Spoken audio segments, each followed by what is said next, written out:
This is your 5-minute call for class number 1, commercial Whiteface ewes. Novice.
This will be your first call for class number 2, novice Blackface commercial ewes. First call for class number 2. Class number 1 should be in the makeup ring.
We're looking for one more Whiteface novice commercial ewe. One more.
We're looking for Alex Coleman. Alex Coleman, your Whiteface commercial ewe.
All right, our first class of the day, class number 1, novice Whiteface commercial ewes, has entered the ring. These are ewe lambs weighing 73 to 110 pounds. Only one class of Whiteface. First and second will be champion and reserve.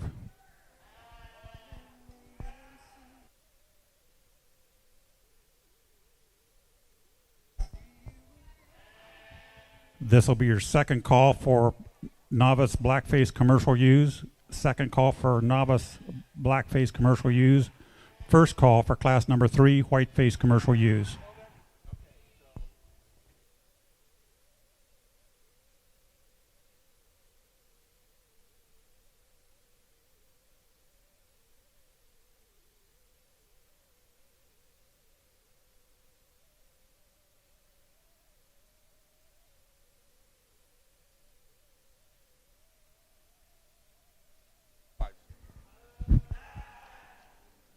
For the exhibitors, the show is on YouTube. You can watch it live on Richland County, Ohio Fairgrounds on YouTube.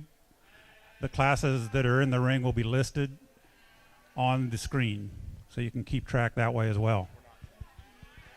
Yeah, the texting is down, so there won't be any texts.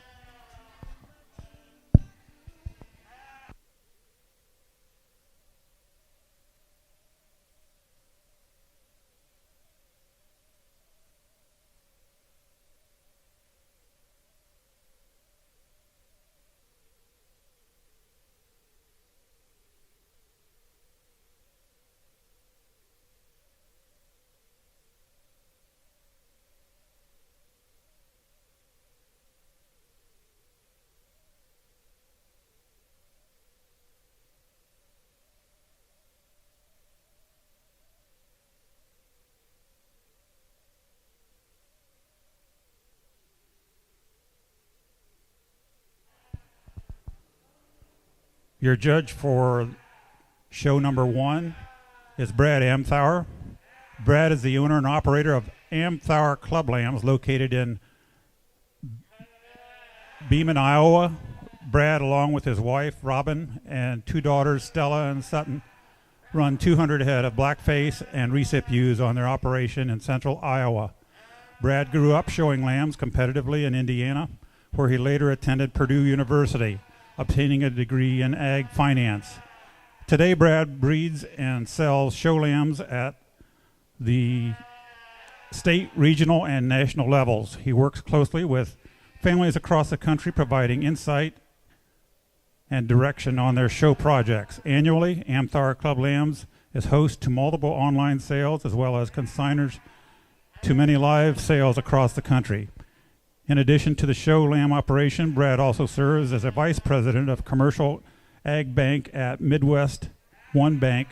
Brad and his family spend much of their time exhibiting show lambs and cattle across the state of Iowa and nationally.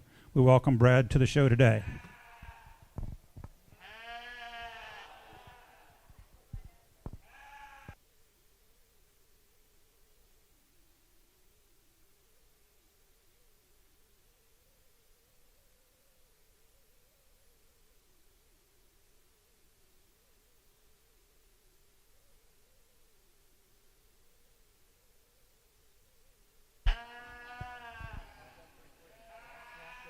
We need one more novice Blackface commercial U.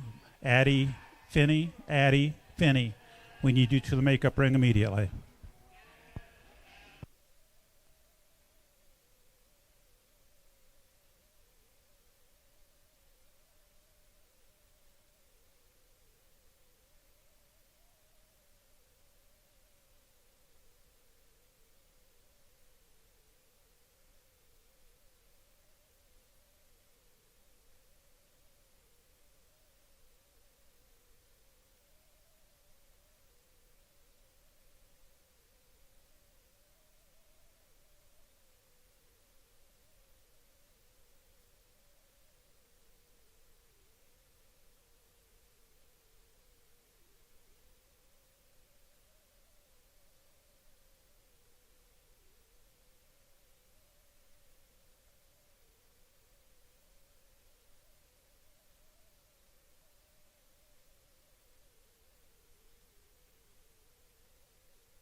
All right, out here in our first class of novice Whiteface ewe lambs here. I think we got a really nice set here in our top 5, and not taking anything away from the 2 that are rounding out the class. Gets pretty close here on the top end for me. You know, 2 of the ewe lambs that I think in this class, when we get them out and get them on the go, I think they probably hold themselves together a little better in terms of their lines, how their feet and legs function. They're a little more flexible. That I think are going to be able to kind of continue to put weight on, and you know, be able to maintain that structural integrity as they continue through the feeding curve. The one that starts off the class, I think she just kind of outmasses the one that stands second here today. She's got more width out through her hip and leg. She also kind of just maintains her lines a little better than the one that stands second, a little softer in her flank, but taking nothing away from the one here in second. You know, one that's really fresh down her back. She really gets out and goes really nicely. She gives up a little bit in terms of how much squareness she has out through the back half of her skeleton, but a dang nice one there in second. We get here in third is one, definitely the one that's got the most handle and shape from front to rear. She's probably the furthest along in terms of her muscle development of the class. For me, she probably gets a little rigid when she gets out and goes, and you know, one that I think as she continues to go, maybe just going to keep tightening up a little bit in her skeleton. One that comes out here in fourth, you know, a ewe lamb that's really fresh down her back, really smooth handling, really good heighted. I just like to give that thing a little more shape when we get her from behind. I'd like to make her maybe hold her lines together a little bit better when she gets out on the move. One that rounds out the top 5 here, really smooth handling, sheep from front to rear, like her length of spine, levelness in her lines. She just probably doesn't have the shape and just freshness all the way down her back as compared to the ones above her. Let's give our hands for this first class.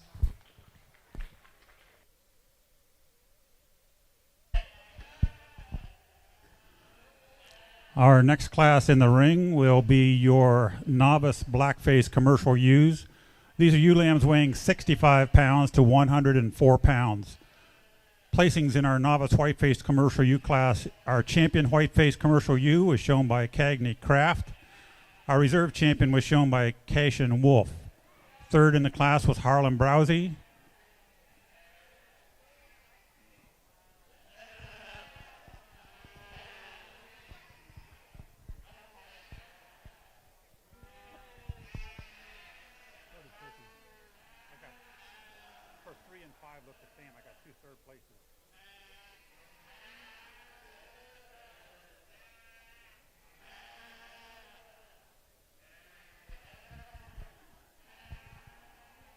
I don't know if this is a 5 or a 3. That's a 5. This one? Yeah.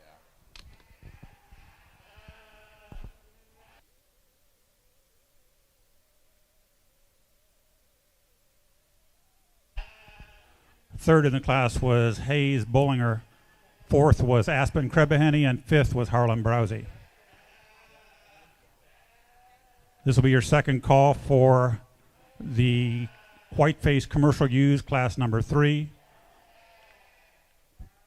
First call for class number 4, Blackface commercial ewes. We will be showing for champion Novice U following this class with our Whiteface and Blackface champions.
really competitive class out here in this Blackface Novice U class here. You know, there's a ton of quality from top to bottom. A lot of different shapes and sizes, and you know, there's some down here in the class a little ways that you get these things bred right, and they can be extremely profitable females down the road. You know, just from a show standpoint, you kind of got to start looking at you know, which ones have the, you know, the most just show ring presence in terms of just how they look and prop up and shallowness, and then freshness of touch and how they get out and move out and around the ring. That the young man's ULM that wins the class, she's the one, you know, for me, when she came in the ring, you know, just her presence and look and squareness that she reads from a distance, you know, she's the one that sorts herself to the top pretty handily here for me. Just a really nice female, doesn't really give you a bad look anytime. Congrats to that young man on one that wins the class.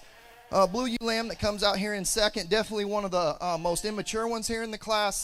You know, she's one that's really shapely when you get on top in terms of her rack shape. She's a little greener over her loin, but I mean, she's just raw in terms of you know, her condition from front to rear. You really like when she props up, like her angularity in her top line. You know, the way she comes out of the top of her shoulder up in an extension up through her front end. Nice one that I think is going to continue to feed. You can be able to feed on and have a really competitive show ewe lamb all through the summer. Young man's ewe lamb that comes out here, one that, you know, from the side, this ewe gives you a really smooth look. She's good down her top line, really square and level out how she carries out through her dock, has a ton of turn to her leg. For her, I'd like to get out and see her just move a little better, you know, at times, and you know, maybe it's a little bit, we have a, you know, a younger kid on her. If we got her head propped up a little, she might look a little more arrogant when she moves around the ring, but that's a really nice female there standing in third. We've got a really stout, dense one here coming out in fourth, by far and away the widest, you know, squarest backed one, most muscle shape from front to rear. You know, for me in this top five, she gets a little deeper in terms of her body depth. I'd like to just crank her up in her chest floor, crank her up at the top of her shoulder a little bit, you know, just make her a little more showy, but definitely one that's going to make a female for years to come. Young lady's ewe lamb here that comes out you know, she is really neat from the side in terms of her lines. You love the way her ties in real high. She's really smooth down her back. You know, for me, the one you know, issue I have her, she's got a second hole there below her tail. I'd like to fix that. I think it's kind of a genetic deal, and for me in the female side, it gets really hard to kind of know what to do with her, but that's an extremely high quality female here standing in fifth. Congrats to all these kids.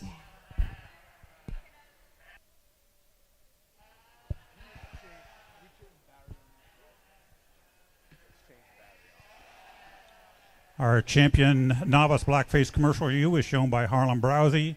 Our reserve champion shown by Cagney Craft. We're now ready to show for overall champion novice commercial ewe. We'll have our champion Whiteface shown by Cagney Craft, and our reserve champion Whiteface shown by Cash and Wolf enter the ring, along with Harlan Browsey's champion Blackface and Cagney Craft's reserve champion Blackface. Class number 3 Whiteface commercial ewes should be in the makeup ring. This will be your second call for class number 4 Blackface commercial ewes. First call for class number 5.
Let's put our hands together for our champion novice ewe exhibitors out here.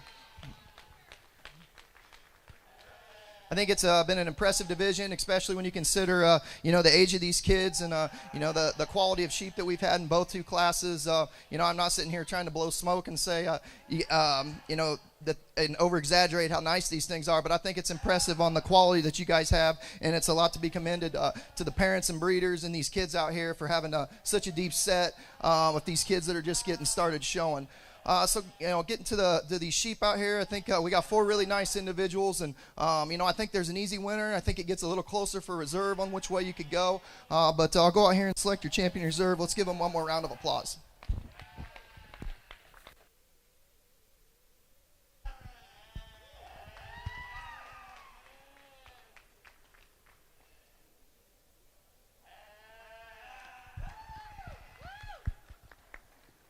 Your grand champion novice overall commercial ewe is shown by Harlan Browsey of the Blackface, and the Whiteface commercial ewe shown by Cagney Craft was your reserve champion. We're now ready for class number 3, Whiteface commercial ewes.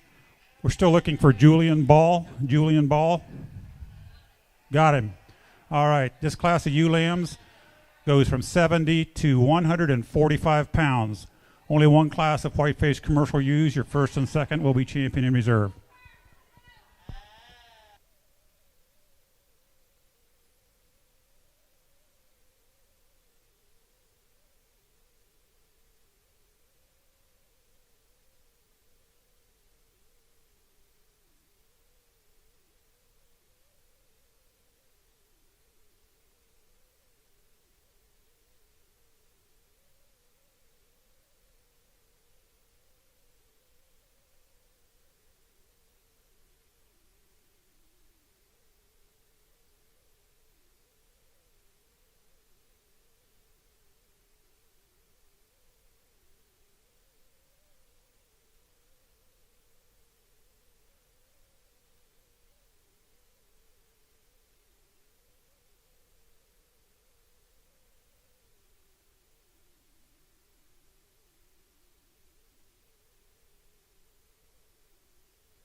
Class 4 Blackface commercial ewes should be in the makeup ring. Class 4 Blackface commercial ewes should be in the makeup ring.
Good class out here in our Speckleface commercial ewes. A little challenging to sort. You know, for me, once we get past the top few, I think there's some give and take in terms of, you know, how them things move, you know, where they're at from a condition and muscle standpoint, and then kind of challenging to read into how they're going to continue to develop as we go through the summer and fall. You know, saying that, I think, you know, the piebald ewe here, the class, you know, for me, honestly, when she came in, you know, her color in with the rest of them kind of made her, you know, hard to see, and I just kind of glazed over her. And then when I got out here on the handle and started handling her and started looking in closer, you know, she's the one. She definitely sorts herself to the top pretty easy here. You know, you study her and her lines, you know, she's the best in terms of her top line, underline, how her flank progresses up to her chest, really good up to her elbow pocket all the way up to the top of her shoulder. Her neck comes out really good. You know, you know, the most mature one in the class. You know, so you don't want to just say, hey, she's the stoutest one, but I think for her skeleton size, she has the most shape, all the way from front to rear, of about one in the class. Nice one to start the class here. The one that comes out here in second, you know, second and third here, a little bit of give and take between the two of them. Young lady sheep that comes out here in second, I think she has the advantage compared to the one in third, just in terms of handle, in terms of her rack shape, loin shape, amount of product she has, you know, down through her hip and leg. Maybe not quite as free moving as you when you study her on the move as compared to the one in third, you know, just in terms of how she handles her levelness out through her hip, but a real shapely one there to stand second. One that comes out here in third, one I really like the way this one, you know, when she gets out and moves, I love how she holds her lines together. She's not the longest strided thing in the world, but she holds her head high. She keeps her lines real level. You know, to critique her, I'd like to just give her a little more pop everywhere from front to rear, maybe just make her a little taller at the top of her shoulder as she moves around and when she sets, but a really nice, really proportional, really level one there in third. The one that comes out here in fourth, probably the stoutest, heaviest muscled one of the class. I mean, she is big in terms of her back shape and rib shape from front to rear. You know, got a ton of product out through her leg. For me, she gets a little round off both ends. If we could square that up about her, we could definitely move this girl up in the class, because I love the amount of product and shape she has from front to rear. You know, one you can definitely breed on, but you know, when you compare her to the other ones, just in terms of her lines and where she's going to project when you get her up to you know, 130, 140 pounds, you know, I just would like to see her just a little leveler out of both ends of her skeleton. One that comes out here in fourth or fifth here, you know, really nice in terms of her lines when you get her set. She's really fresh down her back, really smooth, and how everything sets on her skeleton from front to rear. For me, when she gets out and moves, it's kind of troublesome. She gets a little tighter moving. I just like to free her up a little and kind of make that match how good she looks on the stick. But a really nice one there in fifth. Let's give these kids a big round of applause.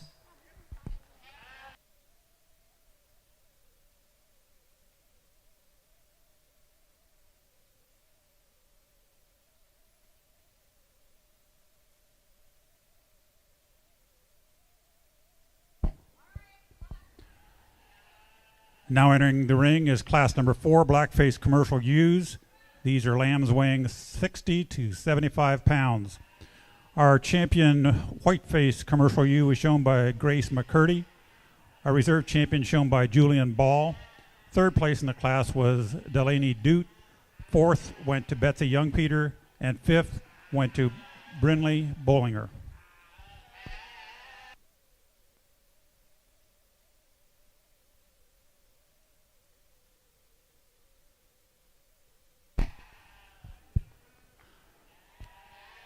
This will be your second call to Blackface Commercial Use Class number 5. Class number 5 should be making your way to the makeup ring. First call for class number 6.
All right, out here in this class of Blackface commercial use, for me, I think there's two things that are really easy to do. It's to get these first two to the top of the class, and then on top of that's to start with the one that wins the class.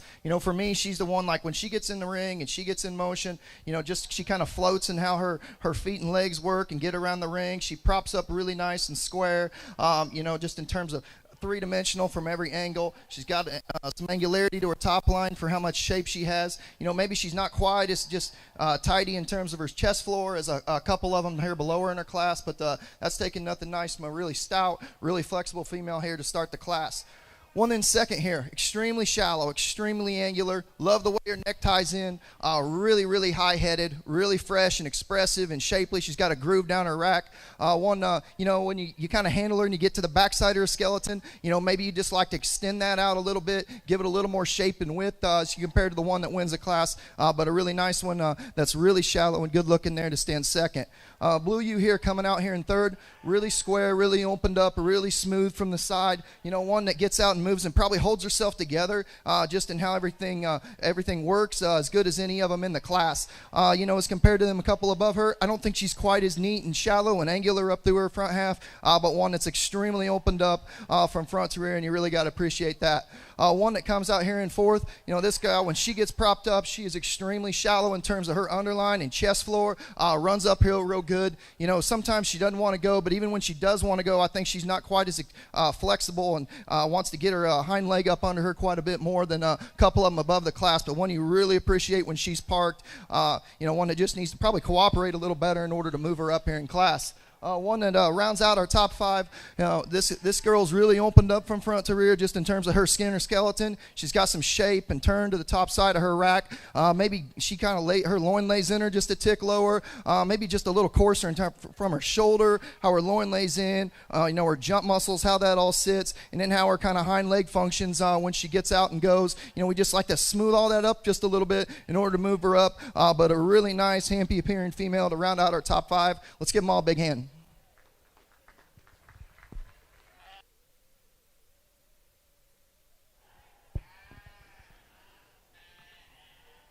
Our next class, Class 5, Blackface commercial ewes, are ewe lambs weighing 76 to 82 pounds. Placings in Class 4, first place went to Reese Cook, second place to Grace McCurdy, third place Jamie Maxon, fourth to Addie Comstock, and fifth to Delaney Dute. This will be your second call for class number 6, Blackface commercial ewes. First call for class number 7.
here in our next class, a commercial use. You know, a real challenging class to sort through. There's a lot of differences and you know, types and kinds, and differences in structure, difference in maturity, differences in muscle. And you know, saying that, I think you know, we can, as the longer I work through these, you know, I'm real comfortable with getting this top pair up to the top. Young ladies ewe lamb that starts the class is one, you know, by far this top 5, she is the stoutest, densest one from front to rear, just in terms of top side shape, center body, shape out through her legs. She gets out and moves, and her legs get out and flex. You know, one maybe, you know, as compared to a couple others, especially the one behind her, she's maybe a little rounder, and you know, how her lower shoulder ties in. We could probably tidy her up just a tick and raise her up just in the point of her shoulder, but a real nice stout one that can get out and go to start the class. Young man's ewe lamb here in seconds. One, you know, when she first came out, she definitely wasn't in the mood to get out and move. But as he's got her out here a little more, I said, hey, we're going to get her broke today. And she's getting there, and she started to move here by the end of the class. You know, the top 5 here, she's definitely the, you know, the most immature just in terms of her muscle, her condition, you know, just her readiness. But that's one, when you stand back and really evaluate her, her angles are all really good. She's high-headed. She's really sleek and smooth in her side. You know, one that I think as you continue to feed on this girl, continue just to get more feed and fill in her and get her to the maturity that some of these other ones are in class. She's going to be a tough one to deal with down the road. Big legs, can move when she wants to go, really good looking from the side. Just need to get her a little more ready, and she's going to give that one that wins the class all she wants. Nice one there in second here. The one out here in third, really cracked open from front to rear, definitely further along in terms of the, when you compare her to the one that stands second in class. She's really expressive over the top of her rack, got a ton of shape and width, stifle to stifle when you get her kind of back here on the three-dimensional view. You know, maybe not quite as just smooth in her lines, not quite as angular as the one above her in class. If we could correct that a little, we could move her up. One that comes out here in fourth, you know, a ewe lamb that's just really stout and powerful. When you analyze her in terms of her cage and shape and the top side of her skeleton, you know, she's got plenty of ruggedness and feature when you study the bottom half of her. One, maybe she gets just a little plainer, a little broodier just in terms of her design as compared to, you know, a couple above her in class. One I'd say is closer to, you know, one of them females that, you know, she's going to make a good female down the road. Doesn't have quite the pizzazz to beat the first couple up in the top of the class. One that comes out here in fourth, really angular blue, or fifth, I'm sorry, the really angular blue ewe here. She's really high at the top of her shoulder. Like I said, extremely angular, smooth down her side, or down her top line, really fresh handling. For me, I just like to kind of stouten her up just in terms of her feature, level her out just a bit in terms of her hip and hind leg, especially when she gets out and goes. The young lady gets her propped, and she is elegant and runs uphill really nice. Nice one here. Let's give a hand for our top 5.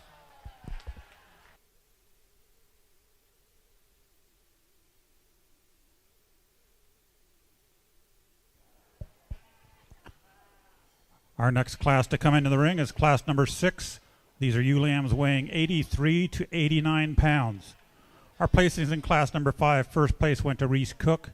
Second place went to Colton Langston. Third place went to Hunter Salzner. Fourth place went to Brinley Bollinger. And fifth place to Addie Comstock. This will be your second call for class number 7. First call for class number 8.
Another good class of commercial ewe lambs that there's definitely some give and take in different types and sizes and maturities like we've seen in the previous classes. The ewe lamb I'm going to choose to start the class. I probably didn't initially, have her in my mind as the one I was going to sort to the top, but the longer she kind of sits out here, the longer when we get her out and move, I think she's the best on the move. The top 5, I like her lines. I like the way her neck comes out of the top of her shoulder. She's just got a lot of structural width in terms of like her center cage and width out through her stifle. She is by far and away the most immature of the top 5. I think one that as we continue to feed her through, all the way if August or the falls are in goal, I think one that's going to hold together just in terms of how her shoulder lays. One that is just going to continue to be one of them females that has a good show ring presence as she continues to mass and bulk up. Nice one to start the class. The 2 in second and third here, they're definitely a little bit different in terms of maturity and shape from front to rear in terms of readiness as compared to the one that wins the class. Ewe lamb here that I'm going to choose to stay in second. I think she's got a little more width over the top of her rack as compared to the one in second. Really smooth in her handle, good down her back from front to rear. One if we're going to change her as compared to the one that wins the class, I'd maybe like to just tidy her up just in terms of how much bulk she's carrying through the base of her shoulder and chest floor, and then soften her up in her flank as compared to the one that wins the class. But a nice stout ewe there in second. One that comes out here in third probably has a little more angularity advantage when you view her from the side as compared to the one in second. Really fresh, really expressive from front to rear, a ton of shape. I think she at times can just get just a little bit plainer in terms of a little coarser or sharper and how like her shoulder lays in her, how her neck lays. It's just not quite as smooth and seamless as maybe the ewe that wins the class, but a real stout one there. The young lady does a real good job of propping up there in third. Young maiden's ewe lamb here in fifth. Really opened up in terms of this one's center body. Really stout and opened up from front to rear, at the ground, and her center body at the top of her skeleton. Everywhere is wide. Her skull's wide. Like I said, really shapely in terms of the top side of her rack. Maybe her loin edge, it's big and it's got an edge to it. It's maybe not quite as high and square as the ones above her. My biggest thing on her, I'd like to square her up just in terms of how her hip lays at times. She can get just a little rounder, making her appear a little rounder from both ends of her skeleton as compared to a couple above her. But one I really appreciate for the amount of width she has from front to rear. Nice one standing fourth there.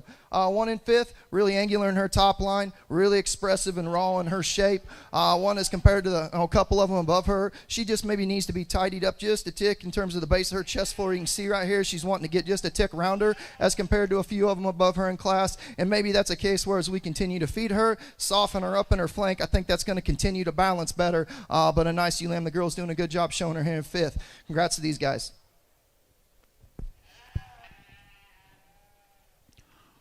Our next class is class number 7. These are ewe lambs weighing 90 to 95 pounds.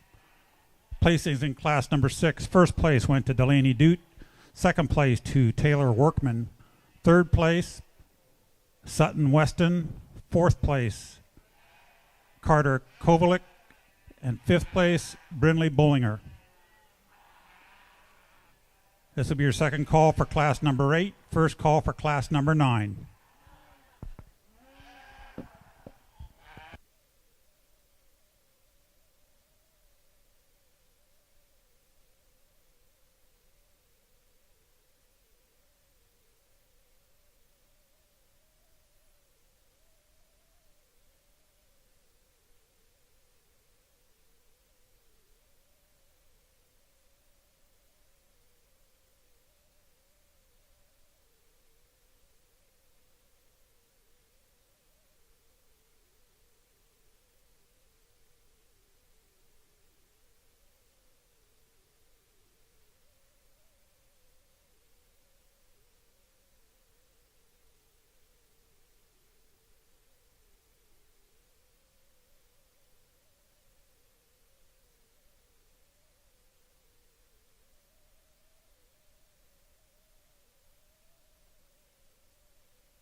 be the last call for Class 8. We're missing 2 exhibitors. We need everybody for Class 8 in the makeup ring.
Another good classic commercial use here. Got a top pair that I think are extremely close and probably a little more advanced in terms of the rest of the top 5 in the class, just in terms of readiness and just width out through their hip and the amount of muscle them things got on their skeleton right now. Saying that, the youth here that wins the class, she's one when she props up. I love the way this girl is in her underline, how tidy and just straight she is at the base of her chest floor. There is no deviation and roundness to the bottom of her chest floor. Her neck comes up high. She's smooth in how she handles down her back, and she's got a huge hip and leg in her. Nice one to win the class.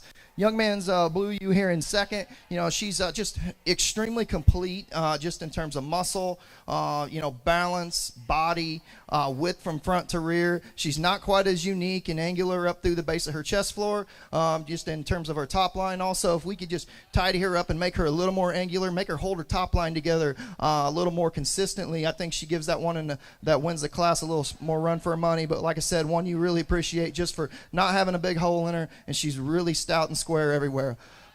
Coming out here in, you know, third, this one's got some really, really unique pieces. I mean, this girl, her neck, you can't make one much longer. When she gets out and goes, she has a neck like a giraffe on her. Comes out the top of her shoulder. It is high. She is really big and square in the top side of her skeleton. She's got big old legs on her. For me, I'd like to maybe soften her up in her flank, you know, kind of make her a little stouter and robust just in the bottom half of her cage, just to match the top side of her skeleton. But one, you can appreciate that neck length on her. It's something that I look at my sheep and I'm like, I'm trying to get them things goosier looking, trying to make them things maybe a little more flexible. And if I could get that neck in all of them, I guarantee they're going to look good when they're out running around the pen.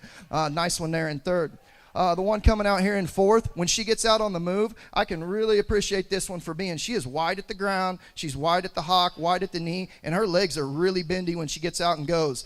For me, she wants to fight the young lady a little bit. She's maybe not quite as angular in terms of her lines, and she gives up a little bit in the top side of her skeleton in terms of shape as we compare her to the ones above her. But one, like I said, when you watch her get out and go, you know, and she wants to go, her legs, I just love how that thing functions when she gets out and goes. Really nice Blue U here standing in fifth.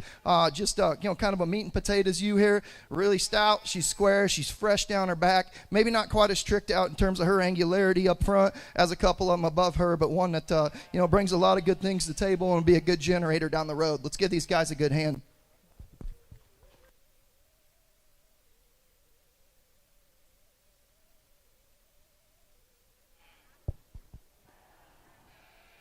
Our next class in the ring is class number 8. These are Blackface commercial ewes weighing 96 pounds to 101 pound. Placings in class number 7. First place went to Mallory Snyder. Second place to Braden Wolf. Third place went to Carly Mag. Fourth place to Maya Carrick. And fifth to Addie Pullman. This will be your second final call for class number 9. Blackface commercial ewes should be making their way to the makeup ring. Class number 10 are yearling commercial ewes. This will be your first call. Following the yearling commercial ewe class, we will have all first and second place Blackface and Whiteface ewe lambs to the makeup ring to show for our top 5 overall.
out here in this class of commercial use.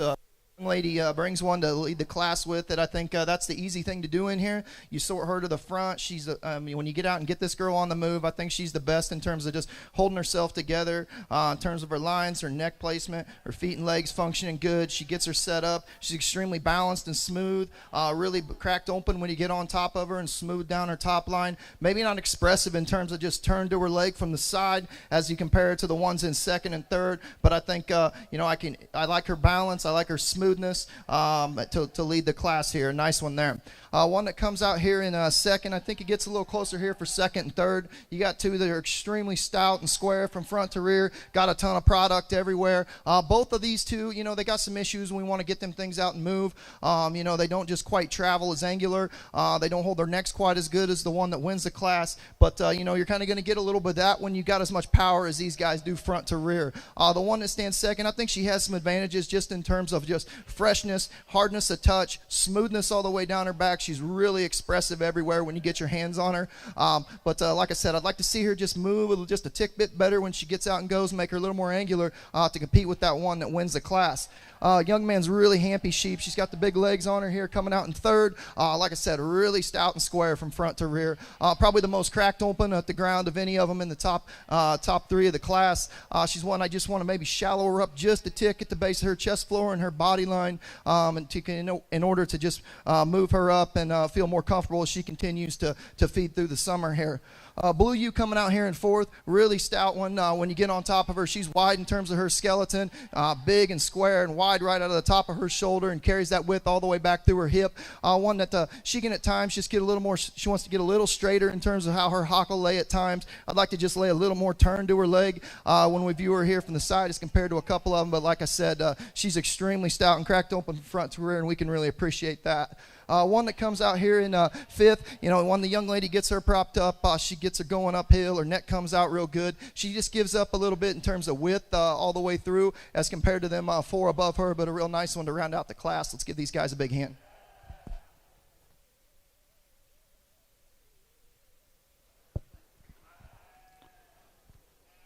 Our next class coming into the ring is class number 9. These are ewe lambs weighing 102 to 120 pounds.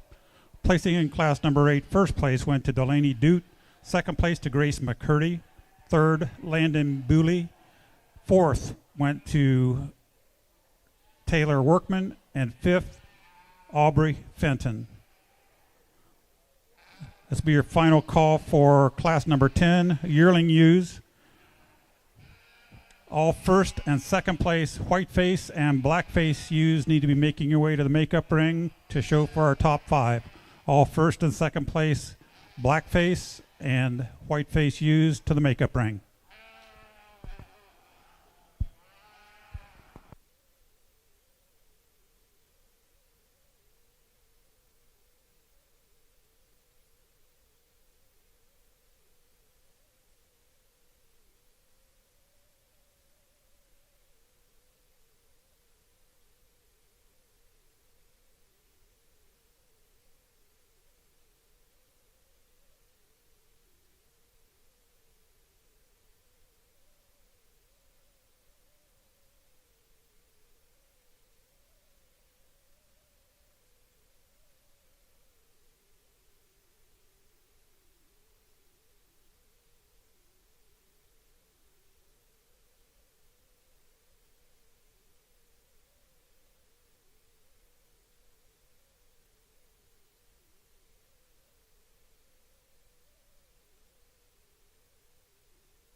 just a real quick reminder, guys, if you signed up for the Showbox Society series, if you haven't picked up your T-shirt, your free T-shirt that you get with it, you also have a goodie to grab today.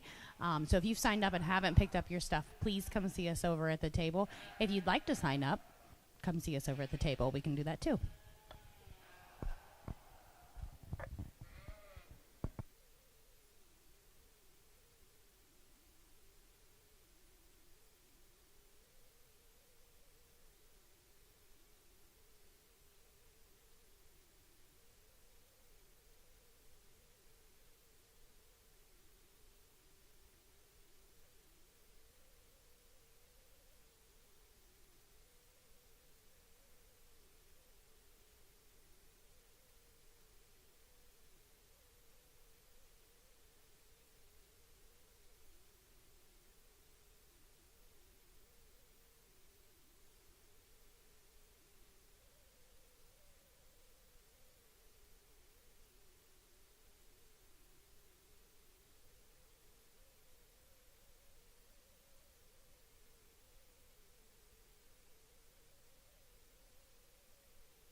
got a challenging top 5 here.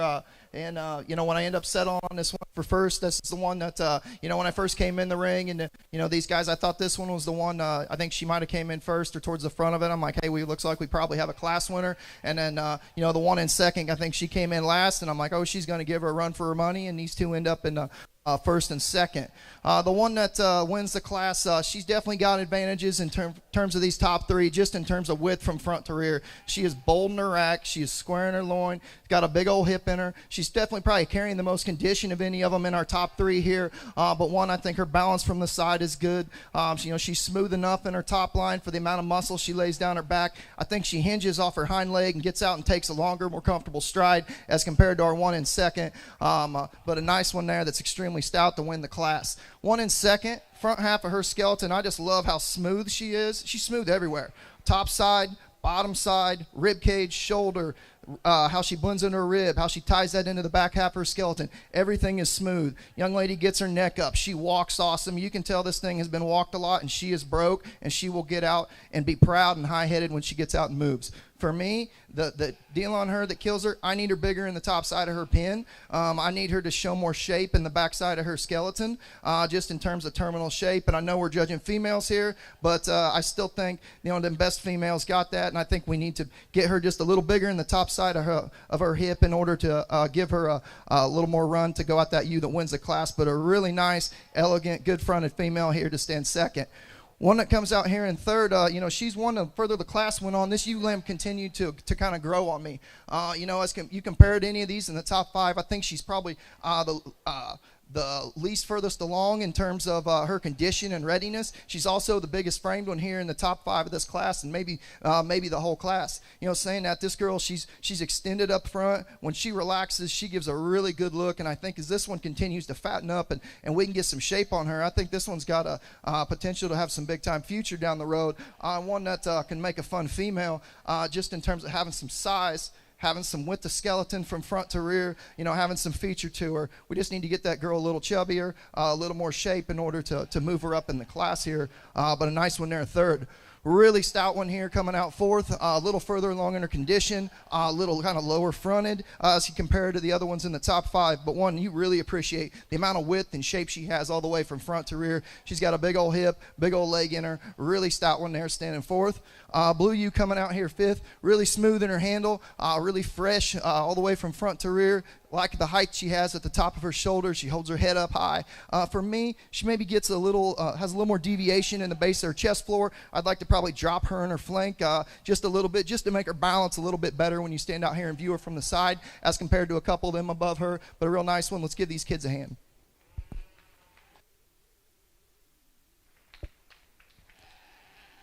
Our next class in the ring will be your Yearling U show. We've only got 3 in that class, and then we'll follow up with our top 5 overall. All first and second place ewe lambs from classes 3 through 10 should be in the makeup ring. This will be your first call for Novice Blackface Cross Market Lambs. First call, Novice Blackface Cross Market Lambs.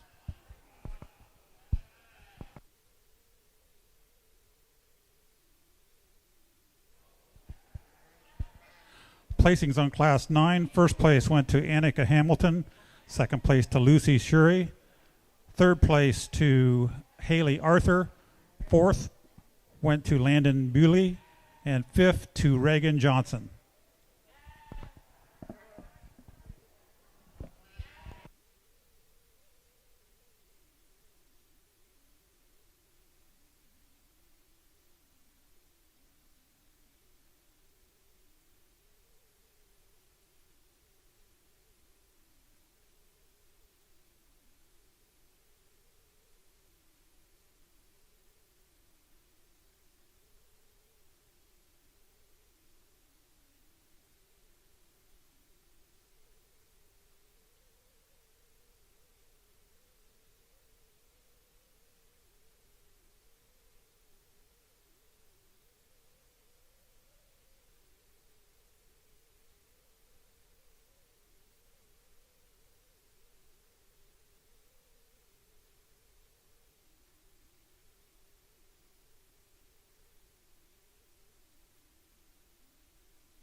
good class of yearling ewes, and a really logical one here to start with in this class. One you really appreciate this gal. She is stout from front to rear, extremely cracked open in her skeleton everywhere, big back. For one that's getting to be a yearling, her handle is really good and firm. She's staying fresh. She gets out and on the move. She stays really balanced. As opposed to a couple of them, especially like the one here in third. Maybe we'd like to make her a little more extended up front, give her a little more length in neck. But for what she is, I think that one's extremely nice. One coming out here in third, built similar, or second, sorry, the one that, she's one that's built pretty similar to the one that wins our class just in terms of skeletal width and handle from front to rear. She maybe just gets a little plainer in how her hind leg set is. Doesn't have quite as much turn to her leg from the side, not quite as much length from the side as we view her as the one that wins the class, but a really stout one here coming out second. A little more extended yearling here coming out here in third, probably a little better in her chest floor. You like her length of side. You like her neck set better than the two above her. But for me, she probably runs out of gas just in terms of squareness from front to rear as we compare her to the ones above her. Like I said, you really appreciate the amount of extension she has up front here. Going to make a nice one to go into production here. We get here in the one in fourth, one that's got a ton of center width when you get on top of this one. Fresh and square in its rack. For me, I just want to soften this thing up in its flank a little bit, give them a little more substance of bone as compared to the ones above them, but a nice one there in fourth. Young man's Whiteface ewe lamb that rounds out the class. Big bone, furry-legged one. Got some shape to her rack. We need to probably square her up just in terms of her hip and leg as you compare her to the ones above her. Let's give these kids a big hand. In our yearling ewe class, Morgan Berry was first, second place to Annika Hamilton, third to Madeline Crouch, fourth Eliza Bowman, and fifth Madeline Crouch. We're now ready for our top 5 individuals overall. In our Whiteface division, our first place was Grace McCurdy, second place was Julian Ball. In class 4, first place went to Reese Cook, second place to Grace McCurdy. Class 5, first place was Reese Cook, second place Colton Langston. In Class 6, first place Delaney Dute, second place Taylor Workman. In Class 7, first place Mallory Snyder, second place Braden Wolf. In Class 8, first place Delaney Dute, second place Grace McCurdy. In Class 9, first place Annika Hamilton, second place Lucy Schurer. And in Class 10, first place Morgan Berry, second place Annika Hamilton.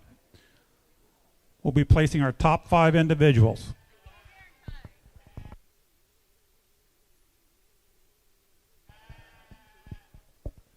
This will be second call for Novice Blackface Cross Market Lambs. Second call, Novice Blackface Cross. This will be first call for class number 2, Hampshire Market Lambs.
our hands together for our exhibitors out here.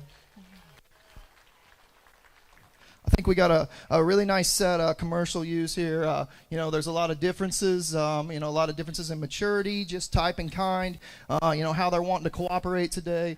But saying that, there's things I look at home, like, my sheep have always been on the stout side. I like them to handle. I like muscle. I like touch, because I'm like, that stuff doesn't go anywhere. Them kids can feed them. And then, if we can raise them things with muscle, I'm like, let's try to get those things sounder. Let's try to make them show sheep. Let's try to make their next sets better. Let's, try to make them easier for the kids to show. Probably a little bit of that is, I got 2 young girls that are showing. I fought them. I fought the ones that tried to make the ones that their next set's not right smart. It's a struggle. All it does is create family feuds. And so for me, I've started to realize that, maybe we need to make their next sets good. If we can do that, that's what, makes things go a little better at home, makes things better for the exhibitor. Then on top of that, if we can make their spines level, they show better. It's easier for every kid to put them things together. So, if we can make their structure right, head, neck, top line, make their feet function, they get out and move good, and then put all the kinds of muscle we can put on those things, that's kind of what I'm looking for. Saying that, I don't think, we don't have the perfect one out here. There's some give and take, in terms of how these things get out and move. And, excuse me, that's what I think kind of when I got those 3 out and sorted these things, I think there's not a lot of differences in those in terms of muscle. There's some definite differences in terms of maturity of the 3, but I think there's one of them that gets out and goes a little better, and that's the one I'm going to land on. And then I think we're going to follow it up and get you a really nice top 5. Let's put our hands together one more time.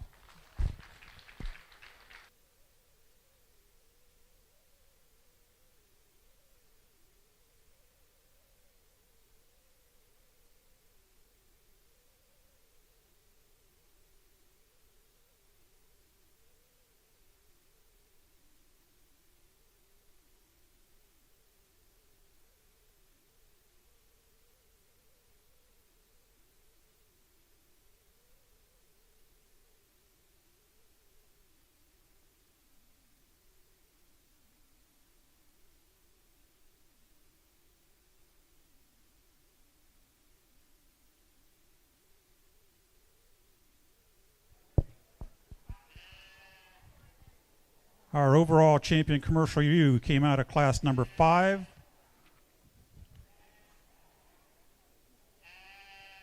Shown by Reese Cook. Our reserve champion came out of class number 7.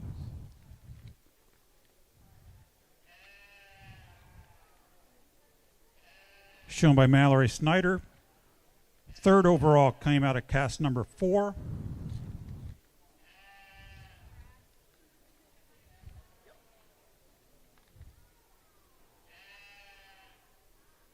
Reese Cook.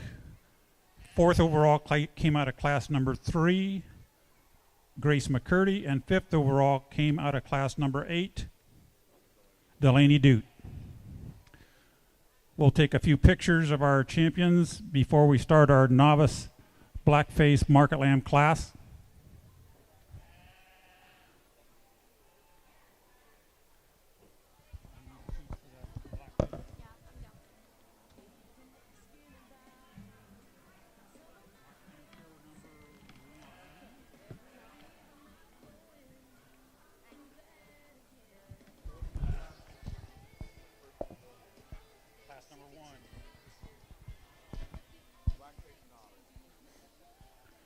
Our Blackface novice market lambs are in the makeup ring. They'll be the next class in.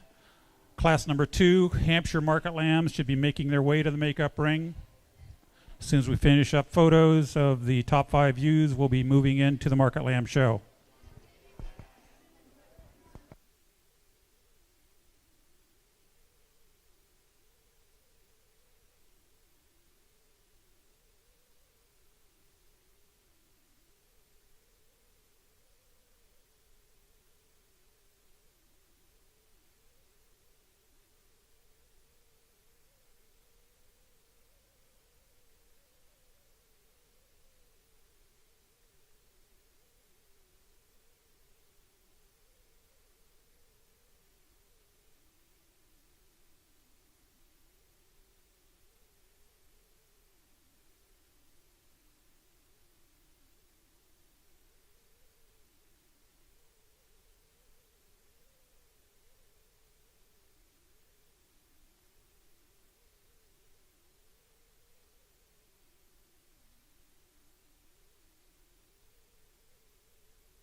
All right, photos are done. We're ready to begin our market lamb show.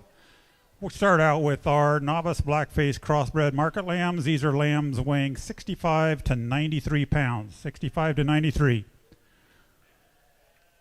Following this, we'll go right into the Hampshire market lamb show. Class number 2 should be making their way into the makeup ring. This will be your first call for class number 3 Hampshire market lambs.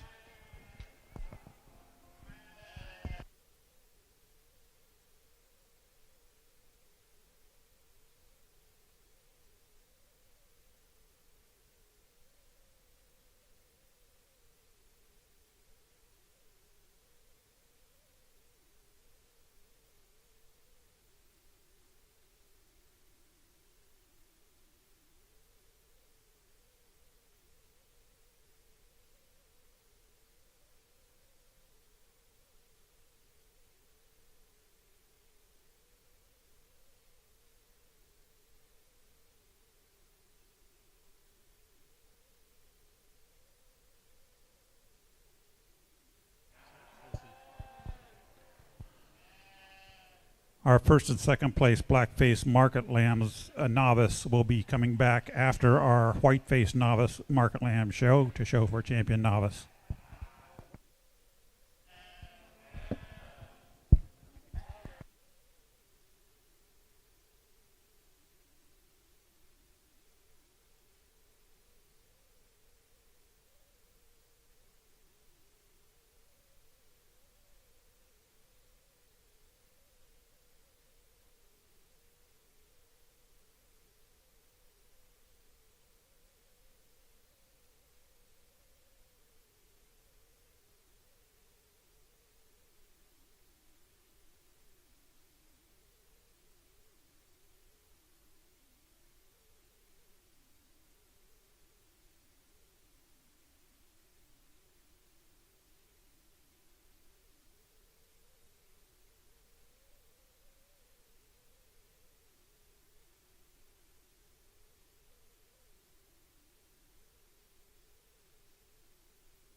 out here in our novice Blackface class. Definitely a challenging sort. We got a lot of differences in terms of weight and maturity. Got some splash through here. Differences in how these sheep are cooperating out here. But saying that, I think at the end of the day, the more we sit out here and look at these things, young ladies, light silver sheep is the one I like to start with. One that, when she gets this guy going, he's really symmetrical in his lines. He's level down his back. He's got shape from front to rear. Just not a big hole in that sheep. She does a real good job of getting the sheep's head up. Just getting him shown at all times. He gets out and moves pretty good. One I think, the more I'm out here, I think that one's a logical one to start with. Blue sheep here that's coming out in second definitely has power advantages over our class winner and definitely over the entire top 5. At times this guy gives you a real good look when he wants to like soften up in his spine and give his head up a little bit. He can be really proportional and his neck can come out right. At times, like right now, he's maybe wanting to fight a little bit, throws off his top line a little bit. One that is so full of shape from front to rear, big power sheep, got plenty of substance of bone, got plenty of fur on his legs. One we just need, if we get him just kind of a little more comfortable, I think he can give that one that won the class a little more run for its money. Ewe coming out here next.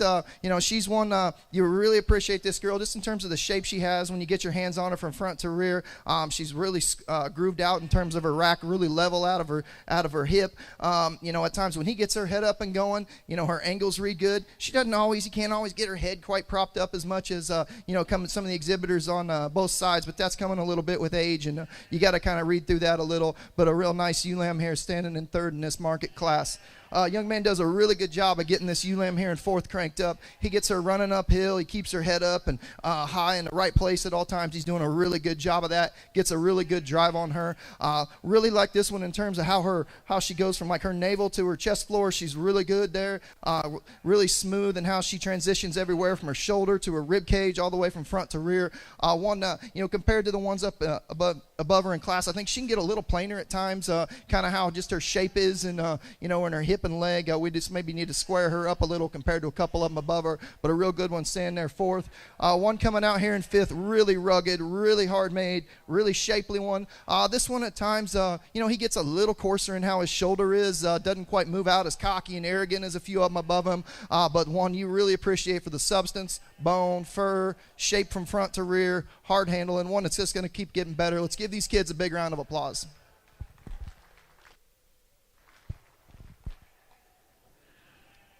Our next class in the ring will be class number 2, Hampshire Market Lambs. These are market lambs weighing 67 to 88 pounds. Placings in our novice Blackface cross market lambs. First place went to Cagney Craft. Second place to Finn Butler. Third place went to Cooper Wolf. Fourth place to Austin Salzner. And fifth place to Hayes Bullinger.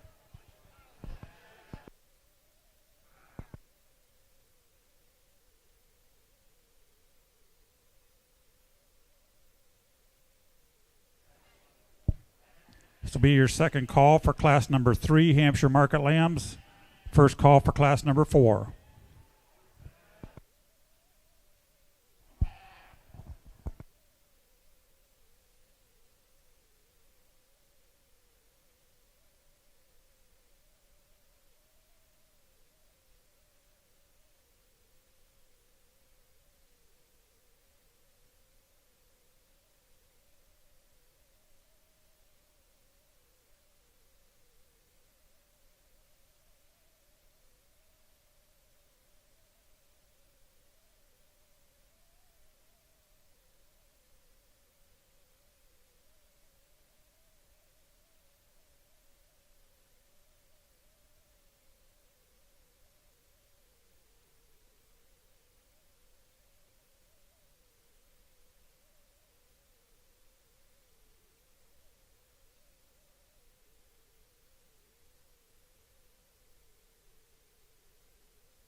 Good class here to start our Hampshire market lambs off. Nice pair here at the top end that are fairly similar in terms of their type and kind. The one that wins the class, I think she just kind of overwhelms them just in terms of her presence when she gets out on the move and when she's stuck. Angular in her top line, ton of shape down her back, a lot of shape out through her hip and hind leg. Nice one to start the class here. One here in second, just a little smaller version of the one that won the class. Maybe not quite as flexible, quite as nifty in terms of her chest floor, but very similar just in terms of her general build and kind as the one that wins the class. Weather here coming out here in third, he's one I think is going to continue to feed and continue to shape up, and going to be a nice one when this thing hits 140 pounds down the road. Really smooth in how he looks from the side. Everything just lays in neat about him. His neck's high.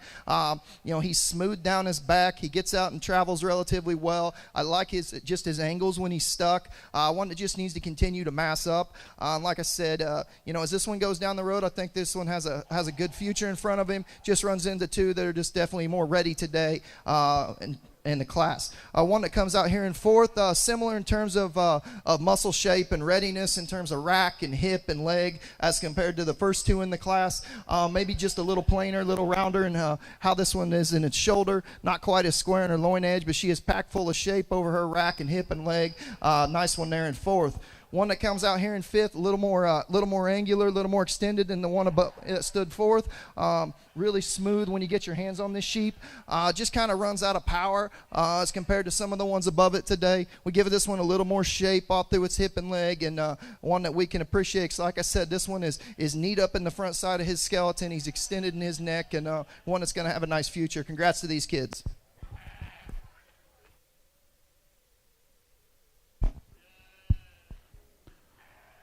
Our next class in the ring, class number 3, Hampshire Market Lambs. These are lambs weighing 89 to 94 pounds. Placings in class number 2. First place went to Reese Cook. Second place to Reese Cook. Third place went to Betsy Young Peter. Fourth to Maya Carrick. And fifth, Peyton Prince. This will be your final call for class number 4, Hampshire Market Lambs. They should be making their way to the makeup ring at this time. First call for class number 5, Hampshire Market Lambs.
out here in this class of hams. I think it gets pretty challenging for me. A lot of sorting these things.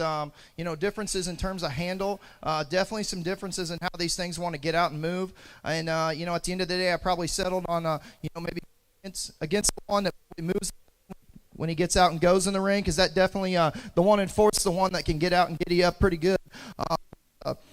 And sit these things when you plant them, when you get your the one in fourth, I just don't think he got enough to him today.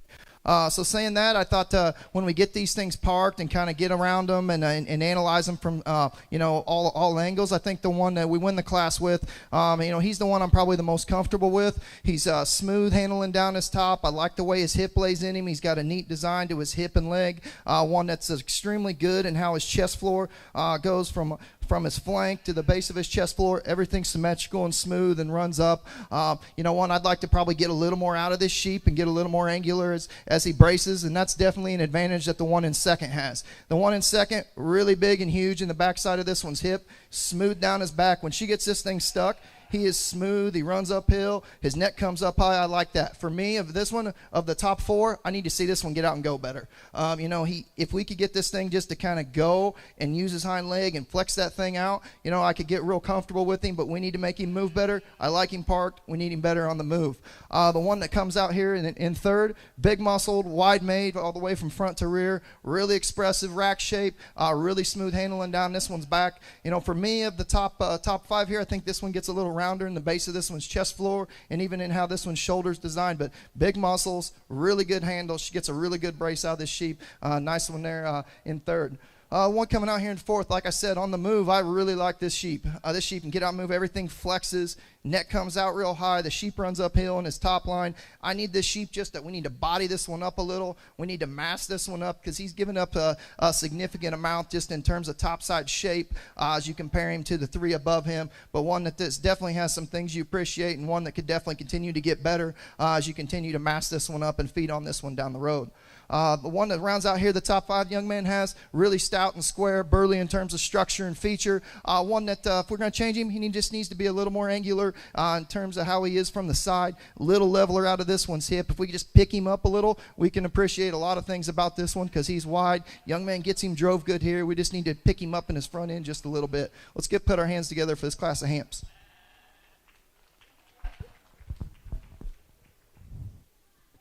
Our next class to come in, class number 4, Hampshire Market Lambs weighing 95 to 104 pounds. Our placings in class number 3, first place went to Jordan Chavera, second place to Adeline Bryant, third to Adeline Gillette, fourth Elliot Walters, and fifth place Hunter Sulzener. This will be your second and final call for class number 5, Hampshire Market Lambs. And first call for all first and second place Hampshire Market Lambs to return to the makeup ring for our champion Hampshire show following class 5.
Another nice class, a really good top 5 here. In saying that, I'm really comfortable with the one that we're going to start with here. This sheep, I think when you get from all angles, he's just the one that holds himself together the best, just in terms of being stout, wide, smooth. You get on top of him, he handles really good down his back. He's not the most furry one in the class, but I think he's got more than enough. And as you continue to work on this guy by the summer, by our endpoint, that thing's going to have big old legs on him. Nice one there to win the class. One that comes out here in second. Boy, this thing, like from a handle standpoint, it is really good. He is smooth, hard, fresh, trim, really expressive down his rack, got a ton of shape from front to rear. I just need this thing. I want to tidy him up in his shoulder just a little bit. I want to make him go out and move a little bit better in order to move him up. I really appreciate the handle and power this guy has. She gets this thing stuck, and he handles awesome. One coming out here in third on the walk. This one can get out and go. His hind leg functions. It reaches and grabs the best. She gets him stuck. He runs up here really good. He's level in his underline and proportional. He's tall at the top of his shoulder. For me, this thing disappoints me when I get my hands on him. We need to kind of firm this guy up a little bit, especially as compared to the one above him and the one that wins the class. I just need to give this guy a little more terminal handle to him. But there's definitely things I can appreciate, and I think this one's going to keep getting better as we correct those things. I think we can work on him feed-wise. To just harden him up a little bit. One that comes out here in fourth, real stout from front to rear, really good handling. He gets a really good drive and handle on this sheep. From front to rear, he is just smooth everywhere as you run your hand down his back. For me, he gets a little plainer from the side as compared to the ones above him. Carries a little more bulk in terms of how his shoulder lays up front. We could tidy that up just a little bit, but you got to appreciate the amount of width he has, the handle he has from front to rear. One that coming out here to round out our top 5, another really cracked open one in terms of his center body.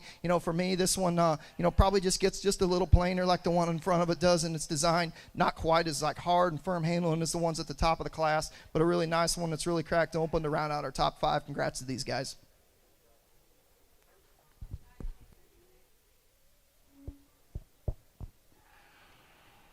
Our next class in the ring is our heavyweight Hampshire Market Lamb class number 5, lambs weighing 105 to 125.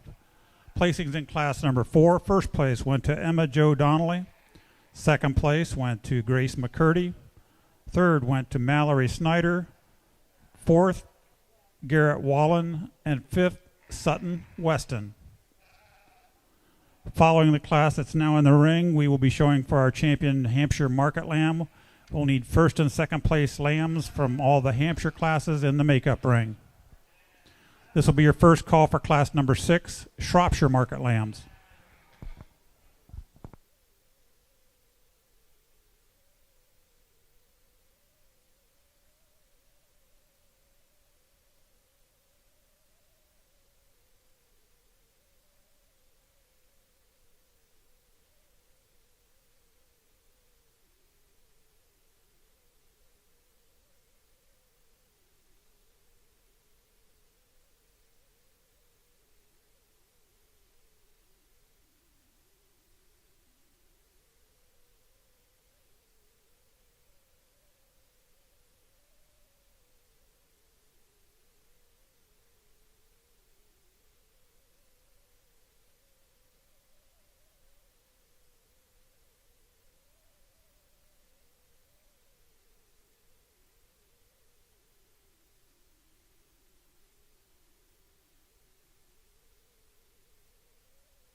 out here in our heavyweight class of Hamps.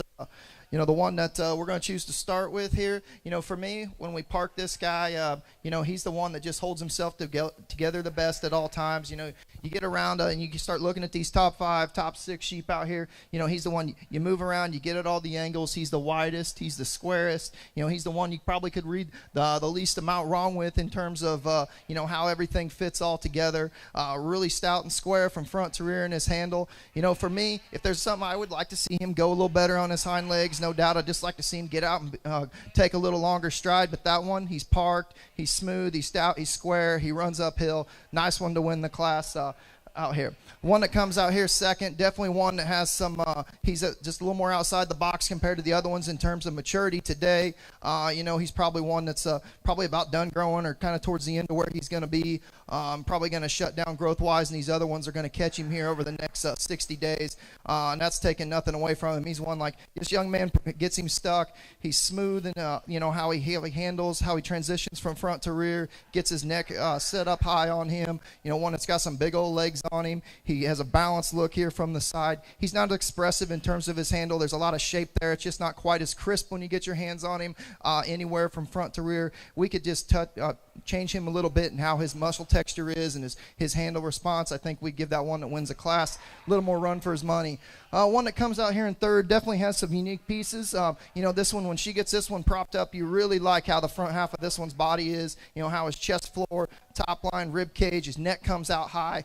For me at times, this one just kind of gets a little piecier in how he is there, where his loin is and where it transitions into his hip. If we could smooth that out at times, I think we might be able to move that one to the top of the class. But he's definitely got some unique pieces. There's some, chance that one's going to continue to go on the road, down the road and continue to progress and get better. Definitely some upside in that one here. Young ladies, Ewe comes out here in fourth. Possibly the widest, most shapely one just in terms of structural width of any in the top 5 here. She's smooth and balanced when you view her from the side. For me, she's probably a little more moderate in her kind when you view her out here in this class. We could probably shallow her up and just make her a little more bigger and extended to compete out here in the market class. But nice wide one here in fourth. Young ladies, Weather that rounds out the top 5. This sheep, looks like he's had a little rough go here the last couple weeks. He's got some swelling on his brisket. He's got a scar mark on his other side. But that one, when you just study that sheep, he's smooth down his back. He's hard and crisp handle, and he balances good.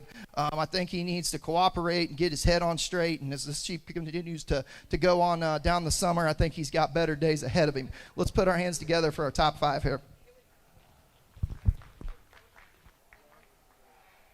We are now ready to show for our champion Hampshire Market Lamb. Our first place lamb in class number 2 was shown by Reese Cook.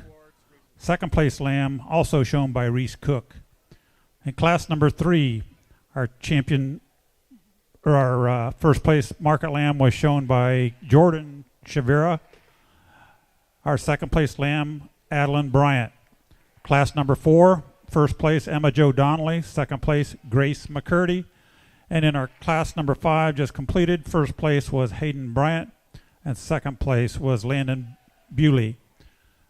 To round out our top 5 in that class, Dallas Crabaheny was third. Fourth went to Annika Hamilton, and fifth, Johnny Ann McDonnell.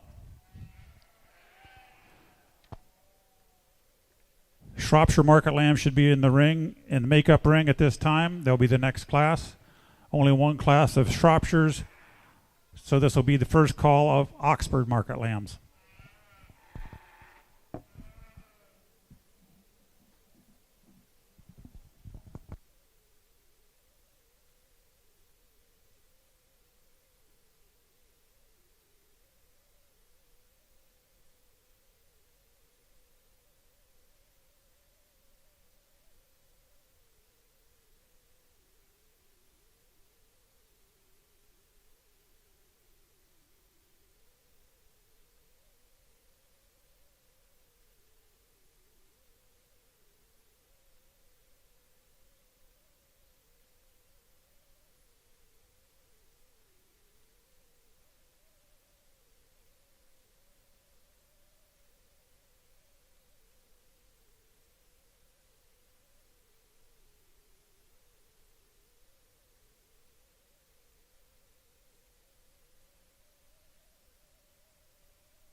Let's put our hands together for our Hamp Tribe out here. I think we got a really nice set, and saying that, I think there's 2 of them that it comes down to in my mind, and you know, they're definitely the Class 1 sheep and the Class 4 sheep, opposite ends of the spectrum in terms of size, maturity, and probably exactly what they are, and maybe their endpoint. But that's saying that it gets really close between the 2. You know, I think they're very similar in terms of the amount of shape they have when you get your hands on them. You know, in terms of how they move, I think there's one that maybe moves out of its hind leg a little better. There's one of them that's maybe a little better, and as you analyze how its shoulder lays and the angle to that one's shoulder and how its neck comes up. But 2 really nice individuals. I'd love to have either of them at home. I'll go out here. We'll get you a champion in reserve. Congrats to these kids.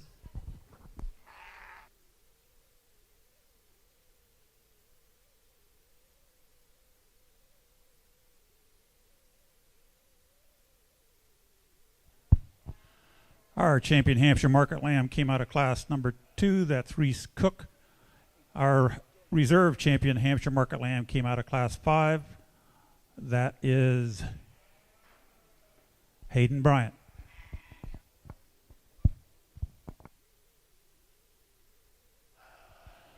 We're now ready for our Shropshire Market Lamb show. Only 1 class.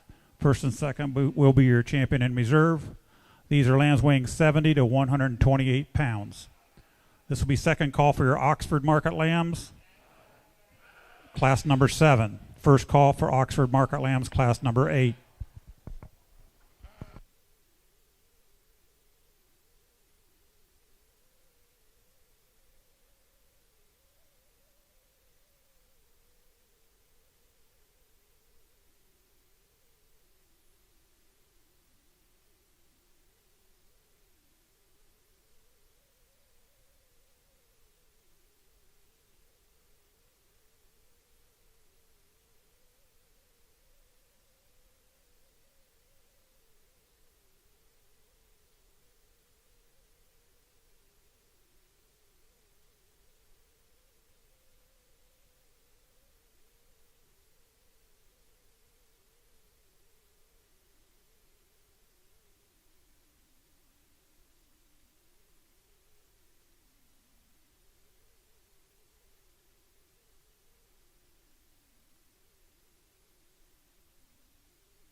here in our class of Shrops, young ladies, whether that wins the class. I think, from the time this one set foot in the ring, there wasn't a doubt in my mind that this one was going to be the one that would win this particular class. One that gets out and moves around the ring really well, holds himself together exceptionally well on his top line, his neck, everything flexes good, everything lays on this sheep smooth. If we're going to critique him a little bit, I'd maybe like him a little crisper handling, give him a little more just terminal hard expression on this thing, but there's plenty of shape there. Real nice sheep to win the Shropshire division here. We get back into second and third. We got two sheep that are really angular when they're propped up. Both of them got some really long extended necks on them things. Ones that can get out and move relatively well. One that I'm going to choose to stand second. I think this sheep probably has a little more natural width in terms of this one's center body, a little more depth of flank, and just body all the way through for this sheep as compared to the one in third.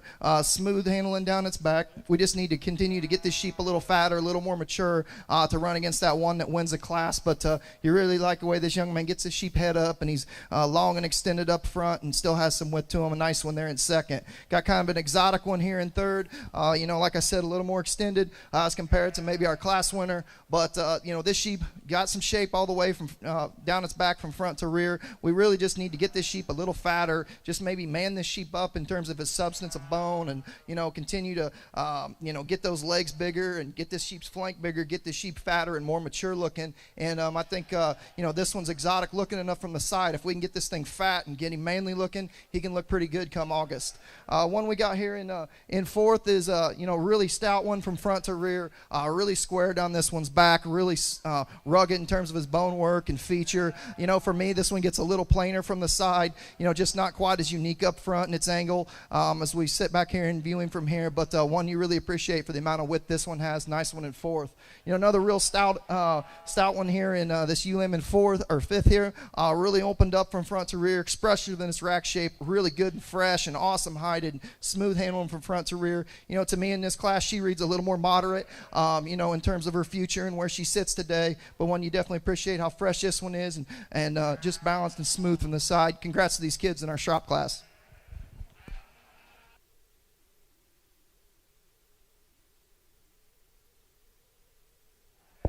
Our next class in the rings, class number 7, Oxford Market Lambs. These are lambs weighing 77 to 98 pounds. We'll have 2 classes of Oxfords. In our Shropshire class, our champion Shropshire was shown by Annika Hamilton, reserve champion by Cameron Prince. Third in class was shown by Victoria Kovacs. Fourth, Morgan Berry. And fifth went to Taylor Workman. This will be your second call for class number 8, Oxford Market Lambs. Second call, class number 8. First call for class number 9, Southdown Market Lambs.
Here in our first class of Shrops, young ladies, ewe lamb, I'm going to start with a real easy decision to get her up to the top. You know, she comes in the ring, presence is really good, really symmetrical in her lines, or that sheep's lines, really good in terms of how those feet and legs function. One that's probably a little rawer in terms of his handle, because compared to a few of them down the road, one that you can keep feeding on and, you know, get this thing, continue to get this thing advanced in his shape, and one that's going to look pretty good down the road. Nice one here to start the class. One that comes out here in second, young man gets this sheep drove. You know, this sheep can run uphill on his top line. He can get tall at the top of his shoulder and come out of his neck high. You know, maybe a little rounder in the base of his shoulder, a little plainer in his chest floor as compared to the one that wins the class. But like I said, you really like when this thing gets propped up and he really runs uphill on his top line. One that comes out here next, long extended sheep, definitely a little more raw in terms of fill and readiness today. One that I think we can push on this guy and continue to bulk him up and get his lines more symmetrical. Just in terms of his underline, I think he's got a good future ahead of him. Just keep feeding on that thing. He's got a real good look from the side. One coming out here next. Really stout, square, fresh one.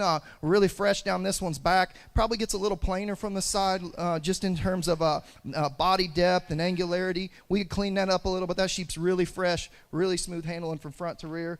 One that comes out here to round out our top five, a little longer, a little more extended than the one ahead of it. Really, the thing I want to change on this one, this guy, when you get your hands on him, he definitely disappoints me just in terms of pop and squareness and shape as compared to him. But like skeletally from the side, you like his angles, you like his length of neck. We just need to get this guy kind of continue to go in terms of shape and put a little more on him as compared to some above the class. Let's give our hands, put our hands together for this class.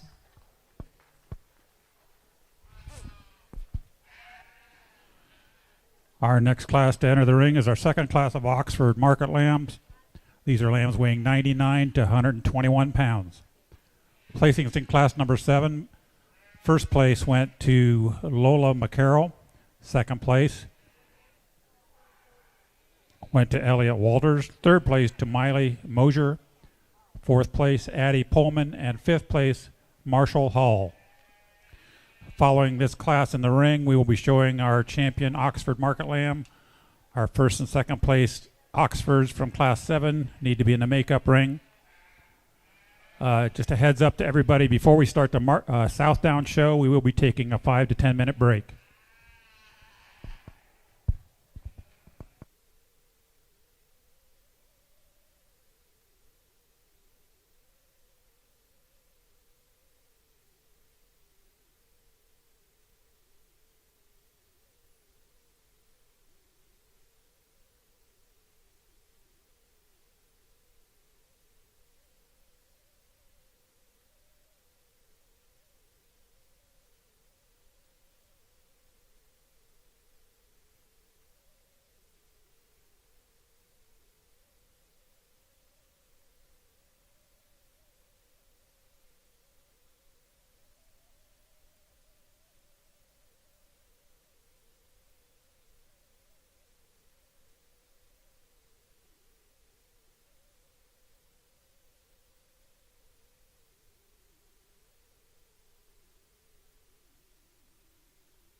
out here in this heavier class of Oxford Weathers, for me, I think the one that starts the class, he's definitely the one in terms of just muscle shape. He overwhelms the class, in terms of being opened up in the center part of his body, really big and fresh and square from end to end. If you get around him from all your three-dimensional views, he is shapely and opened up. When this young man gets him stuck, he runs uphill the best, if I think of any of them in the top end of this class, holds himself together the best when he's just parked there. Nice, big, powerful one to win the class.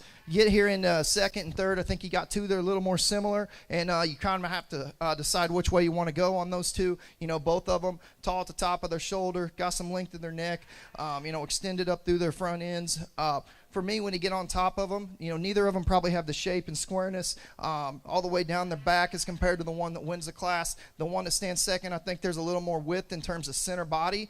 Center of that one's rib cage, from the center part of that one's shoulder to the rib to its stifle. That thing's opened up better from front to rear. I read that one as compared to the one in third, as that one continues to feed. I think his chest floor holds in him better as the one that stands third. So nice one there in second. Here in third, the sheep, she gets him propped and he'll run uphill. At times he'll want to give a look where he'll kind of get a little rounder fronted, and then that's accentuated by the fact that he's a little tighter in his flank today, and that's just a maturity thing. We continue to get that thing filled up. He'll balance a little better in his top line. One that probably will want to continue to show better and fatten and smooth out. Got some good days ahead of him. She's doing a nice job getting him stuck there. We just need to smooth him up, drop him in his flank a little compared to the couple of them above him there. One that comes out here fourth, big frame, long extended one, really big legs, really burly boned. For me, this one disappoints. You get on top of this one. He's probably the narrowest in terms of just body width from front to rear of our top five, but definitely one you appreciate his side view. He's got a ton of feature. He's long and level.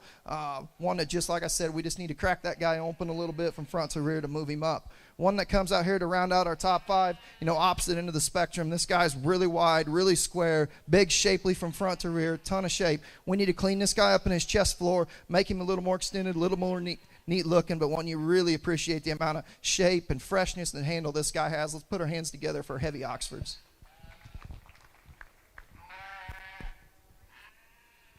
In our heavy Oxfords, first place went to Cole Kruger, second place to Brinley Bollinger, third to Julian Ball, fourth Avery Flax, and fifth to Keegan Jones.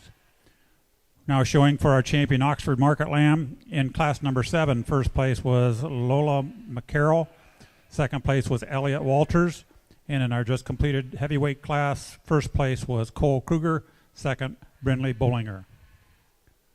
Once again, we'll be taking a short break before we start the Southdown show.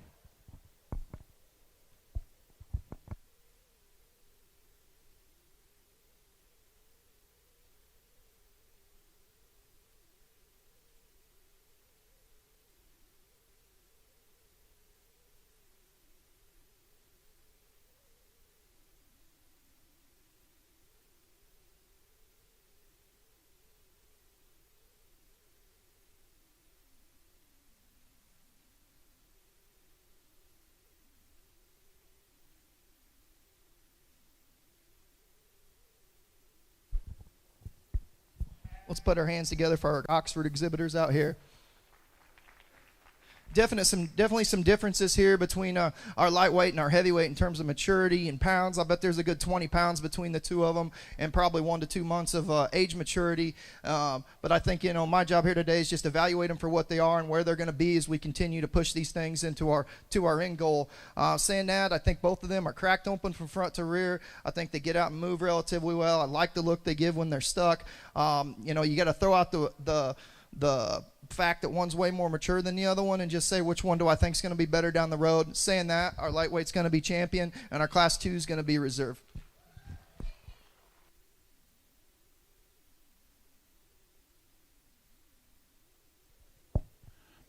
Champion Oxford Market Lamb was shown by Lola McCarroll. Reserve champion shown by Cole Kruger.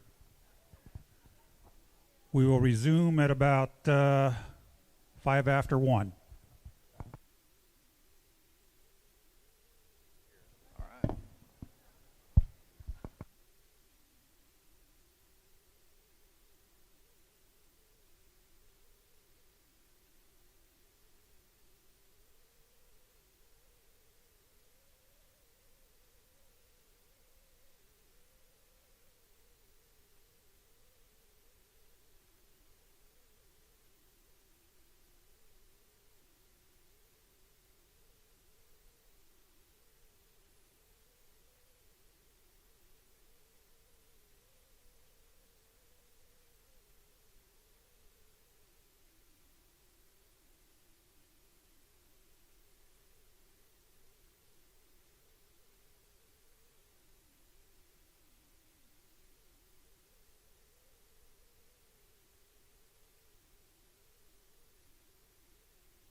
We're about ready to start the show back up. Southdown market lambs should be making your way to the makeup ring.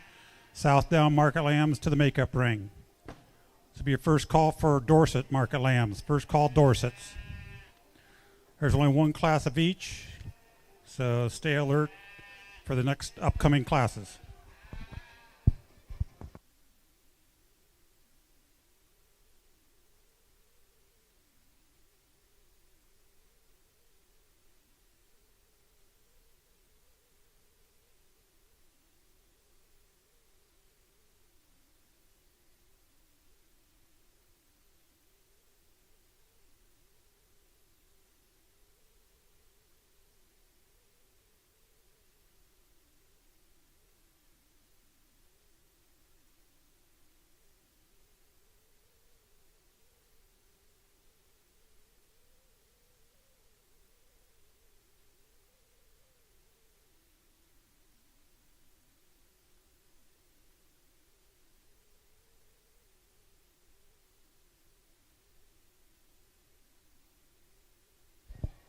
All right, ready to start the show back up. Class number 9, Southdown market lambs now entering the ring. These are lambs weighing 75 to 101 pounds. Dorset market lambs, make your way to the makeup ring. This will be your first call for hair sheep. First call for hair sheep.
Out here in our class of Southdown, where there's, we got one out here in this top end that's probably a little more out there just in terms of his elevation, chest floor, extension up through the front half of his body. One that probably gives just a little more of a big ring look just in terms of his presence as compared to the ones below him. One, he's shapely in his rack. He probably's given up a little in terms of loin squareness and hip squareness and touch as compared to our one in second. Moving on, our one in second, probably a little more Southdown looking just in terms of his size and color. One that's really dense, really square, really fresh handling when you handle that thing from front to back.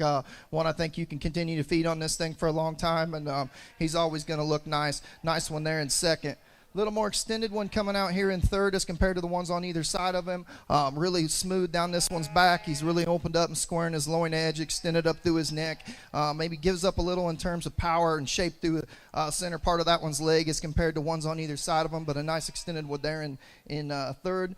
Real stout, powerful, rugged one here in fourth. Really opened up from front to rear. Gets a little plainer in terms of that one's designed a little lower fronted compared to a couple of the other ones. Need to jack him up a little. A little more angular one here, rounding out the top five. Got some expression in that one's rack, some center body. Just gets maybe a little more compact, a little plainer handling as compared to a couple of them above him. Let's put our hands together for Southdowns. Our champion Southdown shown by Reese Cook, reserve champion shown by McKinley Artrip. Our third place Southdown was Mallory Snyder. Fourth place went to McKinsley Courtwright, and fifth to Paisley Reynolds. Our next class to come in the ring will be your Dorset Market Lambs, only one class. These are Dorset Market Lambs weighing 71 to 113 pounds. This will be your second call for the hair sheep, class number 11.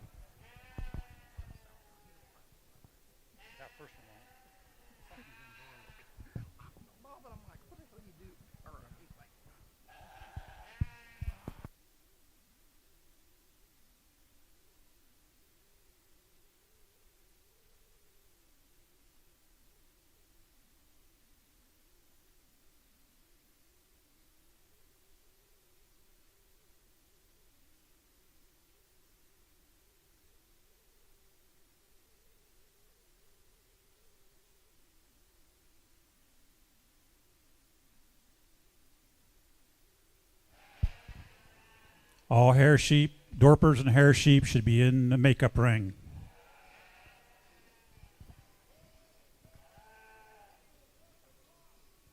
This will be your first call for AOBs.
We need all hair sheep to the ring, all class 11 lambs to the ring. AOBs come to the ring as well.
really good Dorset here, probably the lightest one in the class here to start off with.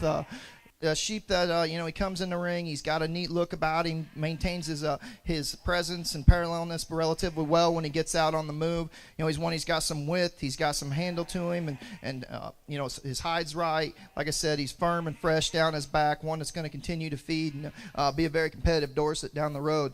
Young lady's ewe lamb here coming out here second. When she gets this one gathered up, I like this one in the top line. She's got a neat look about her. She's smooth. She's got some shape. When she gets out and moves, she probably could use to hinge a little better off both ends. She wants to get a tick rounder and up under herself, but that's a really nice Dorset female there that's got a ton of product and a good handle on her, standing second. Probably the most impressive one from a muscle standpoint and handle standpoint stands here in third. This young lady's ewe lamb, she is chock full of shape from front to rear, really square, really terminal everywhere. Coming along with all that shape, she gets a little rounder. We'd like to level her up out of both ends, but you really got to appreciate the amount of shape and muscle she's got. Good ewe lamb there in third. The one coming out here fourth, really big featured one. Got some width to this one's structure, probably a little plainer in its handle compared to a couple of them above him. At times, this one can give you a look where this one runs uphill. Everything ties together. Like right now, the sheep, he's just parallel, not quite tying his top line in as smooth. But when this one goes, he runs uphill. We need to just give him a little more shape up high in order to move him up above the ones in front of him in class.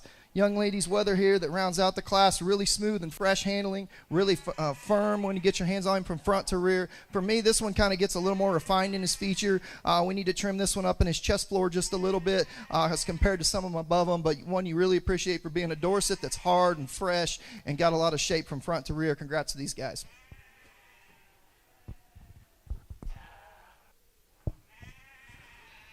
Your champion Dorset Market Lamb went to Elliot Walters, reserve champion to Julian Ball. Third overall, Dorset went to Betsy Young-Peter, fourth to Tori Morin, and fifth to Delaney Duke. We're now ready for our hair sheep class. These are lambs weighing 68 to 105 pounds. Our next class will be AOBs. They should be in the makeup ring ready to go. This will be the first call for class number 13, Novice Whiteface Cross Market Lambs. Class number 13, Novice Whiteface Cross.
Out here in our hair sheep class, young man's ewe lamb here. I think she wins this class pretty easily, just in terms of her design and balance when you view her from the side. I think her chest floor and top line maintain itself the best when this one gets out and moves. She's wide and square down her back. Probably got a little more condition than you'd like, but she's got a ton of shape, and it's all laid on there real smooth. Nice one to win the class. A little more immature, kind of not want to say frailer, but just not as far along in terms of muscle development as and on this weather coming in here next. One I like like this one as compared to the ones below him. I like the way his chest floor ties in. He's cleaner about the front of his brisket. His neck comes out a little better. He gets out and moves. He's just not quite as powerful and smooth as the one that wins the class, but a nice one there in second. Real big handling one coming out here in third. Really square down this one's back. Big loin. Got a ton of shape. I think this one runs uphill good when she gets this one propped. You know, just not quite as neat as the couple above her in that one's design. One that comes out here in third, one that this weather, he's big, he's burly, he's wide made. I'd like to give this one a little more actual shape in terms of rack and width as that one goes from his loin out through its hip.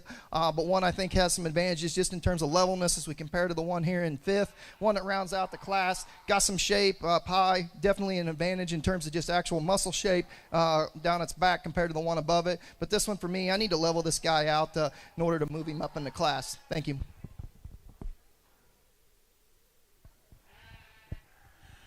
Your champion Dorper hair sheep was shown by Connor Lohr. Reserve champion by Sadie Prince. Third was Katie Curry. Fourth was Lacey Greer. And fifth, Blake Greer. Now ready for our AOBs. These are lambs weighing 86 to 110. This will be your second call for Whiteface Novice Cross Market Lambs. All your Whiteface Novice Cross Market Lambs, make your way to the makeup ring.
Out here in our AOB market class, you know, definitely some differences in what you're going to expect from a, you know, a Whiteface, from a horn Dorset up to the Suffolks here on the top end. You know, saying that, I think these two Blackface that start the class, they overwhelm the ones below them just in terms of width overall, front to rear, and shape. You know, they're really fresh handling. The one that wins the class, I think there's a little more terminal shape in that one's back. He's really square, firm handling, smooth from front to rear. He's not as angular as the one that stands second. The one that stands second, when she gets this one propped up, I like the way he sits in his top line. You know, he runs uphill. She puts high-headed. You know, for me, I guess he kind of disappoints me when I get my hands on him compared to the one that wins the class. But two nice individuals there at the top. The ewe lamb here the wether that comes out here next. You know, one that's for a white. You know, this one's firm and fresh and good heighted from front to rear, smoothing this one's rib cage. In order to move it up, casting blacks above them, we probably just need to give this one a little more pop in the back end of this one's skeleton, just in terms of its leg shape. Young lady's horn Dorset that rounds out the class. Really angular, tall fronted, tall at the top of his shoulder. Just runs out of power as compared to the ones above him here in class. Good job, guys.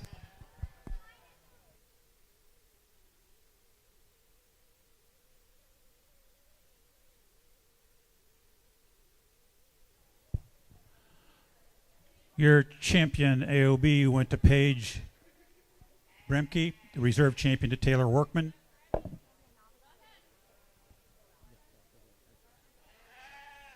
Third in the class was Josie Pickenpaw, and fourth was Kinsley Courtwright.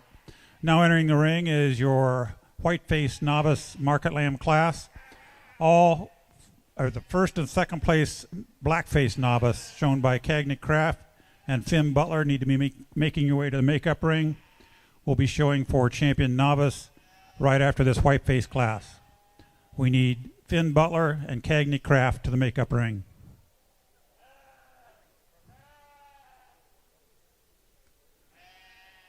This will be your first call for class number 14, Whiteface Cross Market Lambs. Whiteface Cross Market Lambs, first call. Once again, we need the first and second place Novice Blackface Cross Market Lambs to the makeup ring.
Out here in this novice U class on the Whiteface here, I think the young lady's ewe lamb that starts the class, on the market side, I think she wins this pretty handily, just in terms of power and shape all the way down her back.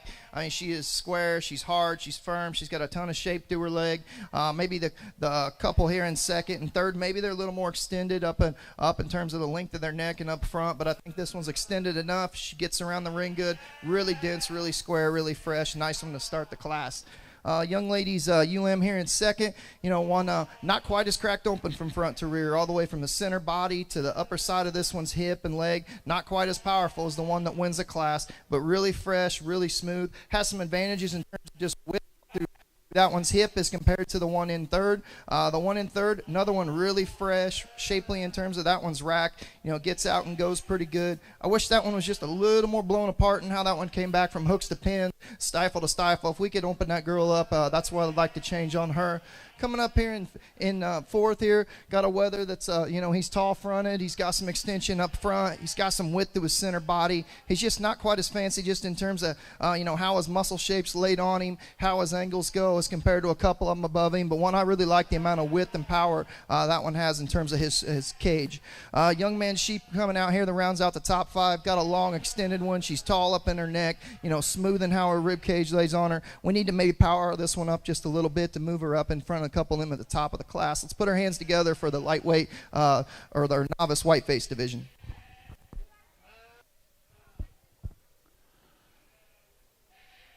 In our novice Whiteface class, first place was Cagney Craft. Second place went to Aspen Krebehenny.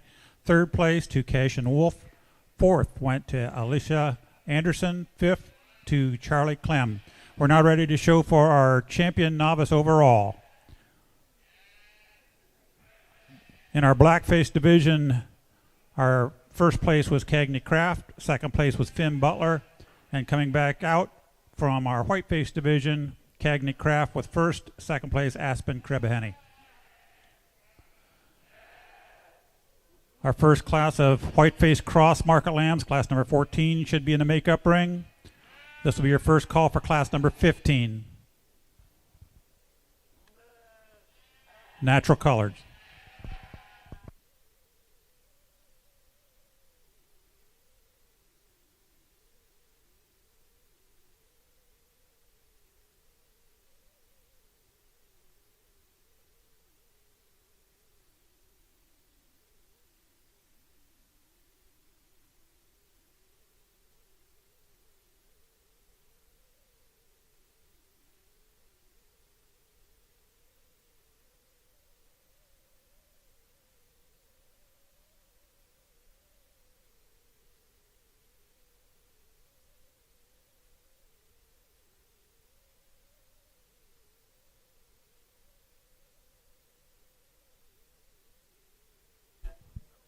Let's put our hands together for our novice exhibitors here. I think from the youth show to the weather show here, we've got a lot of quality and depth, and some showmen that are doing a really good job in this division. I'm not sure where the top end of these exhibitors are age-wise, but I think you got some kids that are definitely going to move up and give them older exhibitors a run for their money as they keep going on here in their show career. Saying that, I think there's 4 really nice individuals, but for me, I think out here in the market setting, there's 2 that I think are pretty easy to use, and for me, I'm going to go ahead and I'm going to use your Blackface as champion in reserve. Congrats to these guys.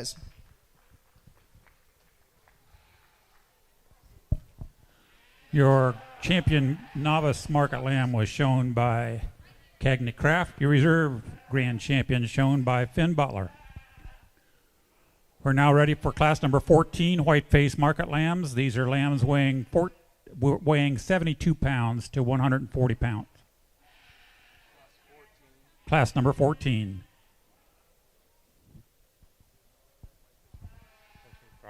Only one class of Whiteface cross. Next class will be class number 15, natural colored, following them.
Public information announcement. The food truck has an all-new menu. They were restocked and ready to roll.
All right, out here in our Speckleface division, got a pair on top that just in terms of, structural width all the way from front to rear, center cage, them things are cracked open, and yet they still look like show sheep when we get them and view them from the side. One young lady's extremely white sheep here that starts the class as one. I like this sheep in motion. I think everything flexes good. You know, that one to me, when I view this outside, I kind of question, I'm like, is he going to handle firm? You know, to me, it looks like Whiteface. You probably of and maybe he's not the firmest one, but this sheep's extremely fresh, extremely firm, got a little ditch in his rack. One that I really like this sheep. I think he's got a chance to keep feeding through the summer and fall and be extremely competitive all the way through. Young man's sheep here that comes out here in second, probably a little more angular when we get this thing propped up in his top line as compared to the one that wins the class. Really fresh, square in this one's back. He gets out and moves relatively well. He's not quite as nifty in the base of his chest floor and underline as the one that wins the class, and that's probably what separates me here, but a nice one there in second. Really long-sided sheep here in third, really square and smooth handling and fresh down this one's back. You know, probably gets a little frailer in terms of this one's bone work as compared to the ones above him. Maybe runs downhill a little bit, not quite as just unique in this one's underline and elevation as we compare him to the two above him, but a really good handling one there in third. By far, just the stoutest made sheep front to rear is this ewe lamb that stands third. She is wide everywhere. She is big racked. She's huge and flat in her loin, big old hip on her. You know, unfortunately, she gets just a little plainer, a little softer spined as we compare her to some above them. But, you know, she's got some really, really unique pieces there just in terms of width there, standing fifth. One that comes out here to round out our top five. You know, it's a really trim, expressive sheep when you get your hands on top of him. You like this one's substance of bone. He gets out and moves decent. You know, one at times, this one just gets a little rounder in terms of his top line, chest floor as compared to the ones above him in class. If we could just soften that guy up at times, you know, we maybe can work on moving him up. Let's put our hands together for the class of Speckleface here.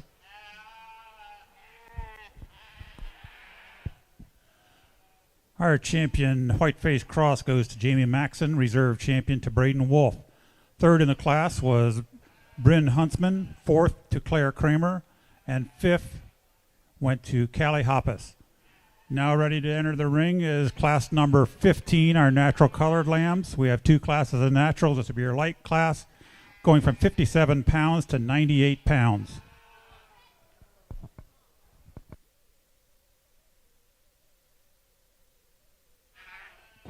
Class number 16, natural colored, should be making their way to the makeup ring. You're next. This will be your first call for class number 17, your Blackface cross market lambs. You're leaving? Bye-bye.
All right, out here in this first class of natties, we got one that I think is definitely going to be competing for the smallest one here weight-wise at the show. Looks closer to some of the ones I'm going to take to Texas next weekend and sell than ones that we're looking to jackpot in 2 weeks. But that's taking nothing away from the sheep. I think the sheep's real high quality, gets out and moves really good. When she gets this sheep propped, you know, he is immature in terms of his development of muscle, but that thing's got a lot of shape and a lot of width laid on his skeleton. His neck comes up really high. His feet and legs are really good. Nice one. It's going to be fun to see that sheep continue to develop and see how he looks probably come fall and where that thing is from a maturity standpoint. We get here into second. I think this one, you know, if there wasn't that one, this guy easily he wins the class compared to the rest of them in here. You know, one that's really trim and square and fresh down that one's back. There's a ton of shape to rear. As you compare him to the one that wins the class, I don't like his underline quite as much. He's not as unique in terms of depth of flank and shallowness he has up through his chest floor, but one that's really chock full of muscle. She gets a really good brace on that sheep, a nice one there in second. Third and fourth here we get to that, you know, they got some give and take, but there's some, you know, compared to the first two in the class, I would like to see both of these guys get out and move a little better, hinge a little better in the backside of their skeleton, kind of from their loin and hooks back, as compared to the two that win the class. But the one in third here, really fresh, smooth handling from front to rear, probably a little more immature just in terms of condition, compared to the one above that one, but one, if we could just get this guy to kind of get out and go a little better, I like things about this guy. He is extremely shallow in terms of his chest floor, smooth in his body. We need to fatten this one up and just get him kind of a little more manly as he continues to go through the summer. One coming out here in fourth, really big legs, really big bones on this sheep. Sheep's got a lot of width through the center part of this one's body. I need this guy to kind of get out and go a little better. He wants to kind of hinge in the center of his back when he gets out and moves, but when he's stuck, everything blends real good. We just need him to get out and move a little better compared to a couple of them above him. The one that comes out here in fifth, really trim and expressive in the way this one handles down its back, a little more compact, a little rounder in the base of this one's chest floor, a little shorter hip compared to the ones above him, but she gets this sheep cranked. He's angular. His neck comes out really good. A lot of good things about that sheep. Let's give these guys a big hand.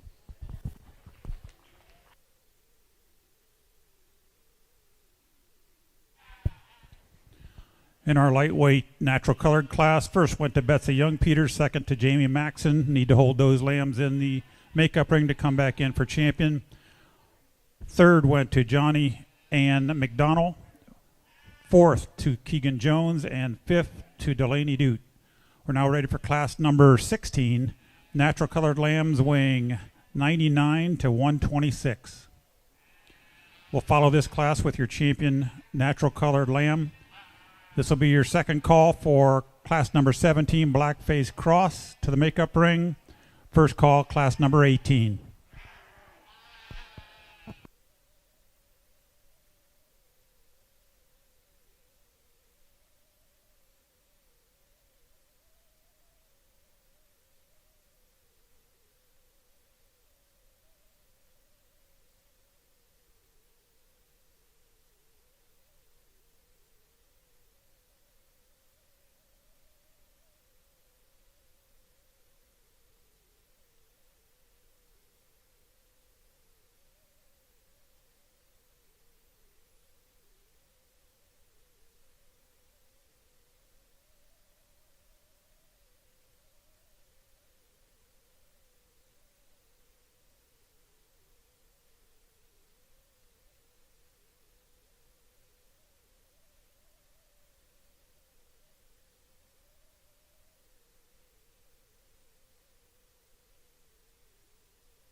out here in this heavy class of natural colors. You know, there's some give and take within these top 5, and you can kind of sort them whichever way you want. You know, for me, I think when we get these things parked and study these things in motion, I think this one has the least amount of faults of any of them in the top 5. You know, this guy, you get your hands on him, he is really wide and square from front to rear. He's probably as big a hipped, wide as stifled one as we've seen all day.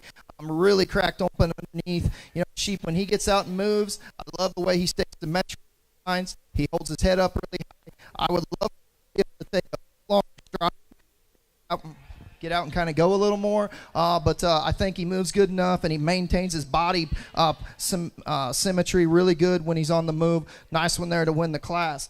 One that comes out here in second, you know, probably a little shallower than the one that wins the class, a little taller at the top of his shoulder, the base of his chest floor. One that you get around this sheep and he reads to have some width. For me, in comparison to one that wins a class, he disappoints me a little in how he handles. I'd like to square this thing back up just a little bit in terms of his rack shape, give him a little more pop to the upper side of his loin, but one that you really appreciate for just the way he looks when she gets this guy drove. He's really symmetrical, gets out and goes good when he hits the ring. Nice one there in second. The one here in third, you know, I think we get this sheep, you know, at times he can give a look where he looks really shallow and tall-fronted and good in his lines. At times he can look a little rounder, especially out of his hip. You know, for me, the bigger thing is I think you kind of, you know, we got a smaller showman versus 2 much older, more experienced showmen on here that is getting a little more out of them. And when you kind of read through that, this sheep, you know, he's probably a little more closed up just in terms of his rib cage. He's not quite as bold there at the top of his rack as compared to the 2 above him. But one, like I said, I really appreciate this thing for how he looks in terms of his top line. He gets high-headed. He's smooth when you view him from the side. A nice one there in third. The 2 in fourth and fifth, I think, are pretty similar just in general build. You know, ones that you know, they're wide skeleton, they're furry, they're rugged, they're wide in the center part of their body, they're smooth down their top lines. For me, they're not quite as expressive and square, whether it's in their loin, in the edges of their rack. They're not quite as crisp as the ones above them. You know, this one here in fourth in particular, for me at times, he can just get a little plainer, almost read a little more vertical in his hind leg, how the posture is to that as compared to some above him. But a real stout one there. You know, just a ton of width from front to rear, and that one standing here in fourth. The one in fifth here, probably a little more angularity, you know, taller at the top of that one's shoulder as compared to the one above him in class. But for me, probably gives up just a little bit in terms of just squareness down that one's back as compared to the ones above him. We could freshen that thing up just a little in terms of just topside squareness. We could move him up in class. Congrats to these kids.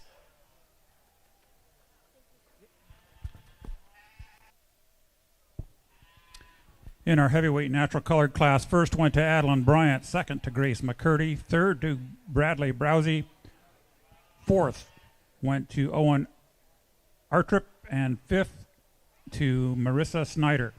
Now showing for our champion natural colored market lambs from class number 15. First place was Betsy Young-Peters, second Jamie Maxon. In our just completed class, first Adeline Bryant, second Grace McCurdy.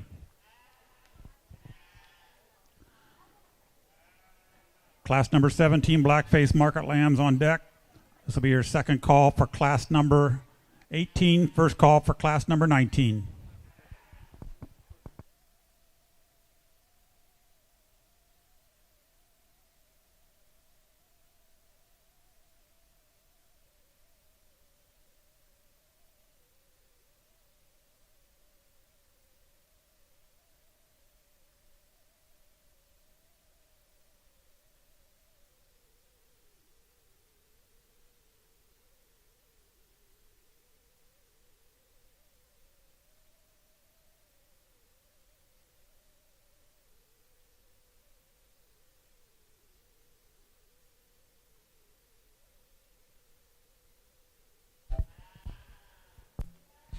Out here in our champion natural drive, we definitely got the far ends of the spectrum in terms of weight and readiness and age in between our 2 class winners. You know, saying that, I think it comes down to the pair of them, you know, for champion and reserve, and you could switch them either way. You know, it's tough. You got to read into this little guy and say, okay, is he going to continue to, you know, stay as cool and cute and flexible as he is right now as he continues to mass up? Where, you know, we get into this bigger one, we know he's probably sound enough for his weight and width and overall just skeletal mass that one has, and there's not quite as much projecting in him. So for that reason, I'm going to go ahead. I'm going to take your heavyweight for champion. I'm going to use your lightweight for reserve. Put your hands together for these guys.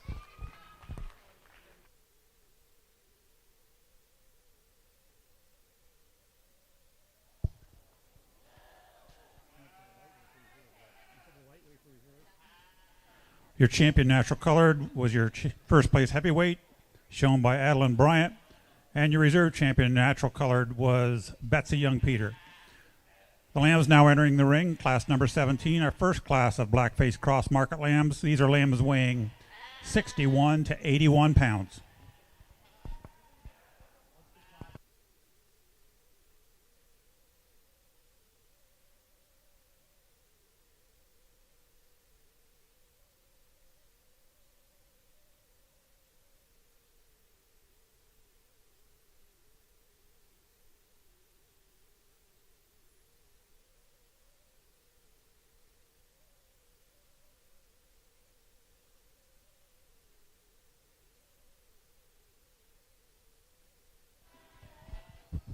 This will be your second call for class number 18, Blackface market lambs.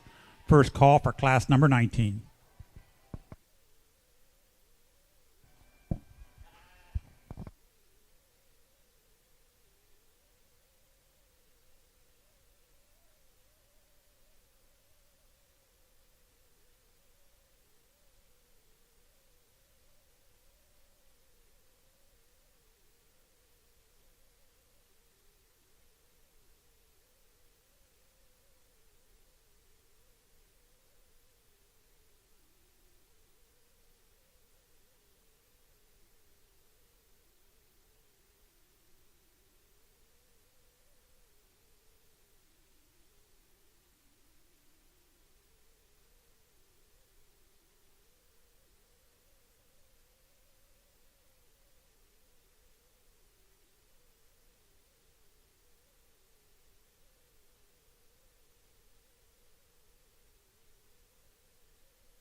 challenge here in in this first class of crossbreds is definitely we got some differences in size and maturity, and definitely some differences in look as we compare our first place to our fifth place. We got real apples and oranges in what we got out here. Saying that, I think the one we're going to start with, I think is probably the most fault free, just in terms of being dense and square and good handling from front to rear. Sheep props up good, moves relatively well around the ring. Just a nice one there to start with. The sheep here in second, definitely the smallest, probably most immature one, at least in the top 5 here. I like this sheep when he is stuck. He reads square. He's just dense in his bone work and his skull, and his handle's really good. Today, and this is probably more to do with just his size and maturity, the sheep needs to get out and move. He needs to be broke, and that's why we bring him to shows and get him out here and get him and do it, and then things can figure out how to be show sheep. If he can do that and get out and move, we definitely can move that guy up. He just needs to participate on the move today. The young man's ewe lamb that comes out here in third, she's opened up from front to rear. She's fresh in her back. I like the way her body transitions from front to rear. She's just probably not just quite as, got the kind of pizzazz, what I'd say, from a look standpoint that the ones above them do. Maybe they're a little more angular in their top line as compared to this one, but young man's getting everything he can out of her, keeps her square. She's fresh. She's good handling. One that comes out here in fourth, you want to put your hands on them and close your eyes. You probably use this one to win the class. Really fresh, really square. Big handle everywhere on this sheep.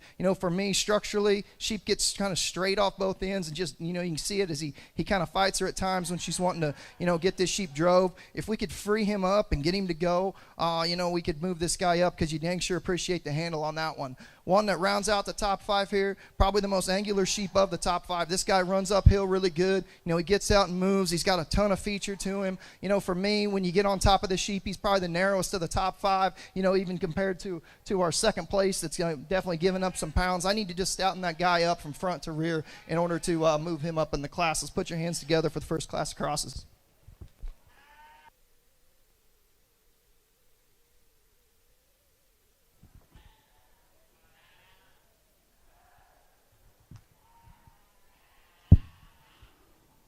Our next class to come in, class number 18. These are Blackface market lambs weighing 82 to 89 pounds.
Our placings in Class 17, which was just completed. First place went to Peyton Courtwright.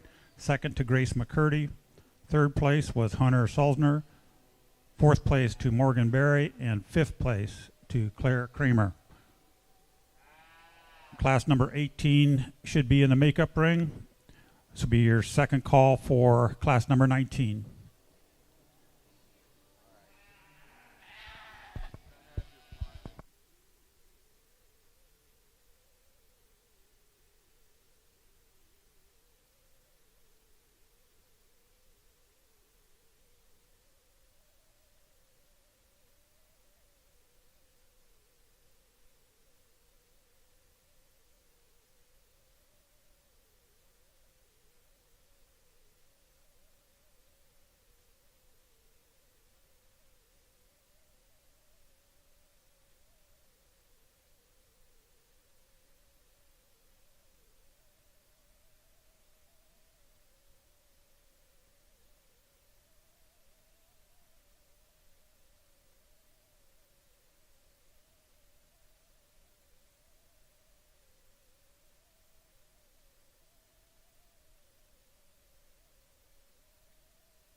good class here in the crossbreds. Going to start with one, I'd say, from a maturity and readiness standpoint, I'd say he's the most immature of any of them in the top 5 here, and maybe in the class, and then that's just the way it is. And saying that, I think he's the one that's probably, for me, has the most upside. This sheep's raw in terms of his handle, but he's got nice shape down his back. I like the way his hip lays in him. I like the design to it. I think the sheep, he doesn't read to me like he's not sound, but he doesn't always just give you just the best look when he gets out and moves. Could be some of these chips, could be the sheep just needs to continue to get broke, but that's one. I like the way his neck lays in him. Like I said, I like the way all his muscle lays on his skeleton. I think he's one that's going to continue to feed and going to be one to contend with down the road. The one that stands here in second from a readiness standpoint definitely excels our class winner. Bigger backed, harder handling from front to rear. This one probably gets a little rounder in the base of its shoulder. Doesn't quite have as good of a posture to the way this one's hind leg sets, and this doesn't want to get out and go as good. I think when we get him out on the move, but one, you really appreciate the way this thing handles. She gets him drove good, and he handles hard and firm and fresh. One that comes out here in third. When these things came in the class, I thought this was the one I was going to start with. He got out, he moved good, everything flexed good, everything stayed extremely proportionate. He's got him stuck here, he runs uphill. Unfortunately, when you kind of get on top of this guy and kind of study him a little closer, he is extremely wide and blown apart in his cage, and he's got a lot of squareness right out of the backside of his shoulder. When you get kind of the back half of his skeleton, he kind of runs out of go for me, and it doesn't match maybe the front part. I need to just square that guy up in the back half to match the power he's got up front, and we can move that guy along, because like I said, he gets out and he goes when he wants to, and looks extremely nice. One that comes out here in fourth, big shape, cracked open in its body, grooved out in its rack, ton of shape to its hip and hind leg. For me, probably just a little plainer. Doesn't want to get out and go quite as nice, but one, like I said, you really appreciate the amount of shape this one's got down its back. A good one there in fourth. One that comes out here in fifth, when this guy wants to go, everything flexes pretty good and he looks good from the side. We get on top of him. He needs to be more robust in his rib cage. He needs to be square on his loin as compared to a couple of them above him, but one that's got just a ton of product, a ton of shape to his leg when you view him from the side. He's big-legged, he's big-boned, he's rugged, he's furry. We just need to crack him apart in his body and square him up in his top line to move him up. Let's put our hands together for this class. Places in Class 18, Blackface Market Lambs. First place went to Paisley McCarroll, second to Callie Hoppus, third was Logan McGuire, fourth Brinley Bollinger, and fifth Hayden Bryant. Next class in the ring, class number 19, Blackface Market Lambs, weighing 90 to 95 pounds. Class number 20, Blackface Market Lamb, should be making your way to the makeup ring. This will be your first call for class number 21.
Good class of crossbred wethers here. Young lady that starts the class here with her sheep. I think he's the one for me. He's a kind of logical place to start in terms of the one that when he gets out and moves, everything holds together good. Just in terms of his top line, his neck, everything functions, everything flexes. You brace this sheep up. He is really angular from the side. He maintains his top line really good. From his flank to chest, the angles are really good on him. Like the set he has to his hind leg. He's, like I said, really opened up, really fresh down his back. One that's going to keep feeding. You keep getting that guy burlier in terms of his leg wool, and it's only going to kind of add to that sheep as we progress through the summer. Nice one to start the class. The UM here that comes out here in second's got some advantages over the class winner just in terms of, just ruggedness at the ground. She's obviously more furry in terms of her leg wool, but I think she's also bigger footed. She's maybe a tick wider at the ground, got a little more hip and stifle shape, but unfortunately she's just a little coarser in terms of how she's built, not quite as long and cool looking, not quite as neat in terms of her top line, but she is big racked, big loined, big hip and leg in her, still comes up with a good, her chest floor stays good. Nice ewe lamb there in second. Young man's Weather that comes out here in third, definitely the rawest of the top five here, but one I think is going to continue to feed good as we can push on this sheep, kind of get some exercise going and continue to mass this guy up. He's angular in his top line, his neck, he comes out high in his neck. One that's really proportionate from the side. We just, like I said, we need to keep pushing on this guy, kind of mass him up and get him blown apart a little more in order to move up against them top couple in the class. One coming out here in fourth one. This sheep can give you some looks at times that you want to move this guy up higher. He is cracked open. He is really shapely. He drives hard. He's one at times, though. He can just get kind of a little tighter, a little rounder on both ends of his skeletons compared to the one that wins the class or the ones above him. But like I said, one that's just chock full of shape, and a young man does a real good job of just getting that sheep drove and going on one that maybe isn't built quite as neat as some of the other ones. One that rounds out here the top five is one just kind of, I'd call him kind of the meat and potatoes type of our top five. There's nothing really wrong with this sheep. He's wide, he's got some shape, he's fresh handling, he can move relatively well. He's just a little plainer in his design, a little plainer in how his shoulders made, not quite as shapely through the back half of his skeleton, but a really complete sheep here to round out our top five. Let's put our hands together.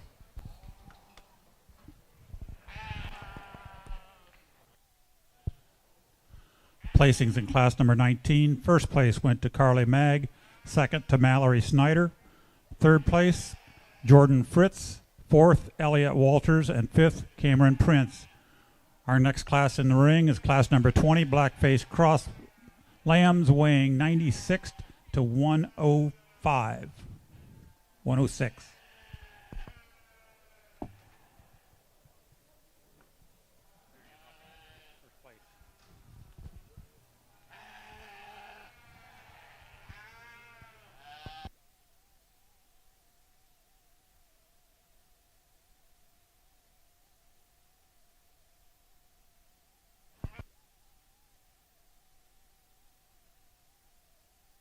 Class 20 is in the ring. Class 21 should be in the makeup ring. Class 21, our final class of Blackface Cross. Following that class, we'll be showing for our champion Blackface Market Lamb. All first and second place Blackface Market Lambs need to be making their way to the makeup ring at that time.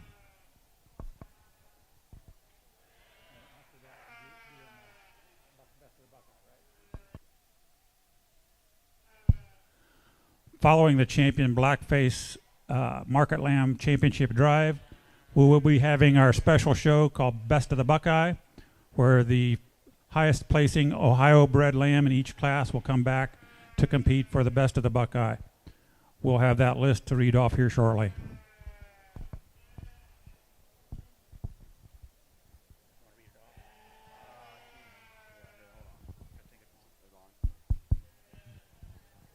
All right, for Best of the Buckeye, our current list is Reese Cook, Class 2 Hamps, Adeline Gillette, Class 3 Hamps, Mallory Snyder, Class 4, Dallas Crebahenny, Class 5, Victoria Kovacs, Class 6, Lola McCarroll, Class 7 Oxes, Jillian Ball, Class 8 Oxes, Reese Cook, Class 9 Southdowns, Elliot Waters, Class 10 Dorsets, Connor Lohr, Class 11, Hair Sheep.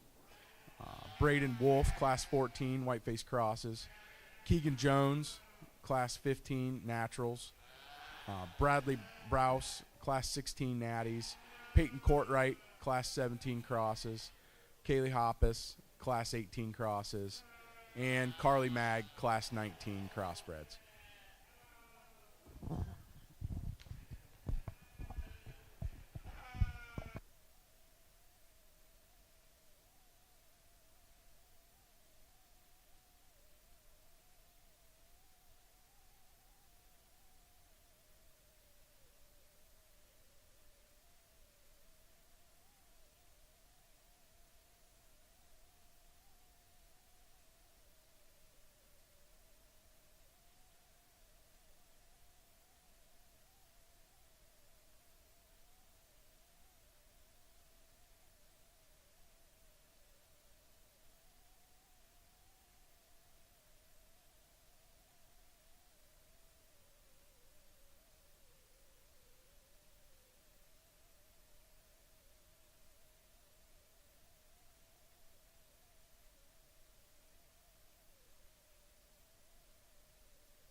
Out here in this class of crossbreds, the one I'm going to start with, I'd say of, this top 5, he's definitely the most leanest, most immature just in terms of his readiness today.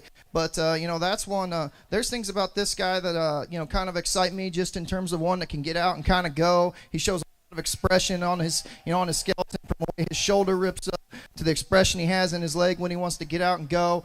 His top line, when she gets him right, like he runs uphill, his head ties in high in him. At times he just kind of wants to bellow and throw himself off a little bit.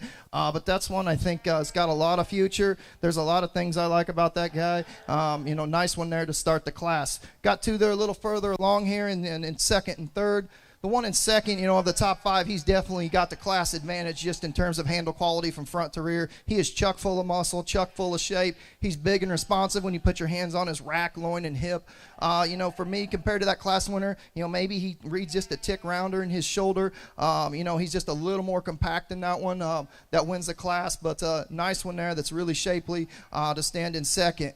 The one that comes out here in third, it's really proportional and holds that sheep holds his neck up really high when he wants to get out and go. For me, the problem I got with this guy is when I get up on top of him, he's probably not cracked apart as much in the center portion of his body. He's not as square in his loin edge, as the ones above him there. And maybe he's probably, of the top five here, he's probably the deepest in his overall body. But saying that, he's extremely proportional in how he views from the side. Nice one standing there in third.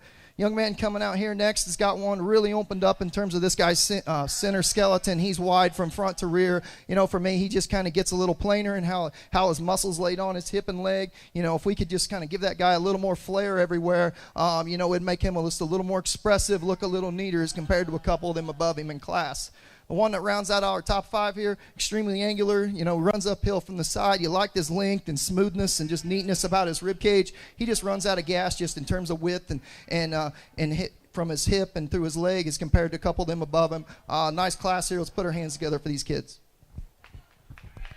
Our class winner in class number 20 is Dallas Krebaheny. Second place to Peyton Courtright. Third, Adeline Bryant. Fourth, Keegan Jones. Fifth is Braden Wolf, and Braden will be invited back for the Best of the Buckeye show following the champion Blackface cross.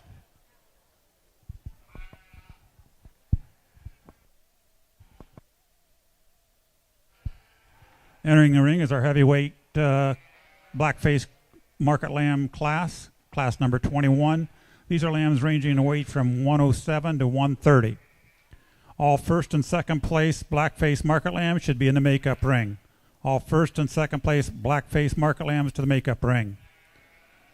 All lambs that are eligible for the Buckeye, Best of the Buckeye show following that should be making their way to the makeup ring as well.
We need Paisley McCarroll to the makeup ring. Paisley McCarroll to the makeup ring.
Got a nice top 5 here in our heavyweight class of crossbreds, and you know, there's some give and take in here. When they first came in, you know, there was something about this young man's sheep that stood in fifth, just in terms of his, just the tone to his skin and his muscle, and kind of carried his head high. I thought, man, that might be the one to win. And then as we continue to sort these things, he ends up in fifth.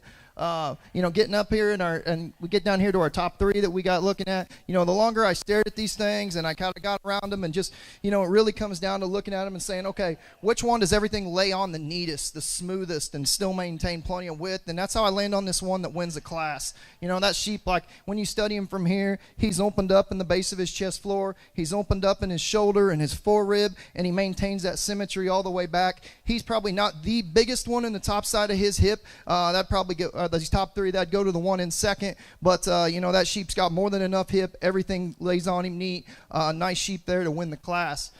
Silver sheep here that comes out next, definitely has some advantages over our class winner, just in terms of probably being a little harder in terms of the shape, bigger and bolder in his hip and width from stifle to stifle, a little more turn to that one's leg. That sheep's just not quite as smooth in how his shoulder and forerib and everything transitions, doesn't hold himself together quite as good as maybe that class winner does at all times. So that's taking nothing away from one that's going to continue to be extremely competitive down the road here. The one that comes out here in third of the top 5, I'd say probably the most mature looking of this set of sheep out here. One that's opened up from front to rear. He's smooth in his handle. He's got some width to his hip. To get on top of him and handle him, he's probably just not quite as crisp and responsive as a couple of them above him. One that I just like to kind of tweak out a little bit in just terms of his handle for his maturity. Just to match the two together. I'd like to see him closer to just kind of a market standpoint in terms of just handle and muscle pop. The one that comes out here in 5th. One that, the sheep's angular in his top line. She does a good job of getting the sheep set up. He's got big feet. He's got plenty of fur down low. He's got a ton of shape to his hip and leg. For me at times, this one probably gets a little plainer just in terms of his shoulder on the move. He's also probably, the top 5 here, the sheep kind of tapers in at his loin pretty darn good, and then explodes into a big old hip. I'd probably like to square that up a little bit, but a nice one there in 4th. I kind of talked a little about this one in 5th. Really trim, really expressive handling, awesome hide. The more I study this sheep, he just needs to be a tick shallower, tick longer, tick leveler everywhere from front to rear. But one that's got a heck of a lot of good in him. Young man does a real good job getting that sheep drove. Congrats to these kids. In class number 21, first place went to Lucy Shuri, second place to Hayden Bryant, third place Grace McCurdy, fourth to Marissa Snyder, and Marissa will be invited back to Best of the Buckeye show following the Blackface drive, and fifth place Cole Kruger.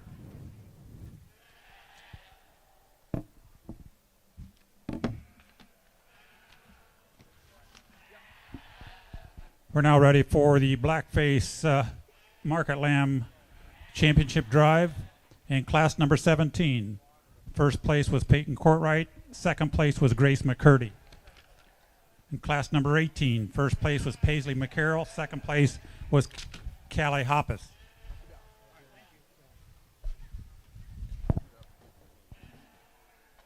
In class number 19, first place went to Carly Mag, second place to Mallory Snyder.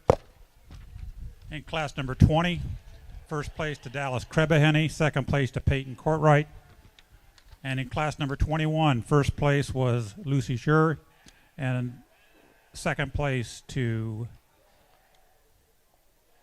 Hayden Bryant.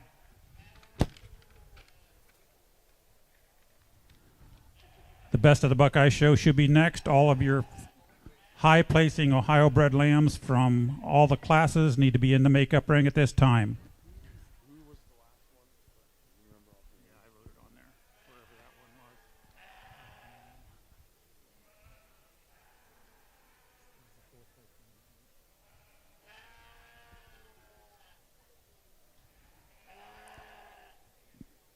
We'll be placing the top 5 individuals in the Best of the Buckeye show.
really happy with the set we have out here in our Champion Cross Drive. There's a lot of differences like we've seen all day, and you see that in Jackpots in May. You know, a lot of differences in maturity and type and kind, and, you know, sheep that are going to change a lot as they kind of continue through their feeding window, and, you know, as sheep get more broke and they exercise them more. There's a lot going to change on these sheep between now and August or the fall or wherever your endpoint is on these things. You know, saying that, you know, I guess I'm out here, and there's a lot of differences in just kind of shape and readiness in these things. You know, all the way from there's some really ripped up lightweights to some really ripped up heavyweights, and there's some in between that maybe aren't as ready today. You know, for me, I kind of get out here and I look and I say, okay, which ones do I want to feed on? Do I want to take home and you know, and try and think that I got a shot to be competitive somewhere with, and which one do I think's, you know, got the highest upside on that? You know, there's a few things like some of these kids, I had a couple of them slow these sheep down as we get out here. It's not always a race in the ring on how quick we can walk these things. You know, they might look like their joints move quicker or flex better when they're running, but their spines most of the time don't hold together near as well when they're running. So I kind of slowed a few of these down, and I think they maintain themselves a lot better just in terms of their neck and spine, and their joint angles look better when we kind of get some of these things slowed down. You know, I guess for me, it comes down to a couple of them here. I'm not going to say they're cookie cutter, not in the mold. You know, there's some definite differences in them. You know, for me, like I look at this Class 2 sheep, and you know, he's probably one of the more immature looking ones just in terms of his muscle readiness, you know, and top readiness. You know, there's not a lot of fat on that guy.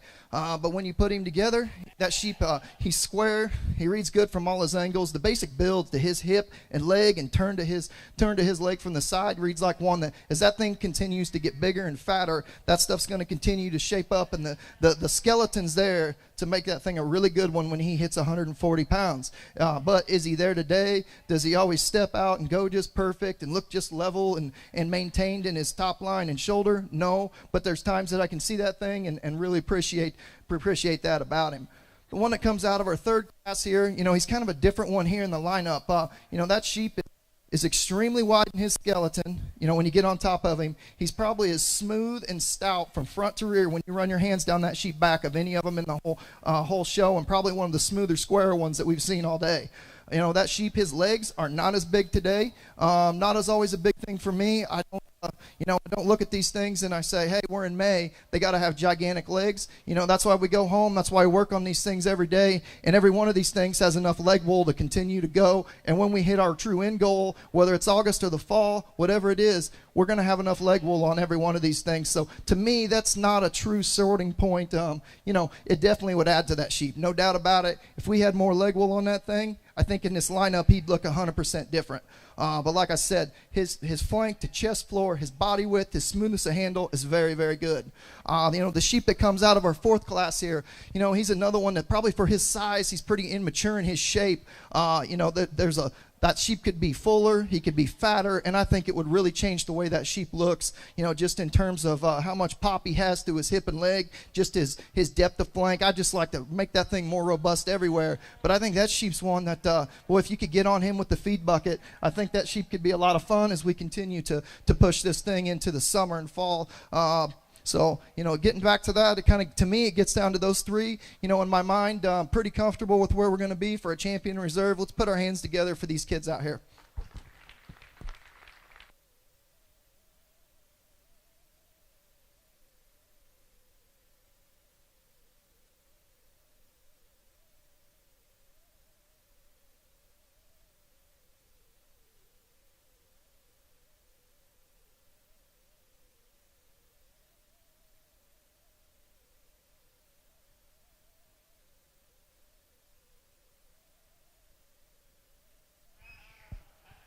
Our champion crossbred came out of class number 18, which is Paisley McCarroll. Our reserve champion came out of class number 19, which is Carly Mag. And our Best of the Buckeye show coming up next, we'll be picking the top 5.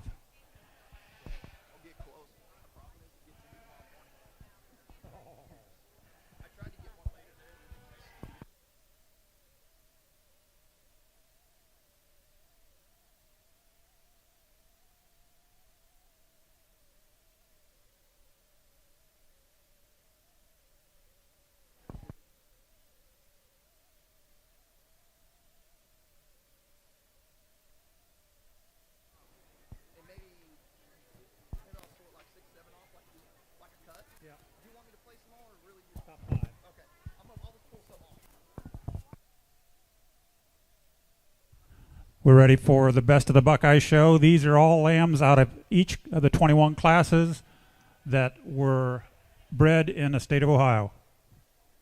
We will be placing the top 5.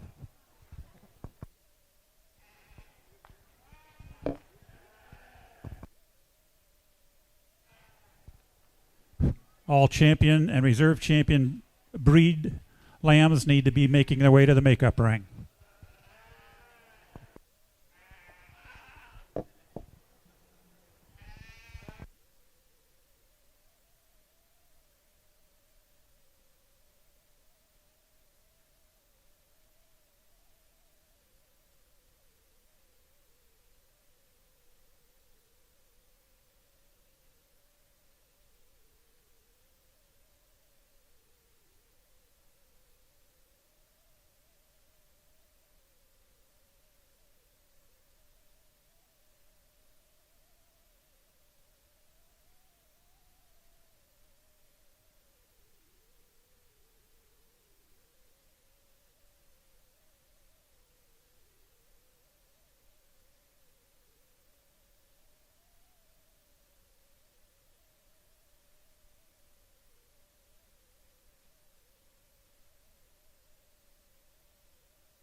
Got a nice class out here. I think there's 21 head out here for your Best of the Buckeye.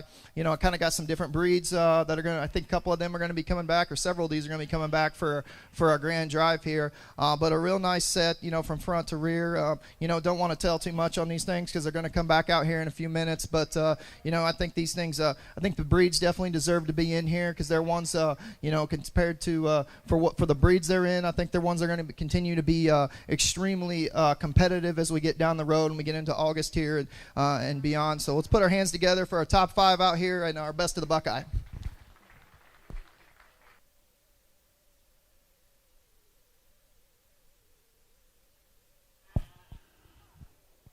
Our first place best of the Buckeye was Reese Cook from Class 2. Second was Kaylee Mag from Class 19. Third was Kaylee Hoppus from Class 18. Fourth, Elliot Walters from Class 10. And fifth, Lola McCarroll from Class 7.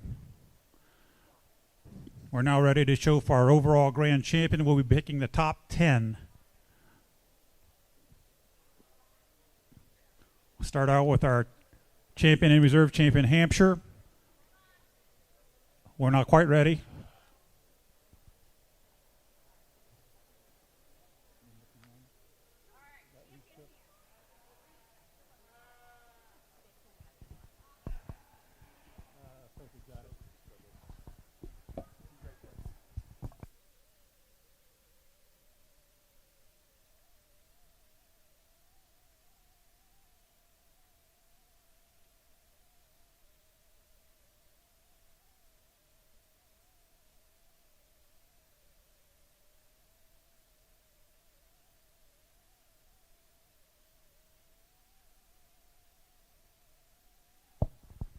While we're waiting for them to get organized, let's everybody give our judge, Brad Amthauer, a hand for going through our set today.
All right, ready to go with our champion Hampshire, shown by Reese Cook, our reserve champion Hayden Bryant, champion Shropshire Anika Hamilton, reserve champion Cameron Prince,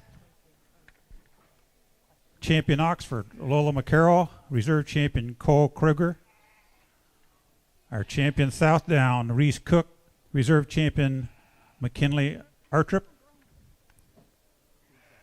our champion Dorset Elliot Walters, reserve champion Julian Ball, our champion Hair Sheep Connor Lohr, reserve champion Sadie Prince, our champion AOB Paige Bremke, reserve champion Taylor Workman, champion Whiteface Cross Jamie Maxson, reserve champion Braden Wolf, our champion Natural Adeline Bryant, reserve champion Betsy Young Peter, and our champion Blackface Cross. I didn't even write those down. What were they? Class 18 and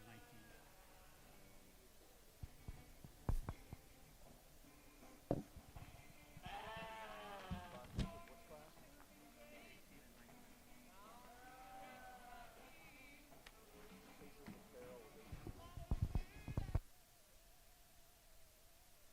Paisley McCarroll and Carla Mack.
Let's everyone put our hands together for our exhibitors out here in the Grand Drive. I think, we got a really impressive lineup, a lot of different breeds that have ones that are extremely high qualities for the breeds they represent, ones that are going to be competitive every place they go down the road. Doesn't matter if you're showing in Ohio, Iowa, Oklahoma, Texas, it don't matter. This set of sheep, they're going to be extremely competitive wherever you take them.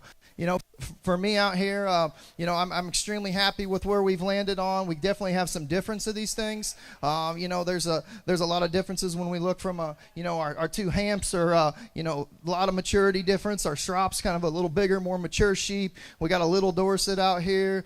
We got a really little natural color that was reserved, and we got a really big natural color that was champion. And getting into the crosses, I think we definitely got some differences in those two. So for me, I'm out here and I'm just looking at them and saying, okay, which one do I want to put on feeding? Which one do I think is going to continue to do the right things and try to read into these things a little bit and predict where I think which ones are going to be the most elite animals as we get them down the road. And for me, I'm pretty comfortable on at least champion reserve, third overall that we're going to land on. I think they're the ones that, if I was going to take home and put on feed, they're the ones I want to try. Not saying I'm right. I could be absolutely wrong at the end of the day, and that's part of it. You can ask my kids. I've started with ones I think are real good, and they haven't worked at all. I've started with some that I didn't think were very good and end up being sometimes our best one. I raise a bunch of them. I buy and sell a bunch of them, and, sometimes we get lucky and one that was real cheap turns out real good, and sometimes that big-legged, burly one that was a high-dollar one, he's the one that's the worst one in your set. So you just never know where these things are going to end up, when you start on them in, whether it's buying them in February, March, or April or whatever, and where they're going to end at the end point. Last thing here, I'd just like to thank everybody for getting me out here. Everybody's been extremely hospitable. This is an impressive show. I hope you guys realize that. Thank the people that put it on. Sponsors, this is awesome. I've been to shows all over the country, and this is tremendous. I mean, all the sponsors around here, all the stuff that you guys do on social media, I mean, it's awesome. It's awesome. I have not sponsored this show. I actually was planning on doing it this year after the year before, and then I got a call to judge, and I'm like, well, I'm not going to sponsor if I'm judged. But I think this is, as breeders out there, I think this is definitely one that you need to participate in, because there's a lot of families out here that are doing a very good job working with a lot of breeders, and they're extremely competitive families that are very, very good people within our industry. So one last time here, let's put our hands together for the exhibitors. Let's put our hands together for the people putting the show on. Thank you for guys having me, and I'll get you a top 10 here.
Our top 10 by breeds were crossbred, Hampshire, Natty, Shrop, Oxford, Dorset, Oxford. Thank you very much. We'll be taking some champion pictures, and then we'll be ready to roll for our second show. We'll give you about a 10, 15-minute announcement when we're ready to begin.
This is your 10-minute warning for show number 2. 10 more minutes.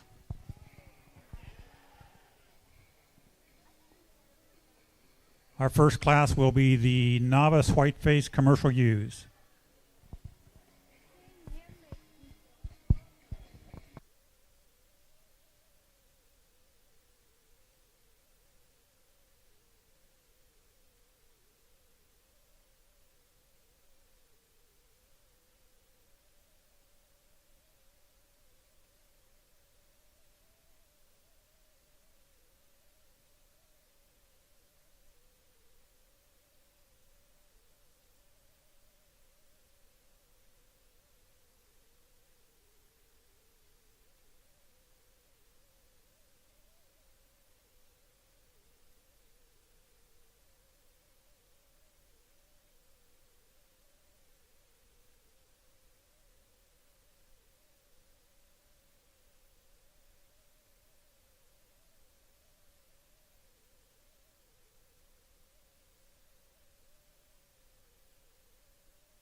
Yeah. 5-minute warning, 5 minutes.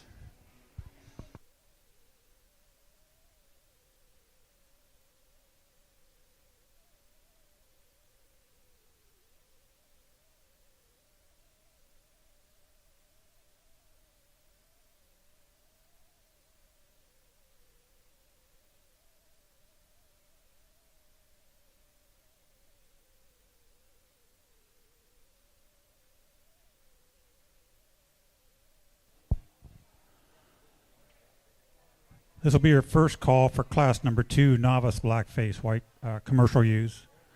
First call, class number 2, Novice Blackface Commercial Use. Novice Whiteface should be checking in the makeup ring.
Class number 1 enters the ring for our show number 2. This is the Novice Whiteface commercial ewes, weighing 73 to 110 pounds.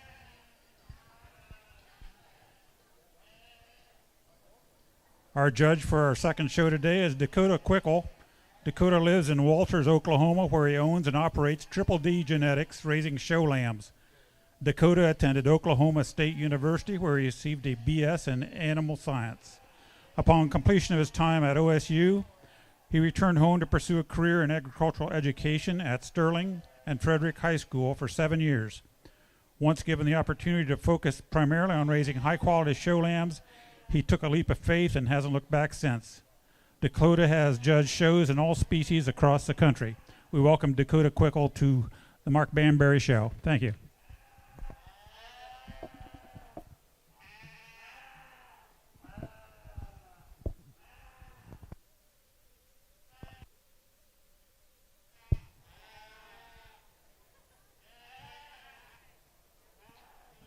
Class 2 Novice Blackface commercial ewes should be in the makeup ring. This will be your first call for class number 3.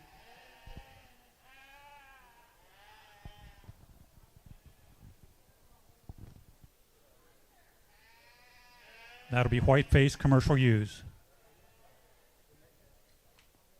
We will show for champion novice ewe following the Blackface commercial ewe novice show.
Well, good afternoon, guys. First of all, I'd like to thank the crew here at the Mark Berry for having me out. And as we study these first class of novice sheep, man, an awfully exciting class and quality top to bottom. I think you can sort these several different ways, and what we landed on is the young man's up front. I think from just a body standpoint, that one's shoulder angles into his rib cage are awfully impressive. And then when you get behind him, that's where that thing excels, is just in her upper hip. That's the most expressive one through that regard. She's got a little set to her hooks and pins, but yet with that, that one's turned to her outer stifle shape, and that one's shape in terms of her forerib are things that I certainly appreciate.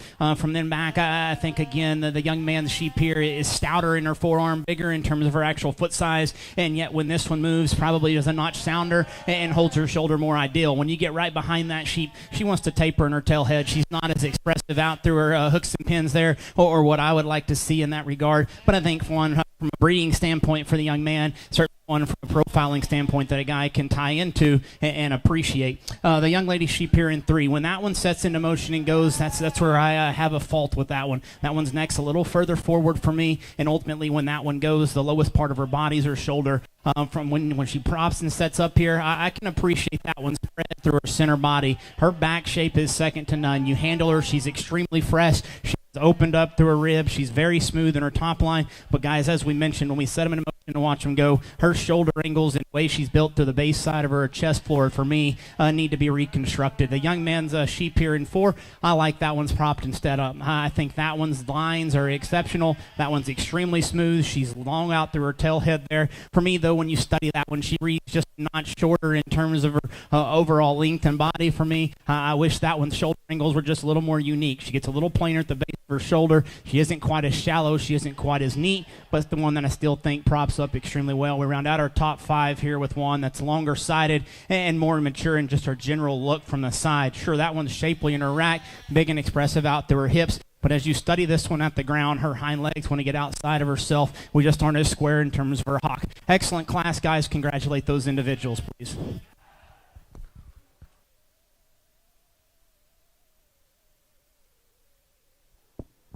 Our next class in the ring is your Blackface commercial ewes, a novice division. These are lambs weighing 65 to 104. Our placings in the Whiteface division, our champion Whiteface novice ewe lamb was Hayes Bollinger. Our reserve was Cash and Wolf. Third in the class was Aspen Krebaheny. Fourth was Harlan Browsey. And fifth was Charlie Clem.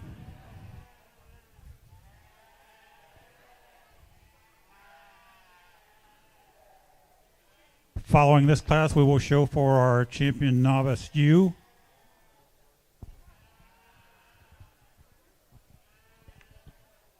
Class number 3, Whiteface commercial ewes should be in the makeup ring as well. This will be your first call for class number 4, Blackface commercial ewes.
This will be the last call for Class 3. Class 3 needs to be in the makeup ring.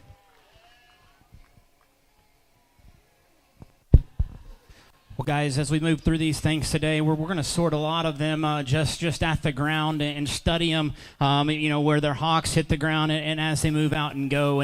And with that said, I think you can kind of, get critical on these things and yet still keep things exactly how you'd like. The young man up front, I'm going to be the first to tell you, that one's spine is probably not as loose as some of the ones behind it. But outside of that, for that much shape and spread and to be that square at the hock, and yet his feet and legs work exactly how they should, and then you step back and analyze that one from this angle, you certainly appreciate that one's rib cage. You like that one's roundness to her body. That one's shape down low in relation to where her forearm is and how open she is up through her chest floor. I like that one, and I think that one's build from the side is exceptional. She's shorter hip, she's tighter spine, sure, things that we could get by with when we make them that good and that athletic at the ground. From there back, I think you've got some decisions to make. The young lady sheep here in 2, if that one's shapelier, I think she's got the case to win. She's just a little, nondescript for me. She isn't a stand-up in her rack. She's not as big out through her upper hip, but what she is, guys, she's rounder in terms of her true rib cage. She's bigger at the ground in terms of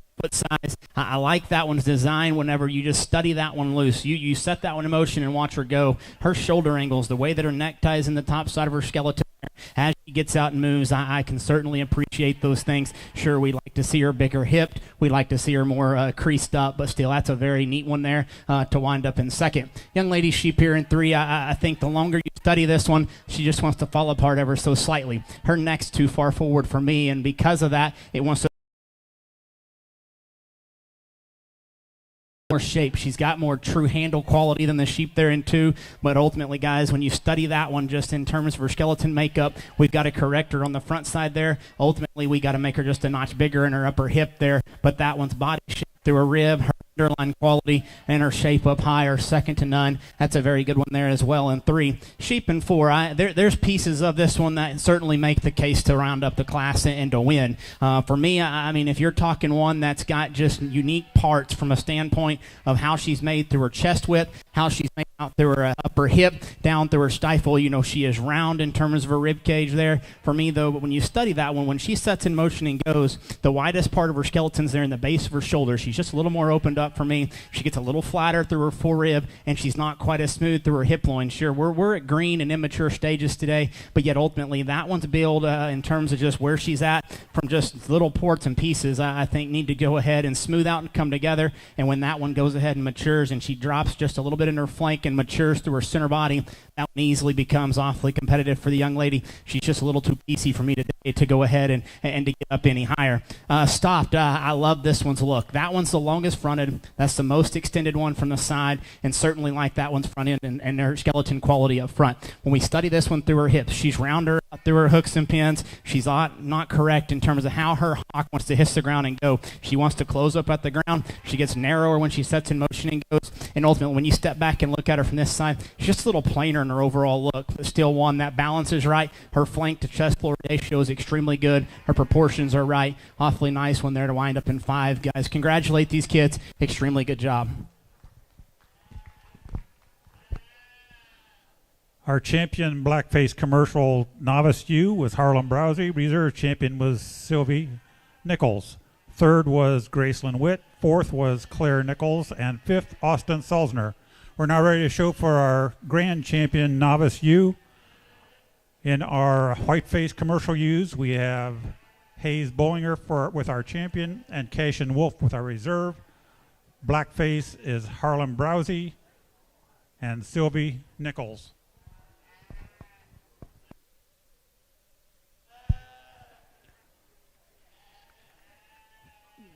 Class 3 Whiteface commercial use should be in the makeup ring.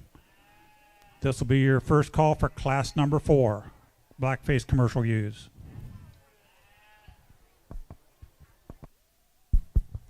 Well, as we get here to our champion U drive in the novice division, again, an extremely impressive set of females that we saw and several kids top to bottom that have done an awfully good job just presenting these things and getting them shown, guys. When we get them back out here, I think that for me, it's quite obvious as to what I want to do, and the 2 that we like best, the 2 out of your Blackface drive will be champion reserve. Congratulate those kids.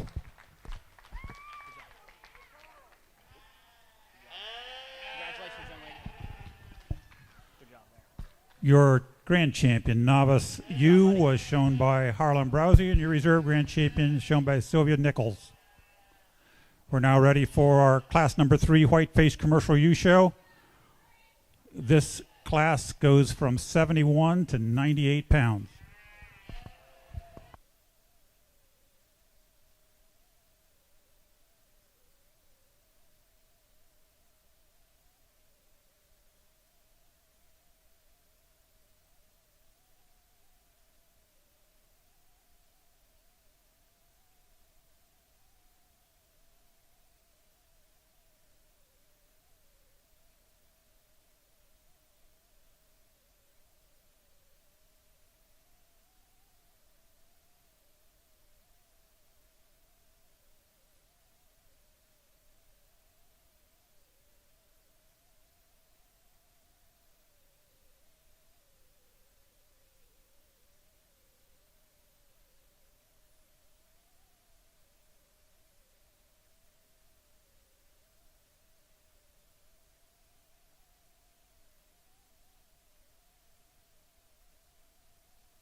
As we move into the first class here of the Whiteface crosses and study these things, I think our winner kind of walks in here and runs away with this class, and that's a good sheep up front. I think that one's a shape and muscle, and the way that one's proportioned from the side is very, very good. You know, sure, we could drop that one in her flank or make her shoulder bladed. Either way you want to look at it. I'm not calling that one deep. I'm calling that one built right from the side. We just need to make a few adjustments there to make that one elite. But from a shape standpoint, that one's skeleton up high and that one's build from the side are things that I can appreciate. She's longer sided. She's more ideal in terms of length of body and still proportions extremely well in relation from their back. The sheep here in 2, sure, well, that one there needs to be a notch longer sided for me, but ultimately our deciding factor when you study that one and the sheep there in 3, this one's longer hipped. This one is shorter bladed, and ultimately for me, guys, her underline in relation to how she's made from the side is more deemed ideal for me. I like that one's freshness. I think she's smoother in her top line. She's not perfect overall there through her hip-loin junction, and ultimately when you watch that one move, she could take just a longer stride. She still hits the ground square, though. You like her in that regard. I just wish she was more free about her skeleton ever so slightly, but a very nice one there to wind up in 2. Young lady sheep here in 3, sure, that one resembles our class winner from a profile standpoint. That one's longer sided in the sheep in 2. You study that one though, and she becomes rounder out of her hip. She's shorter in her upper hip as well, and with that, she's just not as fresh. You can see it's been a long day. She's wanting to wrinkle in her skin and just not have the same freshness or crisp to her edges as what we find in the sheep in 2, but still a very nice one that we talked about being just a little bit deeper up front in terms of where her chest and blade lie together back to her shoulder. The sheep here in 4, sure, that one there is extremely shapely, heavy in terms of her muscle. For me, though, that one is just not proportional today. That one's longer sided than she is in terms of width. She wants to get a little off in terms of just her proportionality from a profile standpoint. You study that one from this angle. I love the turn to her rib. I like the width to her chest, but ultimately when you handle that one, she's not correct in terms of where her hip and loin tie together. She gets a little tapered there through her hip, hook spin, but still a very nice one for the young lady. We round out the class with one that just needs more. That one for me, I like that one's silhouette. That one's long-necked, neat-fronted, and certainly good from a balance standpoint, but you get on top of that one, we got to open her up. We've got to give her just a shot more width, a shot more muscle, and then ultimately drop that one side stifle shape ever so slightly. But still, guys, excellent class top to bottom. Congratulate those kids, please. In our Whiteface Commercial U division, our champion Whiteface U was Julian Ball. Reserve champion was Brinley Bollinger. Third was Betsy Youngpeter. Fourth was Delaney Doot. And fifth, Kennedy Kramer. We're now ready for class number 4, our first class of Blackface Commercial U's. These are ewe lambs weighing between 53 and 76 pounds.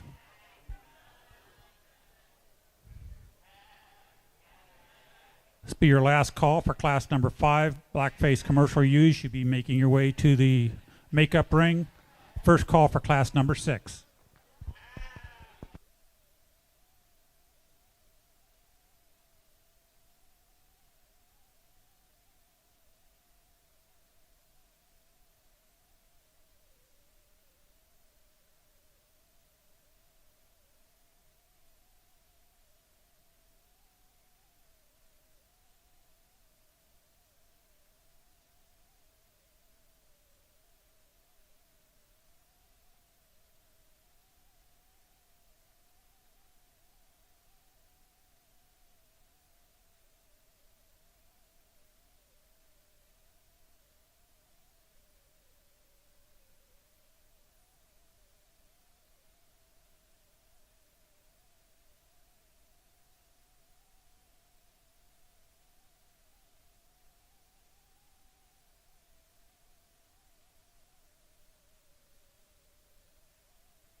Well, guys, I apologize for taking some time on this class, but this class is fun and fun to sort, and I know that we were relatively young, but there's lots of these sheep that when they come in, you're like, that one's good enough to win the class, and you know, we said it about several of them, and then we start analyzing them, and we're going to kind of talk through kind of what I see in them and what I think, and kind of how we evaluated them here. This top pair is as good as any that I've had the chance to sort at this particular weight. They are very, very nice, and you know, you can flip a coin. I'd be okay with switching them.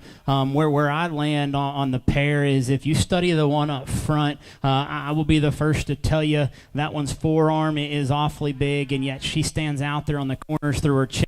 She's different right behind the shoulder. She's opened up. She's rounder in her forerib. And ultimately, when you study her at this angle, I like the set to that one's hip just a little better. She's a little bit longer in that regard. She's not as round as what we find in the sheep in two.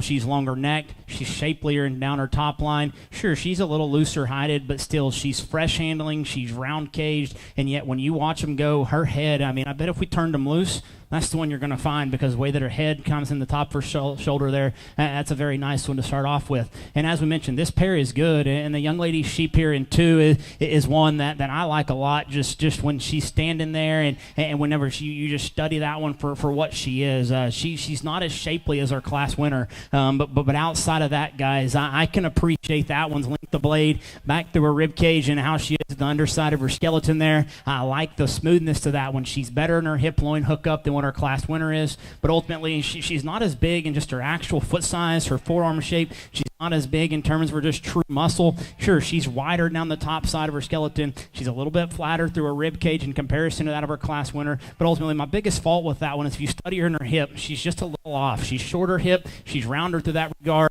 but she's able, because of that, to have the turn to her stifle, the set to her hock, and she's built right from the side. That's a nice pair up top there. You can certainly flip a coin and switch any day of the week. From there back, it's extremely challenging for me because we've got 5 or 6, 7 of them still that can certainly land in the 3-hole. And then the blue one here, it excels the class just in her forerib area. She excels the class out through her upper hip. That thing's back is large. That thing's rib cage is excellent. And ultimately, when you study her from this angle, she's a little longer in her blade, but her underlying quality is still right. She runs the right direction. She handles her feet the next best. She still stands up on her toes. They run the right direction. And I like that one's silhouette from the side, and that one's bone work. Young lady sheep here in 4, that one's got some size on things, and we can see that. But ultimately, when you study that one, she quickly becomes the flattest out of any of the top 5. She's not quite as round through her rib cage. She's not quite as opened up through her forerib. She's the biggest in terms of her shape. She's the biggest in terms of her muscle.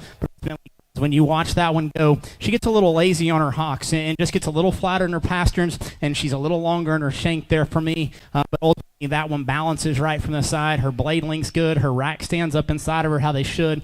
I just wish that one was round her rib, and I wish she could carry her hind leg just a little bit better there. Sheep in 5 does those things. She's shorter bodied. She's more ideal in terms of length from profile. For me, though, she's got so much shape up high. She's a little harder to look at. She's a little piecier today. But, guys, when you get behind that one, she's excellent in her rib cage. She's very good in just the center body. Where her shoulder comes into her forerib, I'd like to make that one rounder. She wants to close up in just her general chest width as she comes right at you, or as she leaves you from behind, she just gets a little narrower. But I think when that one matures, that one fattens up and softens up. I think her forerib's going to open up just ever so slightly. She's going to smooth up in her hip loin, and that one becomes excellent for the young lady, guys. Top to bottom, very good class. Put your hands together for these kids.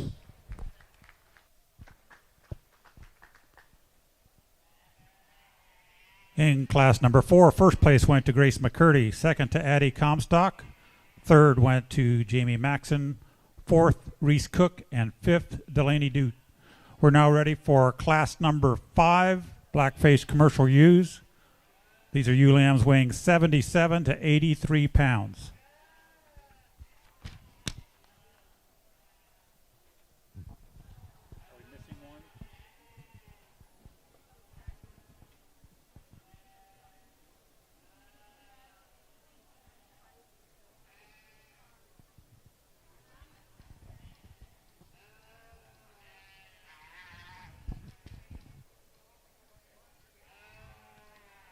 Class number 6 is next in the makeup ring. This will be your first call for class number 7 Blackface commercial ewes.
another really good class, and some class that takes some evaluation and sort in them. And if you want to switch some things, by all means, we can discuss them later on. But this is kind of how we see them. The young ladies up front, I think the presence of that sheep and the build of that sheep there is awfully good. She's a little harder in terms of just where she's at from a condition standpoint. She isn't as smooth in her top line. She's not as full out through her upper hip. But ultimately, that one there, her build from the side is very, very good. And yet, when she goes, and I'm not picking on the young man, the sheep there in two, because that one's still sound and square, but we're just not cooperating out here in the ring, and we can't really see where that one just relaxes. But the sheep here in first does so quite handily, just as far as how her presence is throughout the ring. And then when you get on top of her, she's not as round in her forerib as what we find in the sheep in two. She's more expressive out through her hip. She's wider and pulled apart more, just ever so slightly there in her rack shape.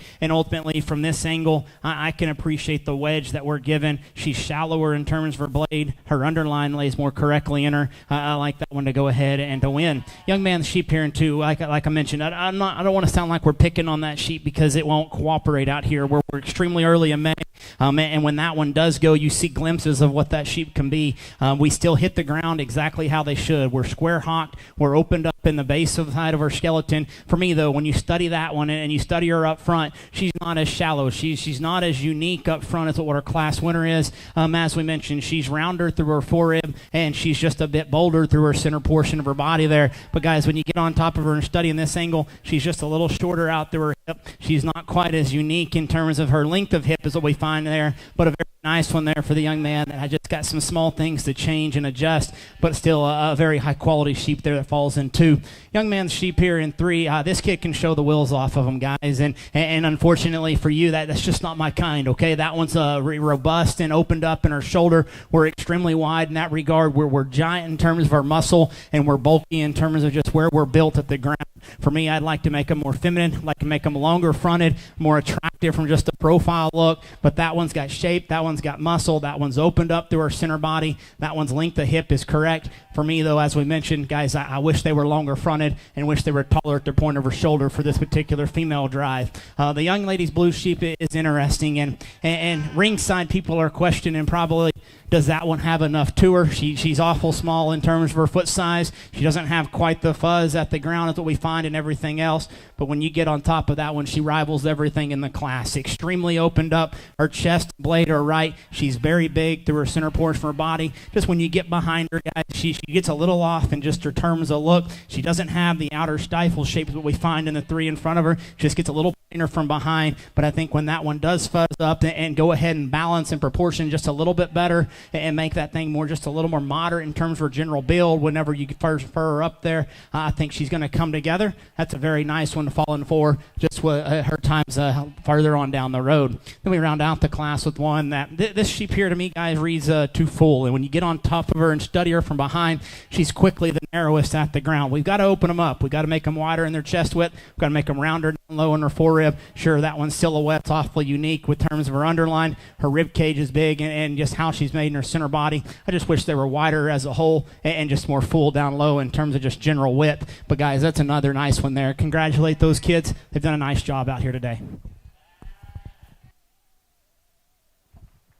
First place in class number 5 was Brindley Bollinger. Second place to Braden Wolf. Third went to Hunter Salsner. Fourth went to Addie Comstock. And fifth, Delaney Dute. Coming into the ring now is class number 6. Blackface commercial ewes weighing 85 to 90 pounds. Class number 7, Blackface commercial ewes should be in the makeup ring. This will be first call for class number 8.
very good class. And the one we land on, I think from the time she come in the ring, that's the one we're going to run with and use. And that one's awfully good from a profile standpoint. I know the popular thing to do, guys, is to beat that one because of her leg color. But you know what? I'm in charge today, and if they got black legs or purple legs, I don't care where they look like that on the side. A very neat one, one that's shallow made, one that runs the right direction uphill. I like that one's look, and then when you get on top of that one excels in terms of just how she's made up high. She's opened up. She's round cage. She's big and expressive out through her hip. She still looks like a female, though, from the side in terms of her shoulder angles down to her belly. I like that one's build there to go ahead and win. Young man's sheep here in 2 is very similar to that of our class winner. When you study her up front and study her angles, she is a notch longer necked. She's a notch more extended in terms of her front third. But guys, when you study that one from behind, she quickly closes up high in her tail head. She's not as expressive or not as big and bulky out through their dock as what we find in our class winner. But I like that one's silhouette. I think that one's build from the side is excellent. I think that one handles his hind leg, is able to get out and move, and that one's front end and extension's awfully good. Just beat by one that's got a little more out there in her tail head to go ahead and win the class. From there back, I think you've got some decisions to make, and then where we landed on the sheep here in 3, sure, that one's moderate, that one's smaller in terms of her general build, but I like that one's shape and expression. I think she's leveler down through her top line. She handles her hind leg just a notch better than the sheep in 4. Sheep in 4's length of body is of concern, and when you study her, the young lady does an excellent job keeping that one's belly up and keeping his top line correct. But when you look back and just study her from right here, that one's tail head's the highest portion of her body. We got to make that one just sit a little lower, make that one longer up front, and ultimately, guys, when you watch that one go from behind, her honk needs to be just a notch square for me to move up any higher. And then we round out our top 5 with one that is ultimately extremely shallow. You can tell ringside that one's length of blade is very, very good, and yet study that one's underline. We certainly like those. That one's too rough top today. We're not quite as smooth in our transitions. Got a little junk muscle, which causes us to be just a little lower in our loin. But I think when that one smooths up and matures and goes ahead and just finishes on out, becomes a very competitive sheep there. Put your hands together and show these guys a round of applause, please. Placings in class number 6. First place was Sutton Weston. Second place to Carter Kovalik. Third place was Taylor Workman. Fourth went to Annika Hamilton. And fifth, Adeline Gillette. Coming into the ring now, class number 7, Blackface commercial ewes weighing 91 to 99 pounds.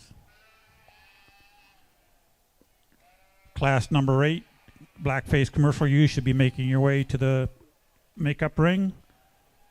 This will be your first call for yearling ewes.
Again, another class that I think is challenging because there's lots of good ones out here. And if you want to argue with me and tell me the one we used to win is too long-bodied, we can accept that. I think that's that one's whole, and because she is just a rib longer-bodied, she isn't as smooth in her top line. But outside of that, guys, just study that one through her center body and just analyze that one up high. Her rack shape and progression back, where she's made in terms of her long, skinny neck, how she's designed up front in her skeleton, and ultimately progresses the wide enough and transitions as she gets back there. I can appreciate that.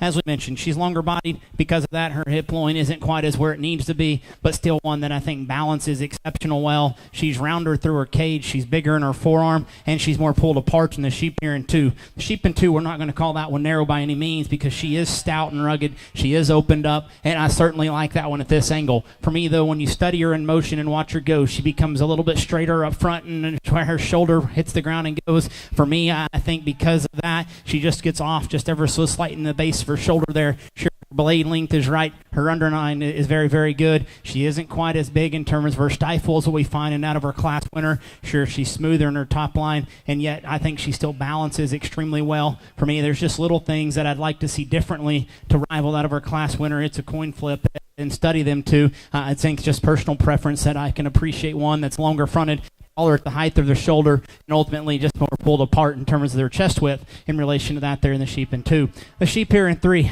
at this standstill, guys, that one's awfully impressive, and I like that one. I like that one's uniqueness up front. That one's shoulder angles back through her underline are exceptional. That one's handle quality up high is very, very good. For me, though, guys, as we've done all day, they've got to get out and move, and because that one's hind leg just wants to get outside of himself, wants to roll some hocks, and doesn't quite have the same length and extension at the ground in terms of our flexibility and our stride lengths that we find the 2 in front is why we're here in 3. And if we could change that and fix that and make that one more correct in terms of our hind leg, sure, that one kind of runs away with the class. But guys, we were trying to make these things as a breeder better at the ground, and that's where it starts, is people doing it in the show ring, and that's where we're going to stand with these things today. Very good one, though, to sits in 3.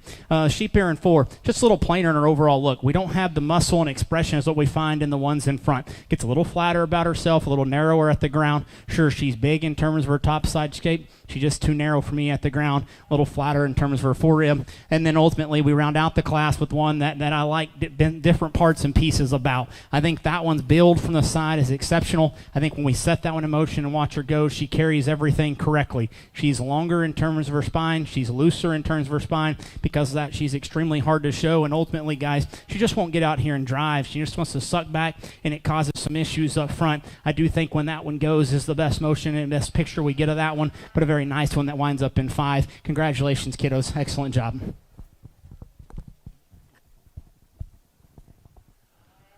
In class number 7, first place went to Braden Wolf, second place to Delaney Doot, third was Mallory Snyder, fourth Carly Mag, and fifth Maya Carrick.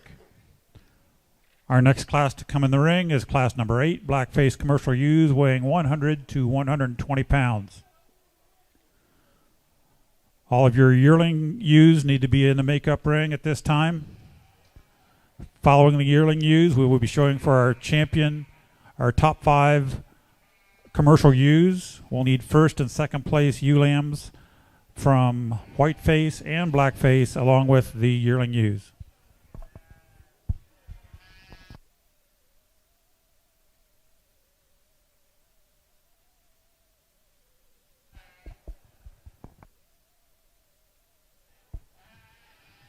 If any exhibitors have not picked up their bags and shirts over here at the table behind the announcer stand, please do so before the end of the day.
All first and second animal ewe need to be in the makeup ring. That includes Whiteface, first and second Whiteface.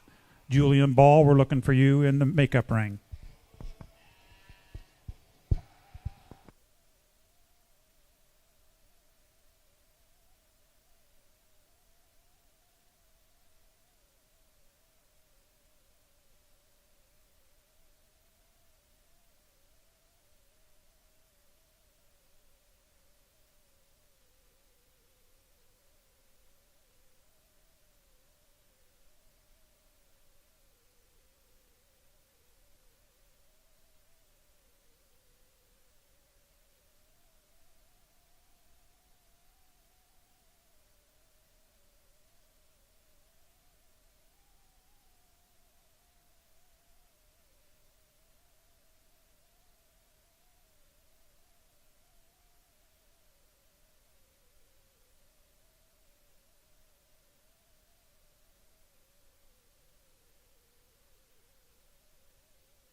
We get here to the heavyweight class just before the yearlings. I think these two kind of surface to the top, and we get to lay our priorities kind of exactly where we want to and be able to sort them at that. And the difference between these two sheep is settled up front, guys. And the young man's sheep is longer fronted. He's more athletic and shorter bladed.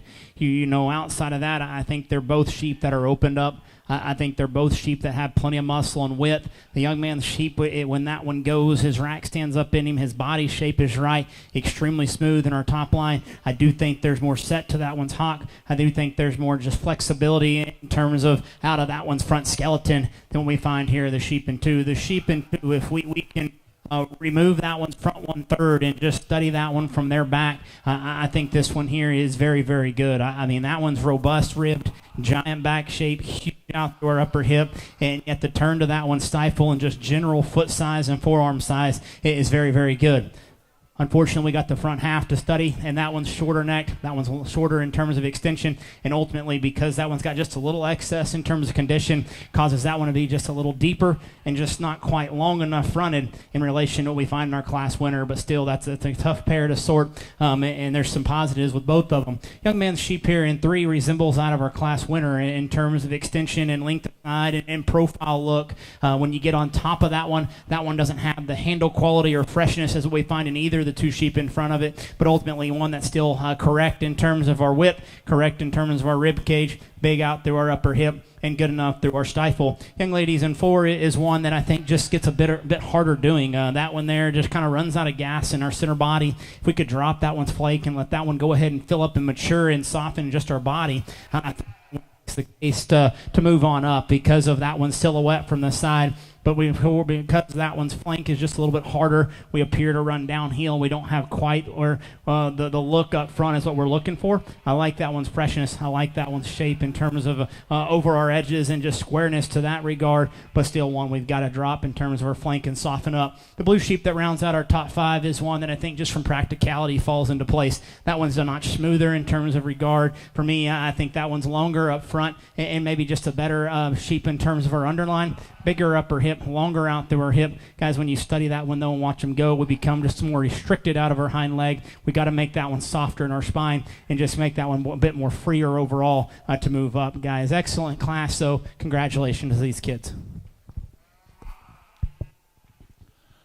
In class number 8, our first place winner was Landon Bewley.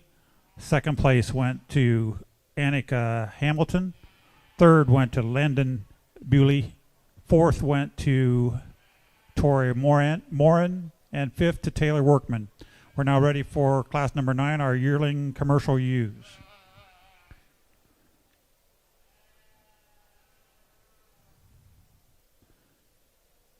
All first and second place ewe lambs, Whiteface and crossbreds need to be in the makeup, and Blackface need to be in the makeup ring for our champion drive following this class.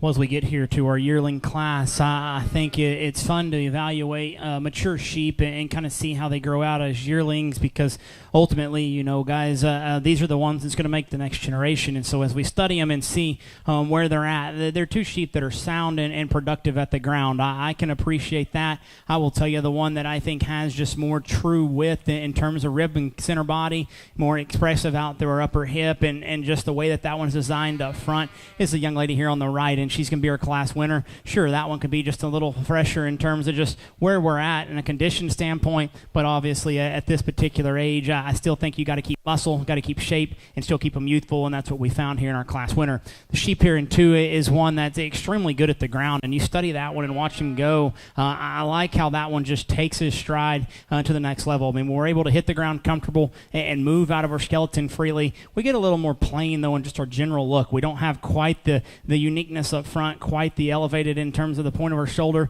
Our underline is just a little bit flatter in relation to that of our class winner, but a very nice one there for the young lady. Put your hands together for those 2, please.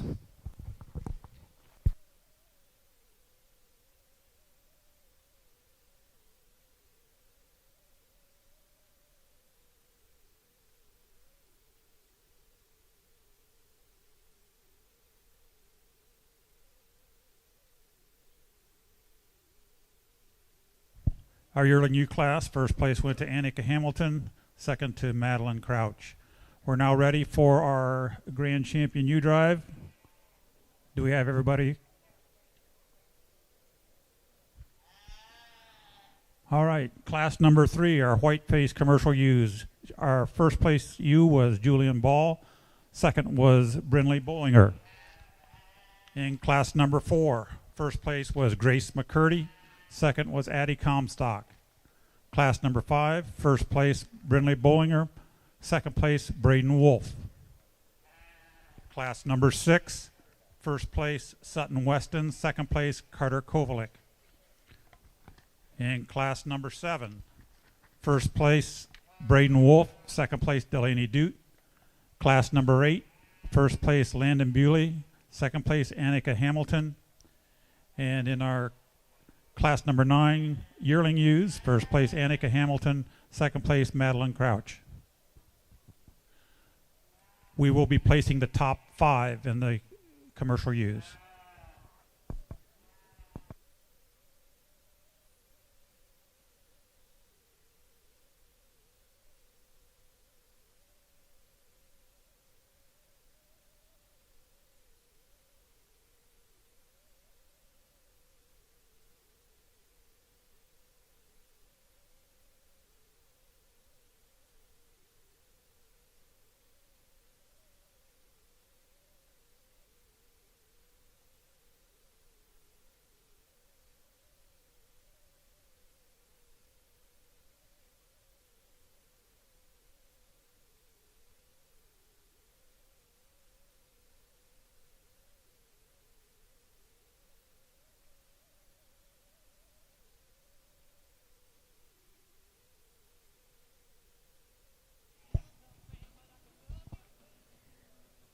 While we finish up commercial use here, I'm going to go ahead and do the drawing for our Mother's Day bag, and we had a lot of entries for it, so I'll do that real quick.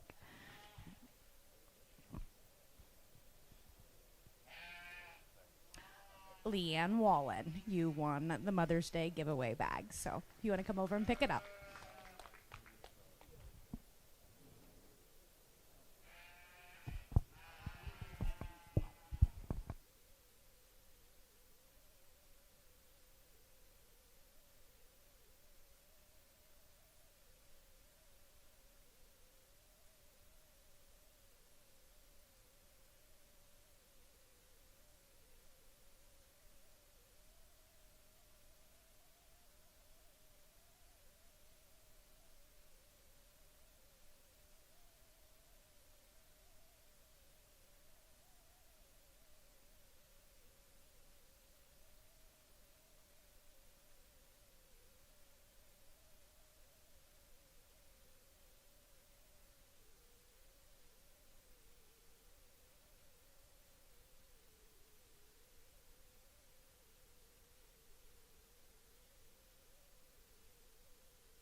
I've got the envelopes.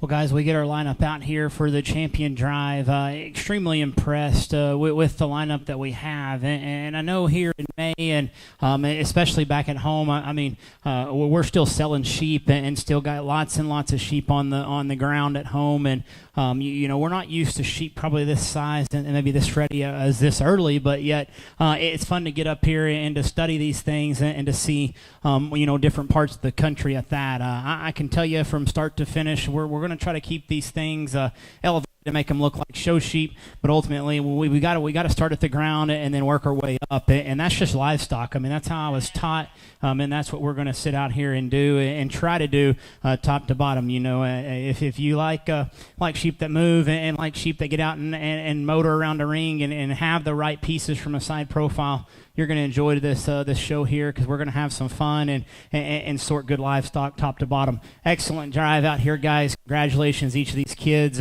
Put your hands together, show them your support. We'll get your top 5 selected.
Our champion ewe came out of class number 6. They'll probably want pictures, yeah. Shown by Sutton Weston.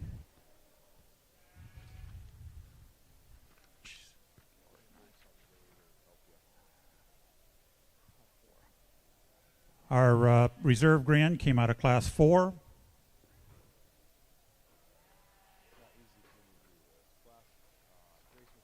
Grace McCurdy. Our third overall came also out of class 4. Addie Comstock. Fourth overall came out of class 8. Landon Bewley. And our fifth overall came out of class 7. Braden Wolf. We'll take photos of our champions, and then we'll begin right away with our Market Lamb show. Our first class, class number 1, will be the Novice Blackface Cross Market Lambs. All Blackface Market Lambs need to be making their way into the makeup ring. This will be your first call for class number 2, Hampshire Market Lambs.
All right, we're ready to roll with class number 1, Novice Blackface Cross Market Lambs.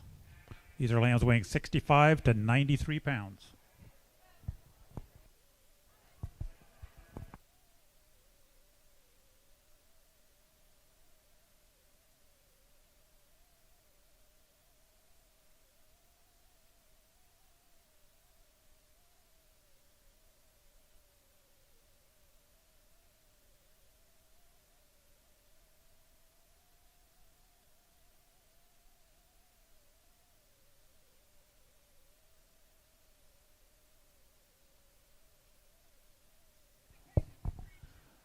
This will be your second call for class number 2, Hampshire Market Lambs. Second call for class number 2.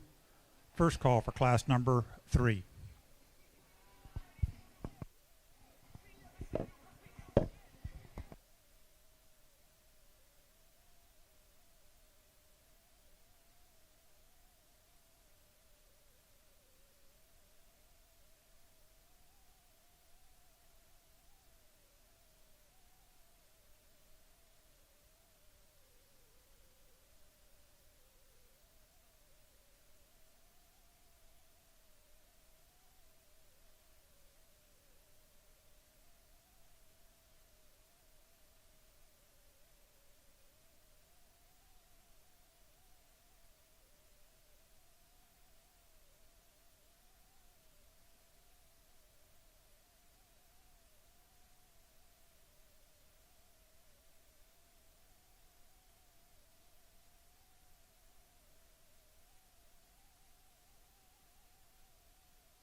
Again, a very fun way to start off our Market Lamb show with these young kids out here. And the sheep are very good, and there's some subtle differences between them.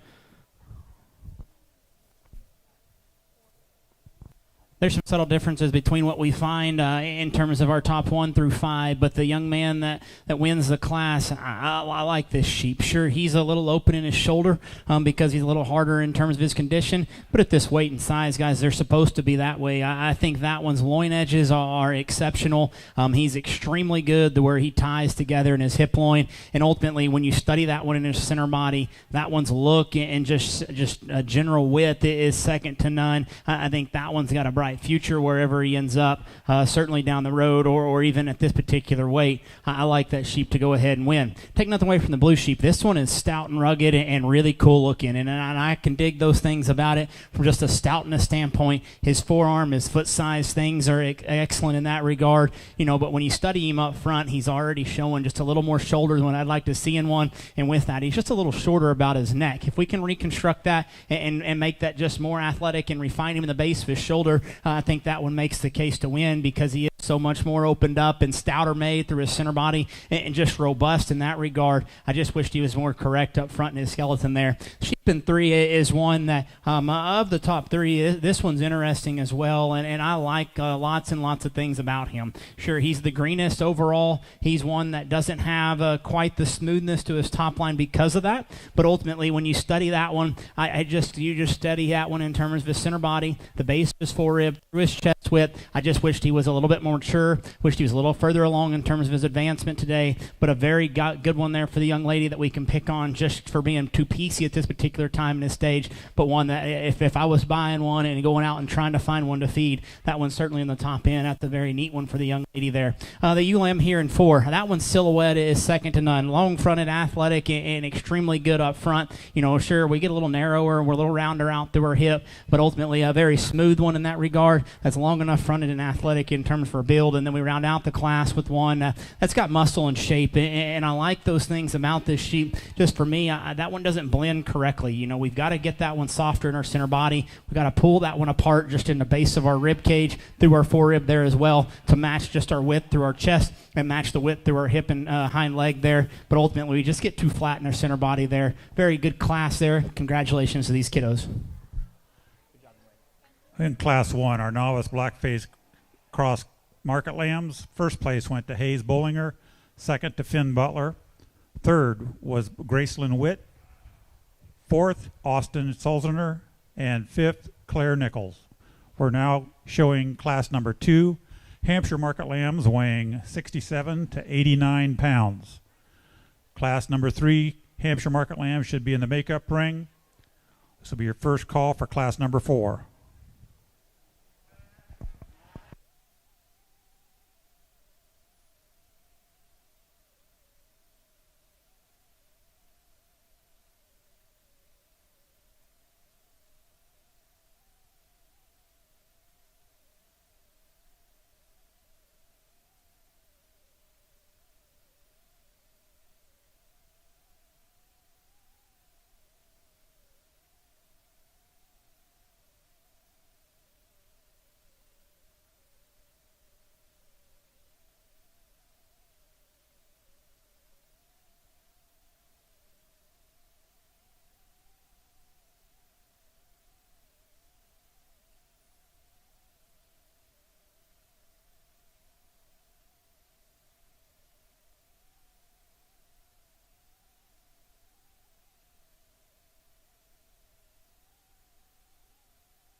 as we get into our Hampshire lambs. This young lady brings us a class winner that I think kind of does lots of things right. And you know, when you study that one and evaluate that one, just in terms of that one's look and just muscle mass, smoothness, correctness of skeleton, and where that one's at today, that one's got wild out there pieces. And you know, you look at that one in her skeleton, that one's blade length through his center body is awfully right. To have that much turn to his stifle and still be correct in terms of his hind leg, I can get behind that one and truly appreciate just good livestock for what that one is. And that's what we've got here in our Class 1 winner, a very nice one to start off with. The sheep here in 2, I think from a muscular standpoint, is probably the most ready of the ones that are out here. I like that one stand-up rack. I think that one's out on her edges in terms of through his chest and at the base of his shoulder. I can appreciate that one's turned to his rib, you know, and from this angle, that one's got just an enormous amount of stifle shape and just how that one's designed. When we set that one into motion,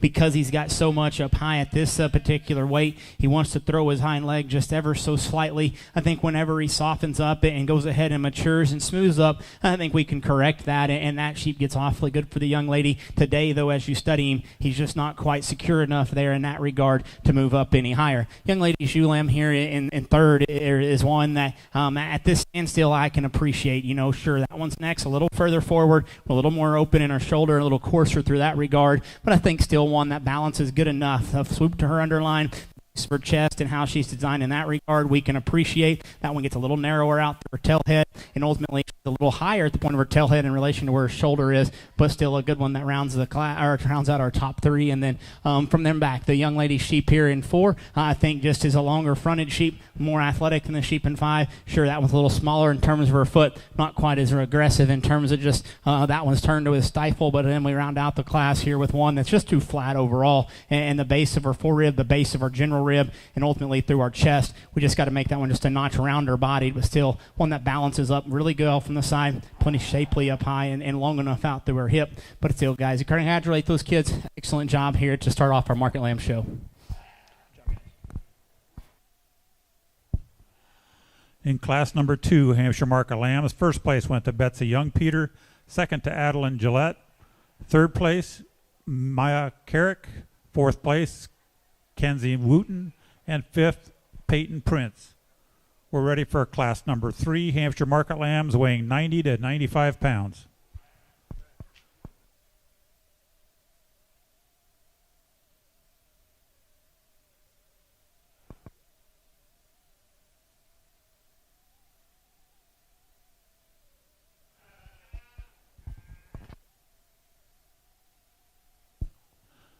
Class number 4 should be making your way into the makeup ring. This will be your first call for class number 5, Hampshire Market Lambs.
fun way to evaluate this class and to sort through them. And guys, I know what we're about to do is going to contradict what I've said pretty much all day, but this sheep's real nice everywhere else. And if he'd just get out and cooperate for her, I think this one's hock is still square enough at the ground. He just doesn't have the flexibility to get out and move. But outside of that, that one's built how they should be. I mean, I love that thing from the side. To be that shallow bladed and correct in his underline, to be that good in terms of spread and his shape up high in relation to the rest of his skeleton. You know, he comes at me as wide and square made as what they need to be. When he leaves me, though, I mean, again, it's what we've contradicted all day. I don't think it's perfect. I do think it's square enough. I do think he hits the ground correctly. He just won't get out and flex him like he needs to be, but a very nice sheep there to go ahead and win. Sheep here in 2, I think it is very, very nice, and I love this one's height to shoulder. I like this one's look from the side, the base of his shoulder and how round he is and the bottom side of his chest floor. I really appreciate that. When you get behind this sheep,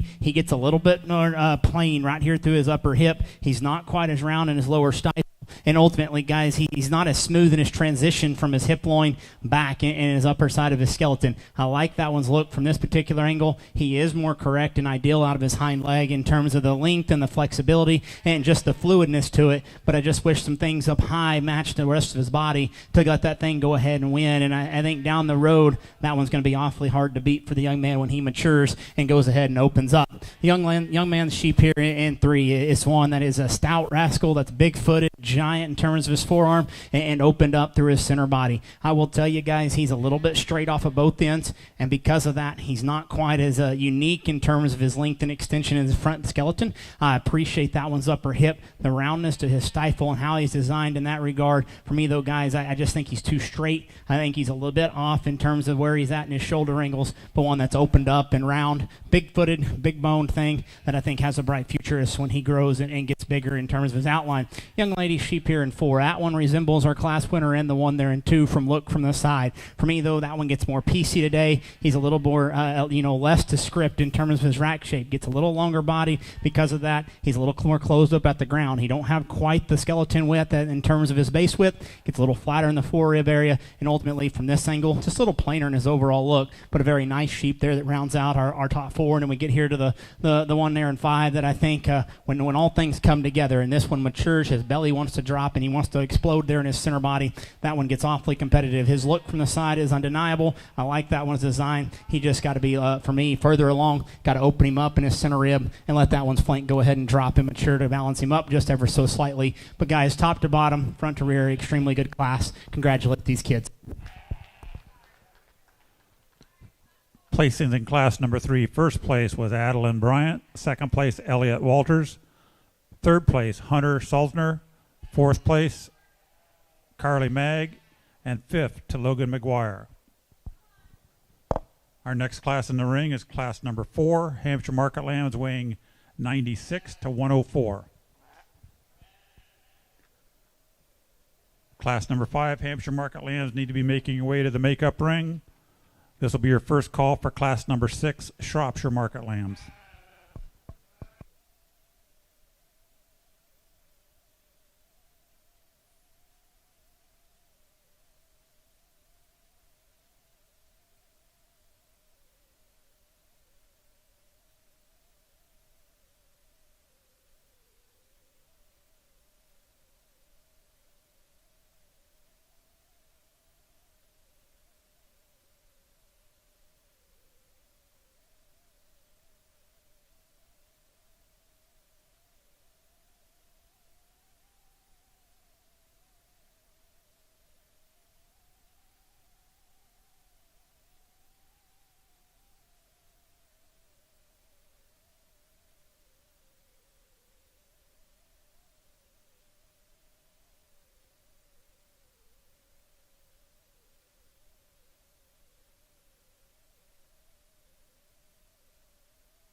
really good class. And as we get the chance to evaluate this day, I mean, I come up here with anticipation to see good livestock and to see different kinds of good livestock. And that's exactly what we got here, is two totally different spectrums as far as how they're put together and what they provide. I will tell you that, you can give or take. They're two different types and kinds here, but I like both of these sheep. And I will tell you, the one we land on, he is longer bladed, okay? In relation to the sheep there, and two, he's longer in that regard, but ultimately his skin and his texture just has a fresher handle to it. He's square in terms of his top side of his skeleton, and when you study him through his rack shape, back through his transition, through his center spine, the edges on that particular sheep are awfully good. I think that one's shape in terms of his stifle, I think that one's shape, the base of his shoulder are things that I can appreciate, and ultimately when you watch that one go, he stays as wide as he is at the ground from relation to up high. I can appreciate those things, and I think just from a shapelier standpoint, a fresher standpoint, that one certainly takes the cake there and wins the class. The young lady sheep here in two, guys, I can appreciate this one as well, and when you study him just directly at this angle here, I like lots of things about him. He's smoother than our class winner. He's certainly longer bodied than our class winner. And ultimately, I think he's one that just has, in terms of his stifle and how he's designed, balances up just a nickel better than our class winner. From here, guys, I think he gets a little plainer in his front skeleton. I think with that, he's just a notch longer bodied, and he doesn't have quite the uniqueness in terms of the three-dimensional standpoint of that of our class winner. But still, that's two high-quality sheep that land on top. I certainly like that pair a good deal. The sheep here in three is one that for me is just in terms of freshness and in terms of where that one's designed and length of body and skeleton doesn't quite meet the two up front. I can appreciate this one from balance. I can appreciate this one at the ground. He can certainly move right. For me, though, when you go up and handle that sheep, he's softer. He's a little thicker hided. He is not quite as just maybe crisp in terms of his edges, especially there in his hip loin. And ultimately, when you get right on top of him, I don't think he's as opened up off of each end of his skeleton as what we find in a first place or second place sheep there. The sheep here in four is one that I think is just plainer overall. If we could get that one and just make that one a notch more opened up in our center body, pull that one apart at the ground, let that one be rounder in the base of our forerib, I think that one makes a certainly challenging decision up high because he moves extremely well. I like that one. He stays flexible. He stays correct. His shoulder angles and the way he runs around the ring, everything stays parallel to how it should, and I can appreciate that one at the ground. Sheep in five, guys, I will tell you, when he came in, that's a plainer looking sheep, and he doesn't have quite the muscle texture that we find in the four in front of it. When you go up and handle that sheep, though, there's some shape and progression. That one's skinny necked. That one's built right up front. Wider, the longer you study that one, he's wider out through his dock. He's bigger in terms of his just general rib cage. And ultimately, that one can move, and he is flexible at the ground. I can appreciate those things. Sure, we can make him a notch longer bodied. We can make him a notch shallower, but a very nice one that's complete here to round out our top five. Congratulate these kids, guys. They've done a good job here. In class number 4, first place went to Grace McCurdy, second to Sutton Weston, third place was Mallory Snyder, fourth to Emma Jo Donnelly, and fifth Lucy Greer. Coming in next is our heavyweight Hampshire class, class number 5, lambs weighing 105 to 125. Following this class, we'll need all first and second place Hampshire lambs back to the makeup ring to show for your champion Hampshire.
Well, as we get here to the heavyweight Hamp Drive, guys, there's sometimes you get the opportunity to sort sheep, and one kind of hits the ring and just kind of like, hey, that one can sit in the corner and hang out until we get to the top end here. This one here on top's impressive at every angle. I like this sheep, and I'm sure you know he's a little taller in his tail head, absolutely. But other than that, guys, I think that one's built how they should be. He's opened up. He's round-bodied. Is extremely good in terms of the top side of his skeleton. That one's forearm shape. That one's width and just smoothness overall. You can certainly appreciate that. Like I mentioned, his tail head's a little higher than what I'd like to see in one, but ultimately the turn to his stifle, the shape out on the outside of his edges there are second to none. That's a nice one to go ahead and win.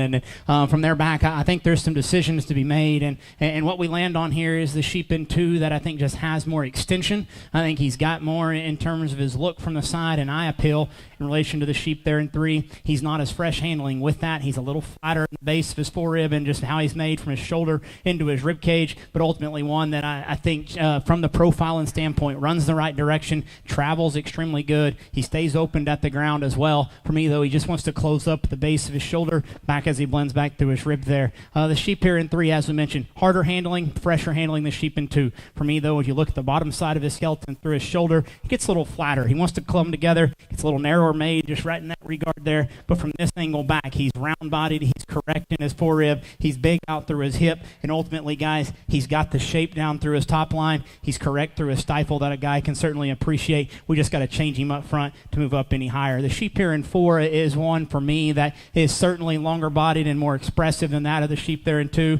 But ultimately, when you study him, he's one that I think just plainer in his overall look. He doesn't have quite the uniqueness, quite the shallowness to him. He isn't one that just gets out and catches your eye attention, but still a very nice sheep that's complete, extremely smooth in his touch and handle. I like him for those regards. And we round out the class with one that is shapely. That one there is muscular at every angle. He is big in terms of his chest width. He's as he blends back and is over his rack shape. For me, though, if you study him in this angle here, I think he's one that the widest portion of his body is maybe in his chest. We got to correct that. Want to refine him in that area, make him more wedge shape in terms of his look from behind. And ultimately, as that one goes, he gets a little bit further up underneath himself in his hind legs, but ultimately is still a very nice sheep to round out our top 5, guys. Show him your support. Put your hands together, please.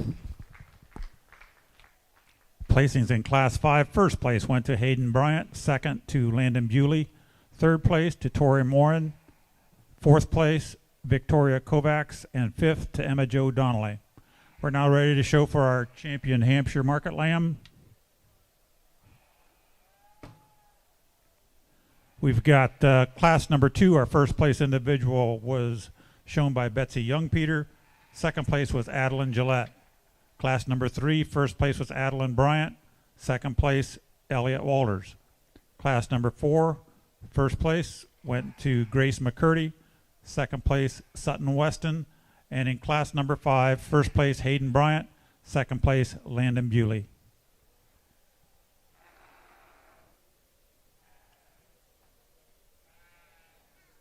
We need all Shropshire Market Lambs in the makeup ring, all Shropshires to the makeup ring. Be your first call for your Oxford Market Lambs. Oxfords are all in one class in this show.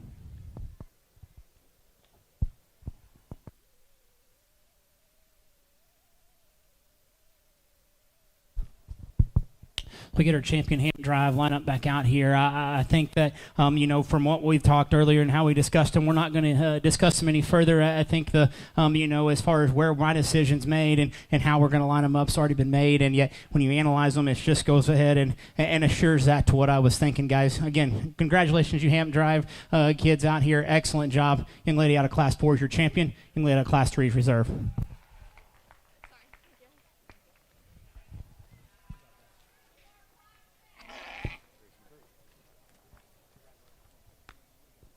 Your grand champion Hampshire Market Lamb is Hayden Bryant, and your reserve champion is Grace McCurdy. We're now ready for our Shropshire Market Lamb show. Shropshire lambs are weighing 70 to 128 pounds. Only one class. First and second will be your champion in reserve.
This will be your first call for Southdown market lambs as well. First call for Southdowns.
Just a quick announcement.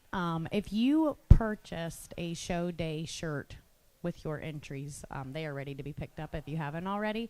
That is not the showmanship shirt. That is if you purchased a show day shirt on your entries. Thank you.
Again, as we complete this breed here, these sheep are high quality, top to bottom, and I certainly can appreciate the difference in terms of breeds and the opportunities for these kids to separate their show lambs. And as a young lady brings us our class winner, I think that one kind of wins this deal relatively easy. I like that one's build and silhouette. I think that one's design is second to none. I can appreciate where that one's built from the side. You know, he's a little off in terms of the base side of his shoulder, but with that, he's carrying a little more condition than what I'd like to see on one. But guys, we're also here in May. Lots of things can change, and if that one goes ahead and shapes up and goes ahead and chisels his front end just ever so slightly, that one's going to be awfully impressive the longer that one's on feed, because of his progressions, because of his smoothness and his roundness of body. Couple that with the fact that he can get out and motor, and I can appreciate those things about him. Young Lady's ewe lamb here in 2 is one that I certainly like. I think this one's design is built right. You know, sure, that one's a little more moderate in her overall build. She's a little plainer in the base side of her shoulder there and how she's designed through the center portion of her chest, but ultimately that one's still fresh handling, shapely in terms of her back. She's big enough out through her hip and down through the base side of her skeleton, through her rib cage and through her center body and underline. Everything progresses how they should and certainly balances extremely well. The sheep here in 3 is one that the decision for me was between 3 and 4, and we've elected to go with the 1 and 3 just from a sheer muscle standpoint. That one's shapelier up high. That one's more correct in terms of the top side of his skeleton. Sure, we can correct that one at the ground. I mean, that one's got a little bit smaller feet, doesn't quite move as well as what the sheep in 3 does, but ultimately this one's rounder caged. This one's bigger in terms of his stifle and more correct in terms of just our squareness of edges up high and through our hip-loin transitions. The sheep in 4, we mentioned, I think is longer bodied and more correct in terms of our skeleton up front. I can appreciate that one's length of neck, how that one's made through her blade and her shoulder, how we come back through her forerib. For me, though, if you study that one, we got to get that sheep just to squat and drive. He's wanting to get up in his tail head, and because of that, makes him look kind of flat down low in the base of his stifle and just how he's designed. If we can reconstruct that and get that thing to just kind of push from that angle, I think we're going to get more pop and expression out of that and change that one's overall regard in terms of look. But a very nice one there for the young man, and certainly presented extremely well on the head of that one there. We round out our top 5 with one that standing still. I like this sheep. I like his length and extension. He is very sound at the ground. For me, though, he's just too plain his overall look. Let's shape him up. Let's correct him in terms of just his overall muscle and expression. Let's give him a shot more in terms of his center body, through his rib cage, through his forerib, and just general width there. But a very nice one there, guys, which completes our top 5. Top to bottom, congratulate those kids. Excellent job today. Placings in our Shropshire Lamb Show. Our champion Shropshire went to Annika Hamilton. Reserve champion Shropshire to Delaney Duke. 3rd in the class was Victoria Kovacs. 4th was Cameron Prince. And 5th, Keegan Jones. Our next class in the ring is our Oxford class. Only one class. 1st and 2nd will be champion in reserve. These are lambs weighing 77 to 121 pounds. This will be second call for your Southdown market lambs, second call for Southdowns, first call for Dorsets.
Another good class, and guys, I hope you don't mind me taking some time to evaluate these things.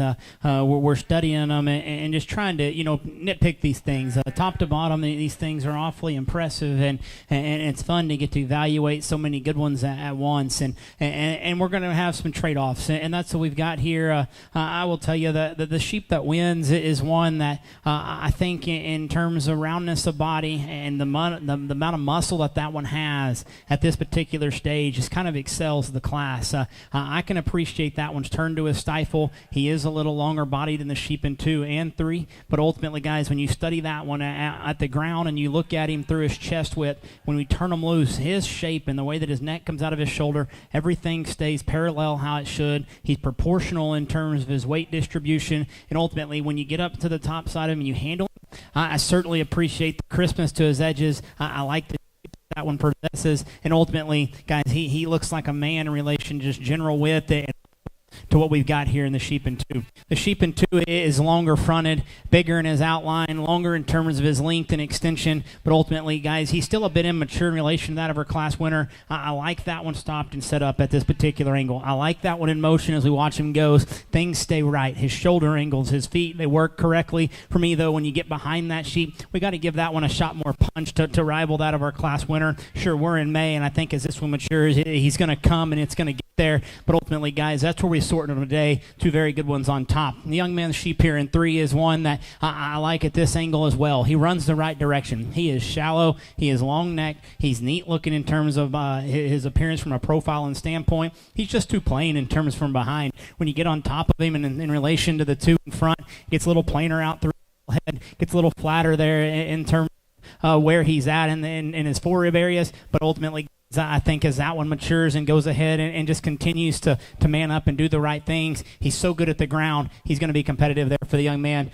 Still a very nice one that rounds out that particular top 3. Sheep in 4, if you want one that's closest to ready as we've seen today, that's this sheep here. I like this one from a standpoint of his forearm shape, his look from the side, his upper hip, and yet his stifle shape are all things that I can appreciate. When you study that one, though, for me, I think he just gets a little plainer in terms of where his shoulder angles and how he made through the base of his blade, through the base of his chest there. He doesn't have quite the look that I'd like to see in one, and just in terms of roundness and cage down low. But ultimately, that one's shapely. That one's big in terms of muscle. We can make that one just a notch harder, a notch fresher handling, but still a very nice one there for the young man that winds up in 4. And we round out our top 5 with the green skinny one, but still built right. And I can appreciate this kind all day long. Sure, that one don't have as much leg wool, doesn't have as much fur, but that one still runs the right direction. His tone and his texture of his skin at this particular weight, you can certainly appreciate. Still a very nice one that rounds out our top 5, guys. Congratulations to these kiddos.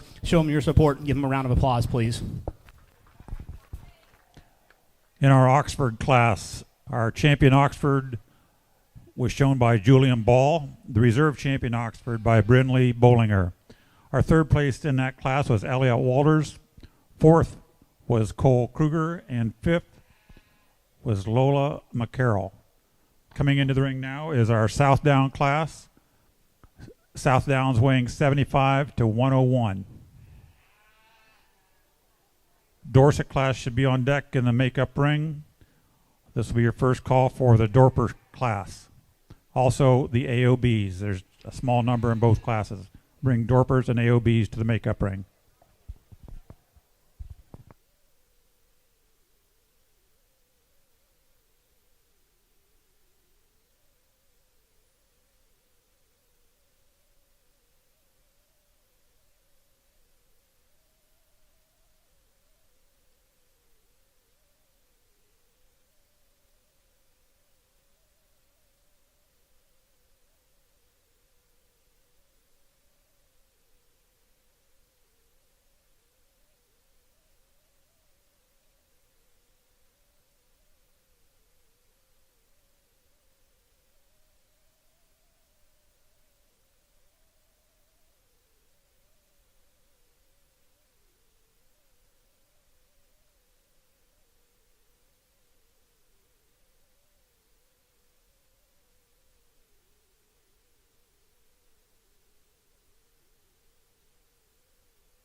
as we get here to our Southdown drive, the young lady brings us one that, I think for the Southdown breed is certainly really, really nice.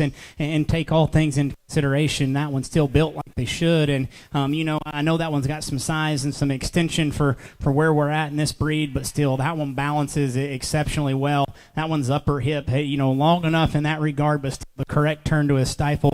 That one's short. Right, and certainly one that I like just through his rib cage, through his handle quality, and as he gets in motion and goes, that's a very nice one to set on top there. The young lady sheep here in 2 is one that maybe has a notch more pop to him, and certainly more expressive down low in the base of his stifle. But ultimately, when you study that one, I think for me, when you watch him go, he doesn't handle his hind leg as well. Sure, he's elevated, he's neat looking from the side, his profile is really good. I just wish we could change him from his rear wheels to rival that of our class winner. The sheep here in 3, I think, is another one from a muscular standpoint that has the right shape and turn to a stifle there that you can certainly appreciate. For me, though, when you handle that sheep, he just gets too soft. He don't have quite the freshness to touch. His hide wants to get a little looser on us, and ultimately we can just freshen him up overall to move up. And then we round out our top 5 with 2 that I think from a standpoint of similars, they're very, very similar to each other. The young lady's here in 4 is moderate and compact, a little shallower, a little more extended. Young man's here in 5 is one that's still, as we mentioned, very similar to that. Maybe not quite as extended, a little shorter through his neck, a little coarser down low in the base of his shoulder, but 2 very nice ones stand out our top 5. Congratulations to these kiddos, please.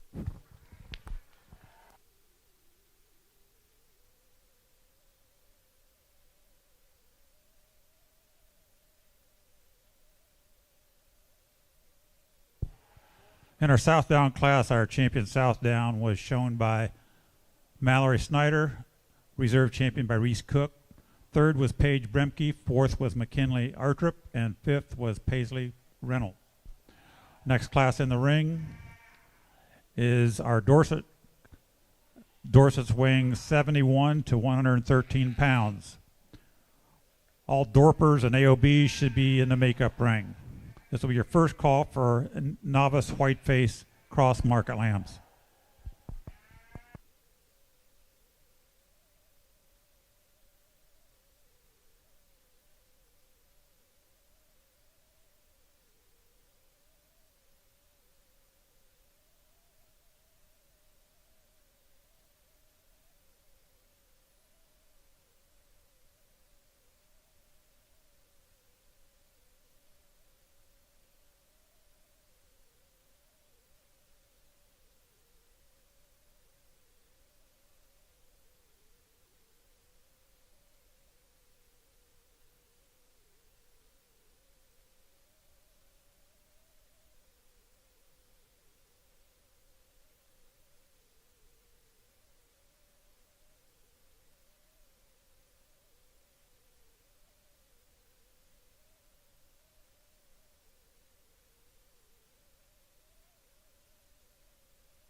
again, a very solid class, and certainly some very good ones in this particular drive, and take nothing away from the ones behind these top two, but the young man's that wins, that's a very nice one, and I like that thing for how he's put together. Sure, we can get critical and say, let's make him a notch longer bodied, let's make him a notch longer fronted, but guys, that's a white one that's hard to make, and yet, as a guy that strives to make these things, they're going to come in different shapes and sizes. This breed's hard to sit there and to put these things together, but yet that one there is built right, built how they should, and still keeps the intangibles of what they're supposed to look like in terms of a profiling sheep with muscle and extension there, in terms of profile and appearance. Young lady sheep here in 2 is one that's longer fronted, more athletic in that regard, not quite as shapely and not quite as well balanced. I like that one's look. We can drop that one's flank, and we can make that one just a notch swoopier in terms of her belly,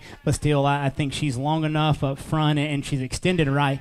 Pair that with the fact that she handles exceptionally well to sit there in 2, very, very high quality one to be a second in class there. The young lady sheep here in 3 is one that I also think is another one that's got very, very hard to make intangibles. Sure, that one's a little deeper up front, a little more pure in terms of just how they're designed in that regard, but still one that I think in terms of robust and just giant rib cage, sure, we can correct that one's hide just a little bit. We can make that one just a notch fresher in our overall look and appearance, but that one's handle is excellent. That one's design is built right.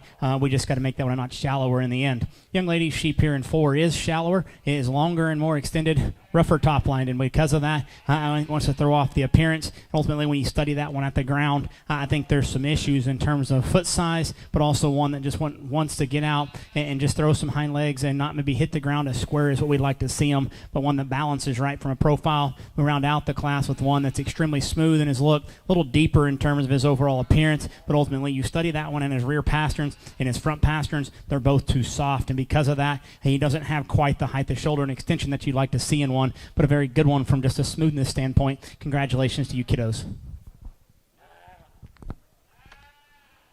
In our Dorset division, our champion was shown by Elliot Walters, reserve champion by Julian Ball. 3rd in the class was Betsy Young Peter, 4th to Nora Jackson, and 5th to Delaney Dute. We're now ready for our Dorper class. These are Dorpers weighing 68 to 105.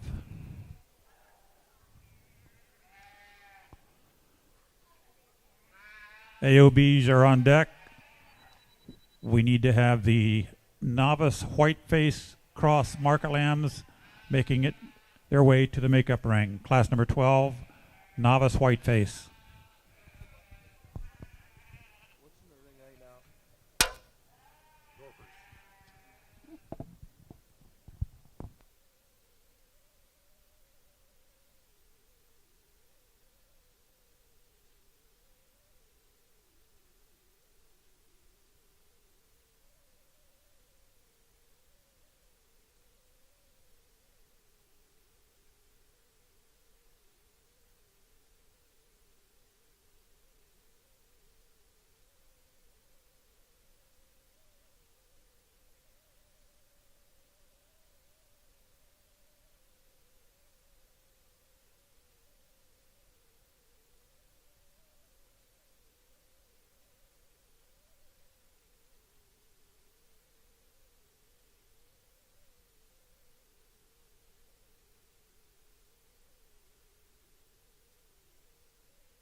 Again, an extremely competitive class of Dorpers here, and as we study them, sure, there's some differences in types and kinds, but ultimately, guys, we've got to keep them right in terms of their skeleton up front, and the young lady here in the blue does that. That's the shallowest made one. That's the roundest bodied one. Is that one the most flexible out of his spine? Probably not, but I still think that one from a handle standpoint, from just a freshness with crisp edges, and certainly shallow enough, goes ahead and excels the class. And young lady sheep there in the middle is what we land on next. And a guy can appreciate that one from extension up front as well. We've got to stouten that one up in the ground. That one gets a little frailer about her foot size, but yet ultimately that one's look from the side is something we're after in terms this breed and trying to make them as tall-fronted as what we can.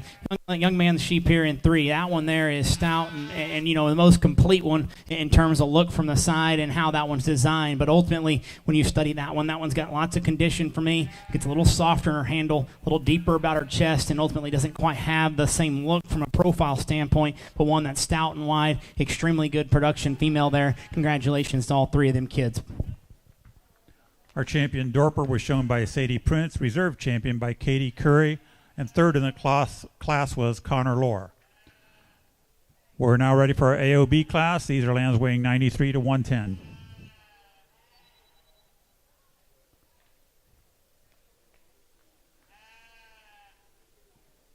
Our next class is going to be the Novice Whiteface Cross. Following that, we will show for Novice Champion Weather. We'll need your Blackface first and second weathers back to show for champion.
As we complete the AOB drive, again, these sheep are competitive within each of their breeds. And the young lady here on my far right brings us our class winner with one that, you know, sure, we could get critical. That one at the base of his shoulder. But other than that, I think that one balances right. He's the biggest out there, his upper hip. He's opened up correct through his center body. You like that one's progression in his underline to where he's shallow at the base of his chest. He's deeper in his flank. He moves with authority in terms of foot size and just how he hits the ground and goes. And ultimately, guys, his skeleton is right up front. His neck ties to his shoulder correctly, and I can appreciate that. The sheep here in 2 is one that I like, maybe just on a standstill a little bit better. I think he's one that, in terms of look from the side, I can appreciate that one and his design. But ultimately, when you study that one up front, his neck's a little too far forward, and because of that, it wants to throw off his angles and his shoulder. Gets a little off in regard to how that one goes down to the ground up front. But other than that, a very neat one that balances really well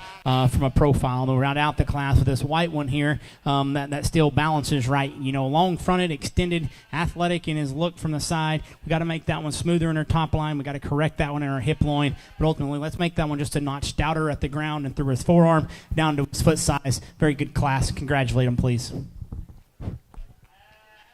In our AOB class, our champion was shown by Taylor Workman, reserve champion by Paige Bremke, and third was Josie Pickenpaw. We are now ready for class number 12, our Novice Whiteface Cross Market Lambs.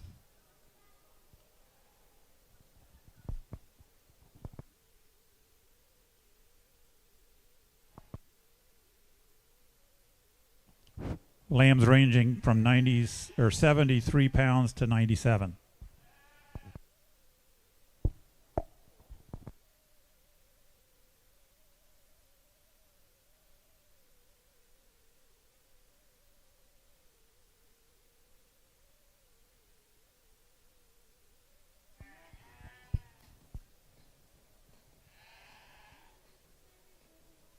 This will be your first call for class number 13, Whiteface Market Lambs to the makeup ring.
Well, guys, as we get here to our novice Whiteface deal, I will tell you that the 1 in 3 is an interesting animal, and I know we're not probably supposed to talk about them things as far as where they're sitting at first, but unfortunate circumstances, that one's good. And I like these other two as well, but the young ladies to me hits me just a little bit better at this particular time. And I think that one, in terms of where that one's upper hip and how this design is more ideal than what we find in a Class 2. We got to make that one stouter. We got to make that one better up front, but it's still a very nice one to win. And then the sheep there in 2 is stout, and that one is rugged in terms of forearm size, foot size, correctness in terms of up front. For me, we look at that one through her hip, and she wants to taper ever so slightly. She wants to get a little flatter about her forerib there, but still, that one's a very, very neat one that sits extremely well for the young man. And then, as we mentioned, the sheep here in 3 is one that I like, and I like lots of things about that sheep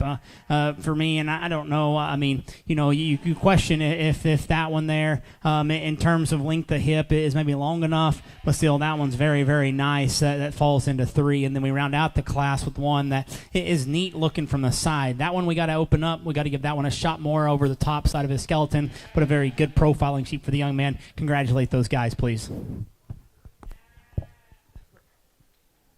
In our novice Whiteface class, our champion was shown by Aspen Krebaheny, reserved by Cash and Wolf. Third was Cooper Wolf. Fourth was Ivan Kramer. We're now ready to show for our overall champion novice. From our Blackface division, first place was Hayes Bollinger. Second place was Finn Butler. In our Whiteface division, first place was Aspen Krebaheny, and second, Cash and Wolf.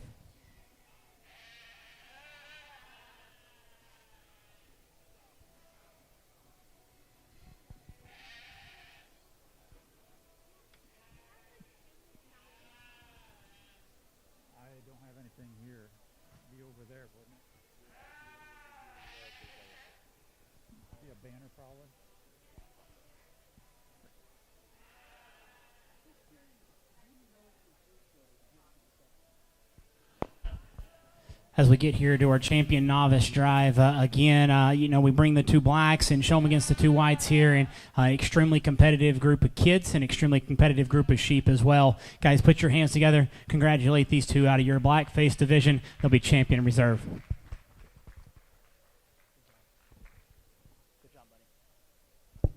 In our novice division, the grand champion novice is the champion Blackface, shown by Hayes Bollinger, and the reserve champion novice Blackface, shown by Finn Butler. We're now ready for class number 13, Whiteface Cross Market Lambs. These are lambs weighing 72 to 115. Class number 14, Natural Colored Market Lambs, need to be making your way to the makeup ring. This will be your first call for class number 15, Natural Colored Market Lambs.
we've got some differences in this particular drive and class, and I don't know if there's just a clear-cut decision to be made in terms of where you want to lay your priorities. I can tell you the one that wins is just the overall best one, and that's why he gets up there. Sure, we can get critical of that one and say we've got to make him a notch wider through his center body and just kind of open him up in that regard, but still one from shape and extension you like. You like him at front, and when he gets out and moves, he has that added length and stride and decision there. His shape in relation to his rack and out through his upper hip is very, very good as well. And and so once you take all those things, like I said, he's the best one, and he kind of comes out here and goes ahead and is the one we land on to win. From there back, I mean, there's some things that we can do, and we could do several things with the next 5 sheep. We've elected to go with this young lady that is more moderate and compact. I will tell you, he's fresher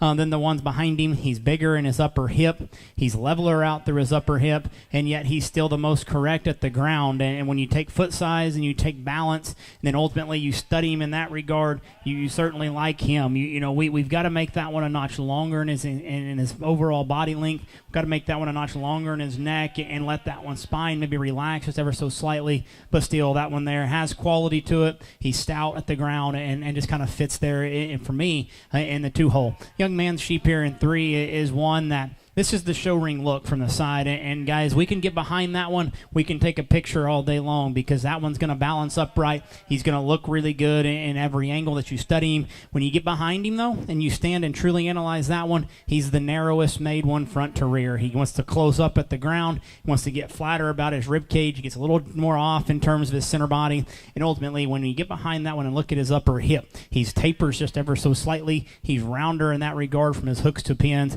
but still, if you want one that looks right from the side, shallow and neat looking and long necked and extended, you can certainly get behind that one and go ahead and use him to win the class. The young lady sheep here in 3 and 4 is one from a muscular standpoint we like the stand-up rack in him. We like that one's rib cage. We like that one's length of hip and how that one's designed in that regard. When you analyze that one, though, we're a little softer in our front pasterns. We're a little longer about our blade. We don't have quite the shallowness to our chest, what we find in the 3 in front of it, but still, that one's got muscle and got some punch to him. Very nice one that winds up in 4. Then we round out the top 5 with one that I think from just an overall appearance. I mean, that one's hide's a little rougher to look at, a little thicker in terms of just overall condition there, but ultimately that one still balances right for the young lady. When we watch that one go, I think our skeleton's just not quite there today. Is he big hipped? Sure. Is he correct in his overall muscle? Absolutely. But again, guys, that one there is just too soft handling, too thick in terms of his hide to just have that crisp edges that we'd like to see. And ultimately, if you study him at the ground, he's a little incorrect for me as well.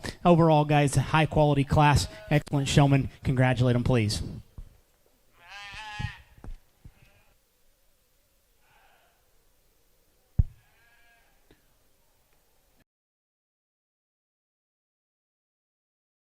Shown by Braden Wolf. Reserve champion was Betsy Young Peter. Third in class was Carter Kovalik, and fourth was Betsy Young Peter. Fifth, Morgan McMahon. Our next class in the ring will be our natural colored division lightweight class number 14, lambs weighing 57 to 97 pounds.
Well, guys, I took some time on this class, and it's fun. These things are, as a whole, the blue sheep deal has gotten better, and these things are pretty good. And you know, like it or love it, guys. The one up front, I mean, I'm guessing that thing weighs 55, 60 pounds. I don't really know. That one's the same size as the sheep we're going to take to the young guns here in a couple weeks, but. Guys, that one's good. I like lots of things about that sheep, and yet, is he? It's a jackpot. Whatever he does weigh, we're still going to try to get the good ones to the top, and that one there is very, very good. Because of his immaturity, he's one like right behind the point of his shoulder. He's not ideal, and when all things come together, and that thing is just, from behind and how he's designed, how he's made through the forerib, and yet still his rib cage, that one there is impressive, and he is one that I don't know what happens with him whenever this young lady's done with him or where his end point is, but that sheep's going to be competitive for a long, long time.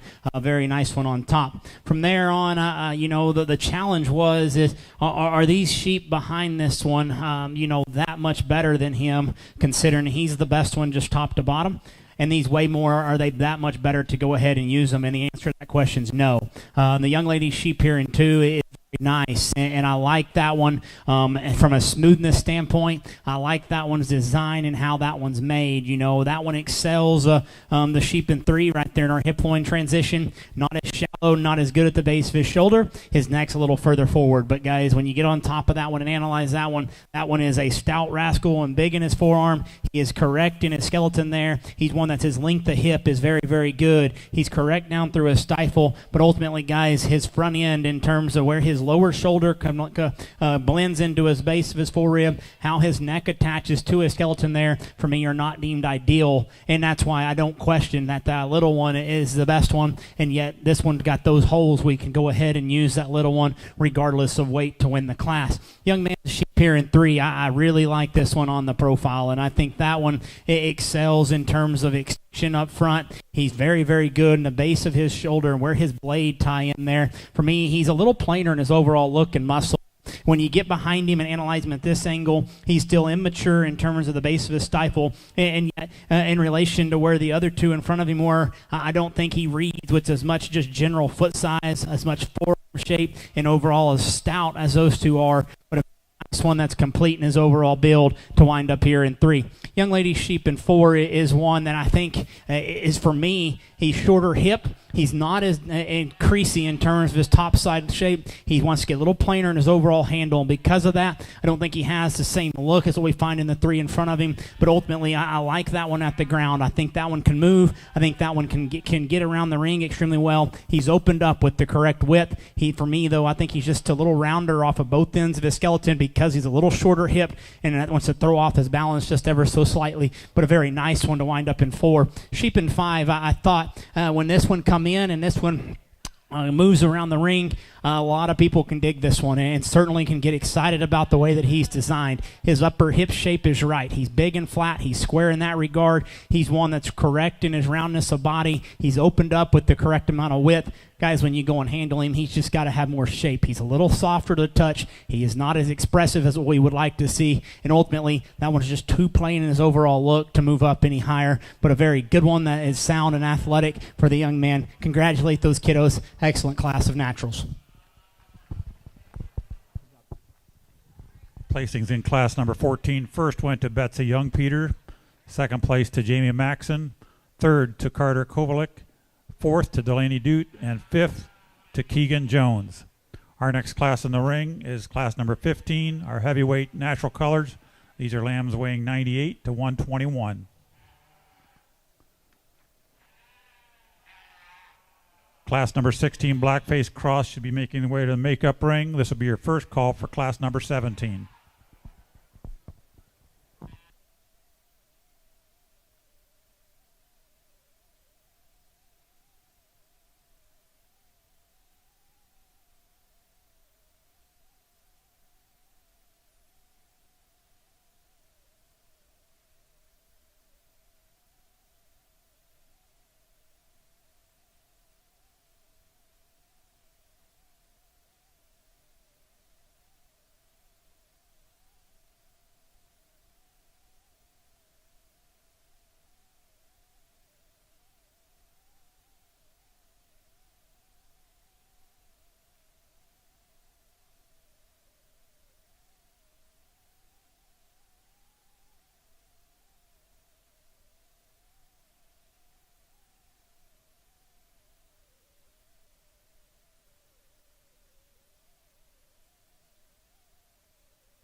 Well, guys, we took some extra time, and this breed has been very, very good, and top to bottom, and I mean, there's some differences, and you know, there's some things that I did that you know, maybe people ringside don't agree with, but when you get out here and actually get to handle these things, I think that these two up top kind of surface.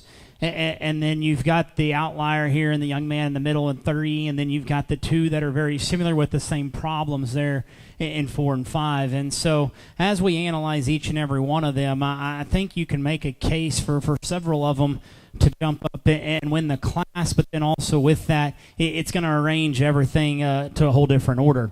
And so as we study each and every one of these, the sheep that wins, I'm not going to tell you that I absolutely love him because there's something about him that wants to throw him off ever so slightly. You know, he is awfully wide, guys, and that thing's chest width, and yet still being that good from his shoulder into his rib cage, you can appreciate those things. He's one that as he goes, he's a little looser spined, and his top line wants to do this and doesn't quite stay to where it needs to be. And when we set out and go, he's one that it acts like he's scared to get out here and move, and yet, you know, that's the same issue with the ones in 2 and 3. They're not really getting out and taking the stride that we want to see, but yet ultimately when you analyze this one in terms of just smoothness, in terms of rib cage, overall width, and yet still having the show ring look from a freshness standpoint, still having the right depth of body in terms of his flank, he's very proportional in his build, and yet ultimately when you get behind that sheep, his upper hip is right,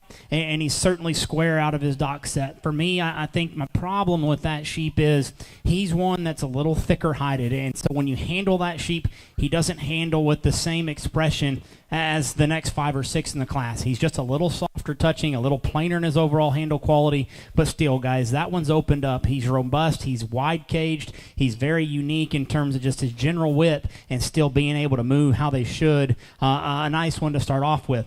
The young lady's sheep here in 2 is probably more my speed from a profiling standpoint. That one's length and extension up front is very, very good. When we set it in motion, his top line stays more level. His top line does the right things. His shoulder angle is more ideal for me when we watch him go. But ultimately, when you get on top of that one and analyze that sheep, he's still not as wide as the sheep that walks out of the class and wins. He's one that the longer you study him, he gets a little higher in his tail head. He wants to get a little lower in his loin. And ultimately, when she gets him right and we get the belly up in him and we correct that sheep's spot on. But the longer you analyze that sheep, he gets a little higher there. His stifle shape gets a little flatter. We don't have quite the turn to our lower cage and our forerib. That's what we find in our class winner, but another very high-quality one that winds up there in 2.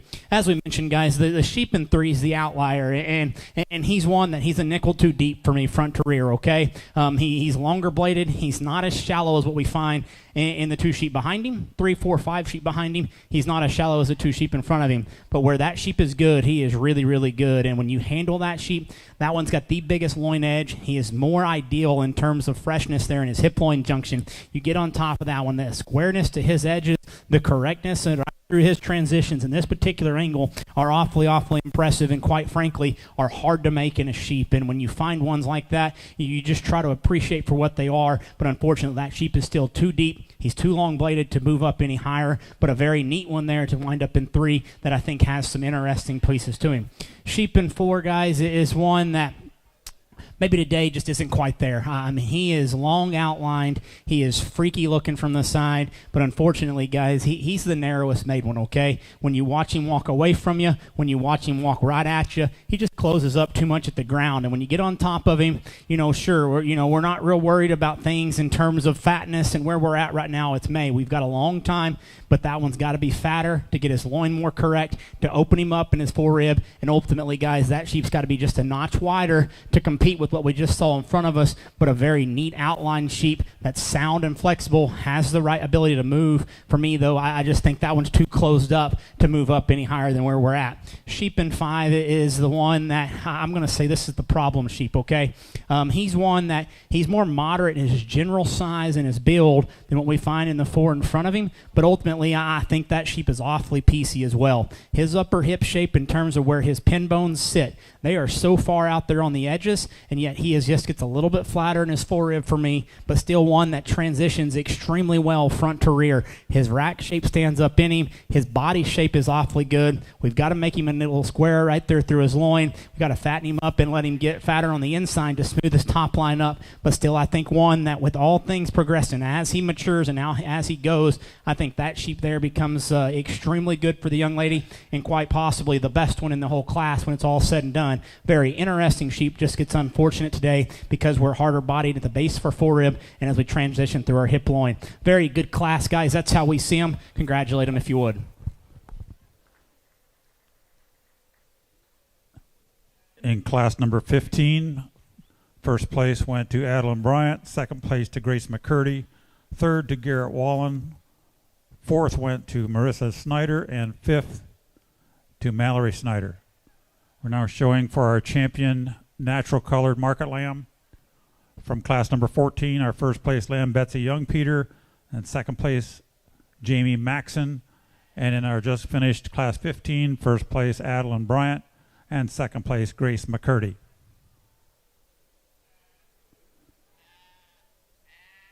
Class number 16 Blackface Cross should be in the makeup ring. This will be your second call for class number 17.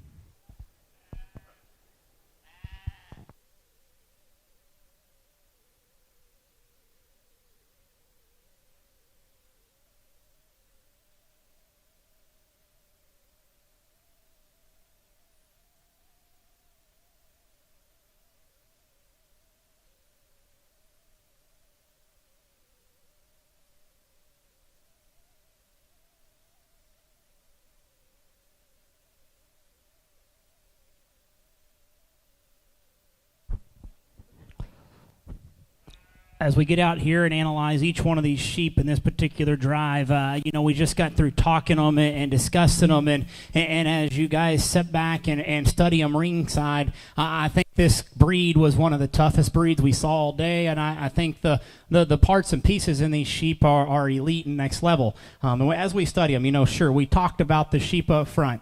As far as weight, size, and distribution, I mean, he was probably born 8 weeks ago, okay?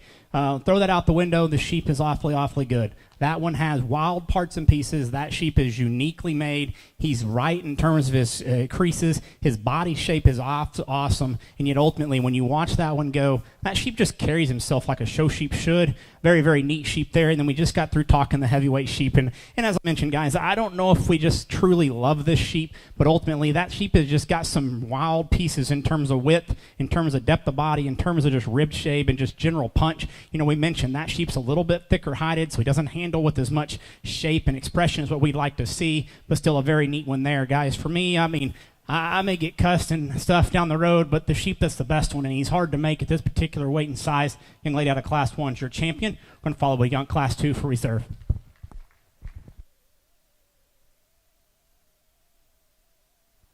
Your champion natural colored is from class number 14, shown by Betsy Young Peter.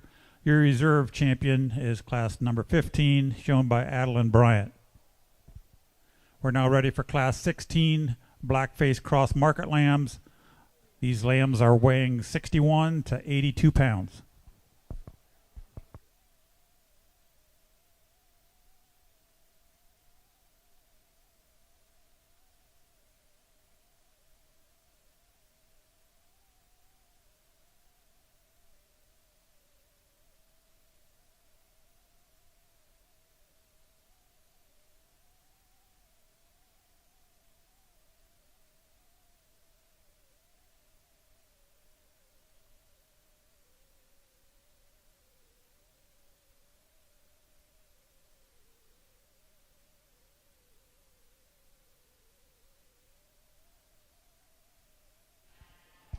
This will be your first call for class number 18 Blackface Market Lambs. Class number 17 should be in the makeup ring.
we get here to the Blackface Cross Division and start studying these sheep. I think it's going to get awfully fun and yet still, going to be extremely challenging at that same point. But, man, what a way to start off with the young lady that we do. That one's got some pieces to him in terms of where that one comes out of his shoulder and where that one's neck ties in and how he's made in terms of his underline. I really like that sheep. I think that one's smooth enough in his transitions. His muscle shape is awfully good at this particular time and is where he's at, and weight-wise, his build is very, very nice. It's a good sheep to start with. The young man's there in 2. It brings us a ewe lamb that I certainly like pieces. That one's shallow and freaky in terms of her underline. Her upper hip is big. She's a little open at the base side of her shoulder, but yet still one that balances extremely good and comes at you with enough shape and dimension there to go ahead and wind up there in second. Young lady sheep here in 3 is one that, a little plainer in his overall look. He's a little more immature just how he's designed there from a profile and standpoint, but yet still one that has some stand-up rack in him. His upper hip is correct, and his body shape is good. I do think he's a little plainer up front. He's not as shallow, not as short-bladed, but a very neat sheep to wind up there in 3, and then we round out the 4th place here with one that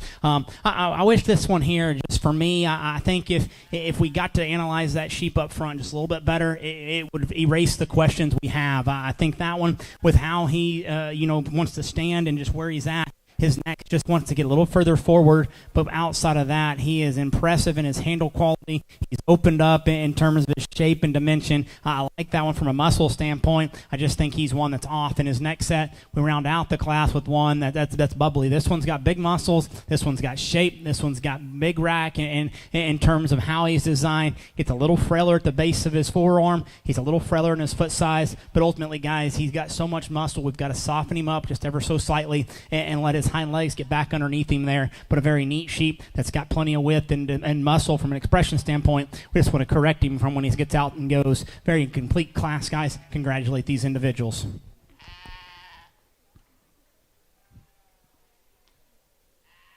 Our placings in class number 16. First place went to Peyton Courtwright. Second place to Hunter Selzner. Third place was Grace McCurdy. Fourth was Hayes Bollinger. And fifth, Elliot Walters. Now entering the ring is class number 17, Blackface Market Lambs, weighing 83 to 89 pounds.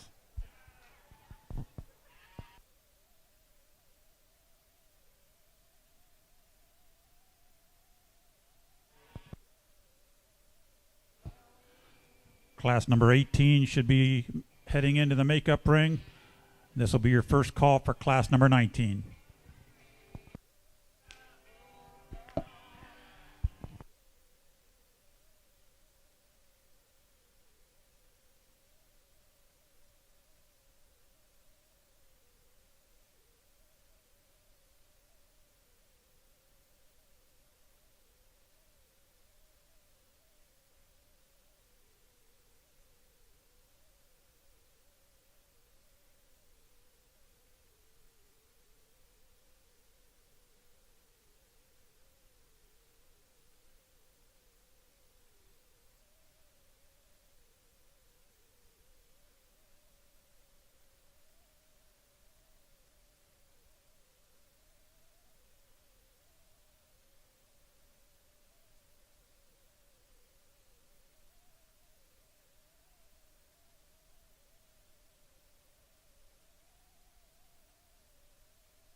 Well, guys, as these things come in, I'm not going to lie to you. We had them placed a little bit differently as far as when they first walked in and just kind of what grabs your attention. And truly, when you go to analyze them, I think that they kind of sort themselves when you start taking positives and truly seeing what you got in these things.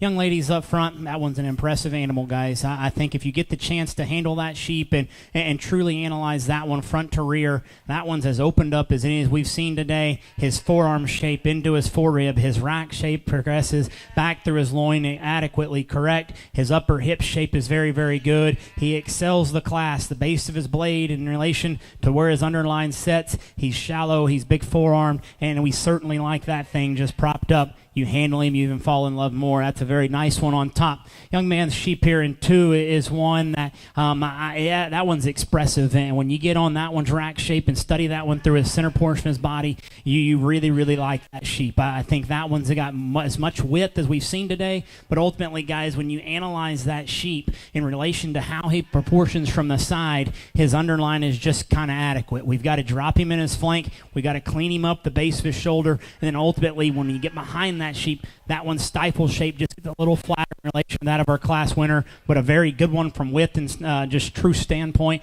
in terms of freshness. I like that one's handle quality. That one's center body is exceptional. We just wished he balanced up a nickel more for me to go ahead and use to win the class. The young lady's sheep here in 3 is one that just kind of grew on me. I mean, when that one first walks in, he's a little bit different and awkward and is just where he's at today. He's one that balances right. His length of hip correct, but where he excels the 2 sheep from behind him, he's smoother in his top line. He's rounder about his rib cage. He's rounder in his forerib. He's got just as much width as what we've seen the 2 in front of it, but ultimately he's not as good right through his transitions and hip loin as the first place or the second place sheep, but I do like that one from a standstill. I think that's a very nice one. Sheep in 4, guys, when this one hits the ring, I was like, hey, that one's win and that one's winning the show. When you go to analyze that sheep and you truly analyze what you've got in that animal, that one's upper hip just gets a little flatter, gets a little bit tapered for me. When you get on top of that sheep, all the width is on the top side of that skeleton. We get too flat in the base of our forerib, we get flatter made through our rib cage, and ultimately as that one comes at you,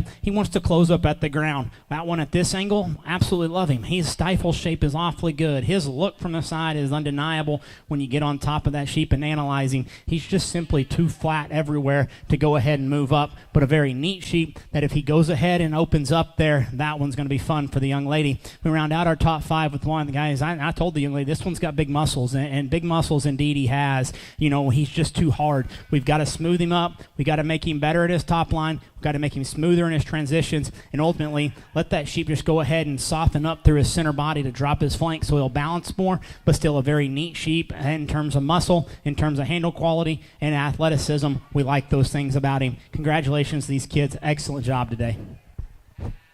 Our placings in class number 17, first place went to Brindley Bollinger, second to Logan McGuire, third place went to Paisley McCarroll, fourth place to Hayden Bryant, and fifth place to Julia Geertick. Now coming into the ring is class number 18. These are lambs weighing 90 to 95 pounds. Class number 19 is on deck. This will be your first call for class number 20.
again, a challenging class, and these things keep kind of rolling through here, and quality continues to come, and as we get to analyze these top to bottom, I will tell you this was a fun class to sort, extremely deep class. The young lady that starts us off is one that's just kind of my kind. I like that one's build from the side, to be that shoved up in his chest and yet still correct in terms of proportions, correct in terms of roundness of body and his skeleton. When we set him into motion, he really kind of wins this class for fun just because he handles things correctly. You can get critical of that particular sheep and get a little picky on just his foot size.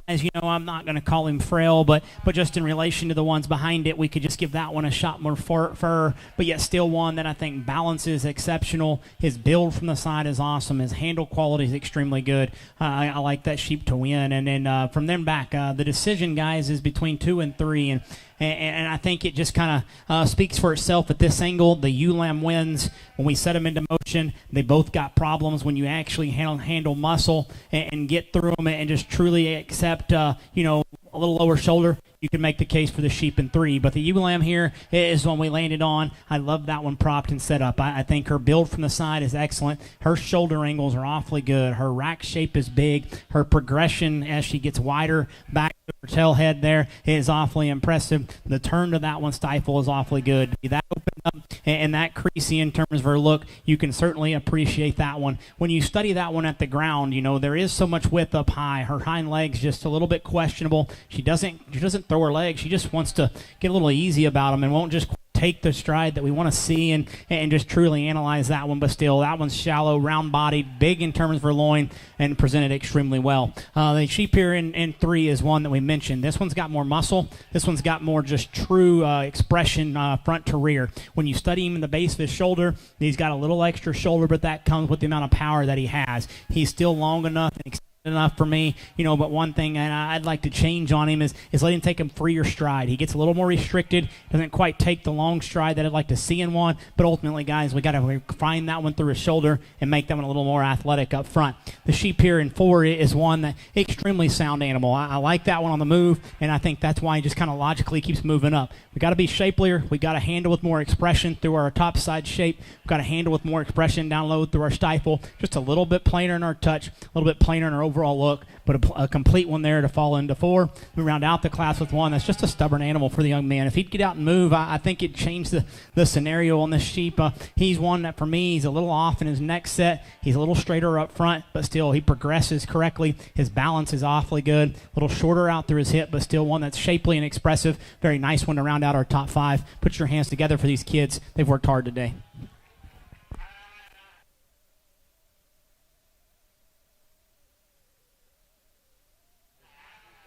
Our placings in class number 18. First place goes to Carly Mag. Second place to Mallory Snyder. Third place to Elliot Walters. Fourth place to Cameron Prince. And fifth to Jordan Fritz. We're now ready for class number 19. Blackface Cross Lambs weighing 96 to 106. Class number 20 is on deck. All first and second place Blackface Cross Market Lambs need to be making your way towards the makeup ring. You'll be showing for champion Blackface Cross immediately following class number 20.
again, a good class and a good pair here on top, and there's some sort between the pair of them, and you know, there's some give or take, and I'll be the first to tell you, when you truly analyze each and every one of them, you know, their positives and negatives kind of equal out, and then you just get to kind of pick your favorite one from just where your preferences lie. The young lady we start with, that one there, I will tell you, when we set into motion and go, that one's the tightest spined one. His front end is a little bit straighter than what I'd like to see in a sheep, but ultimately I still think that sheep balance is more ideal. I think that sheep there, from a freshness standpoint and overall just in general from his general look from the side, looks how they should. He's shallower bodied. He's longer in terms of his front 1/3. He's got just a nickel more shape up high in relation to the sheep there in 2. Is he as robust in his rib cage or just general chest width? Absolutely not, but I think his spine lays in him from his from his last rib back. I think his tail head sits in him more ideal for me, and ultimately when you study that one, just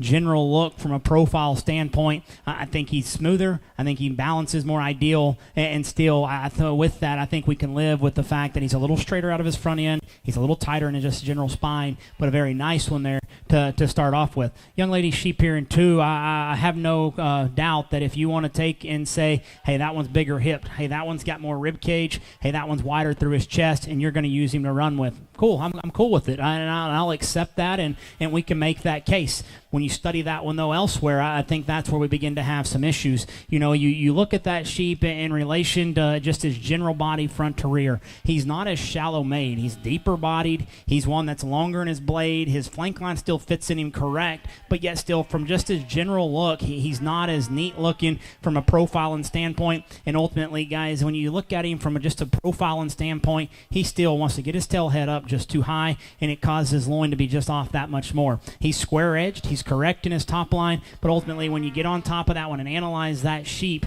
he's not as round in his lower body. He's not as smooth in his transition in his hip loin, and ultimately, guys, from this particular angle, yes, he's wide, he's opened up, but his full-ribbed in relation to where his actual rib cage is, there's not as much sheep in his center body. So we find our class winner. So sure, give or take, that's how we see them two pair. Awfully competitive class with them two on top. The sheep here in 3 is one that I think I would deem ideal in terms of freshness and in terms of just general skin texture. That one's hide is excellent. That one's transitions extremely well. He's short-bladed, he's shallow-chested, he's all those things that we like.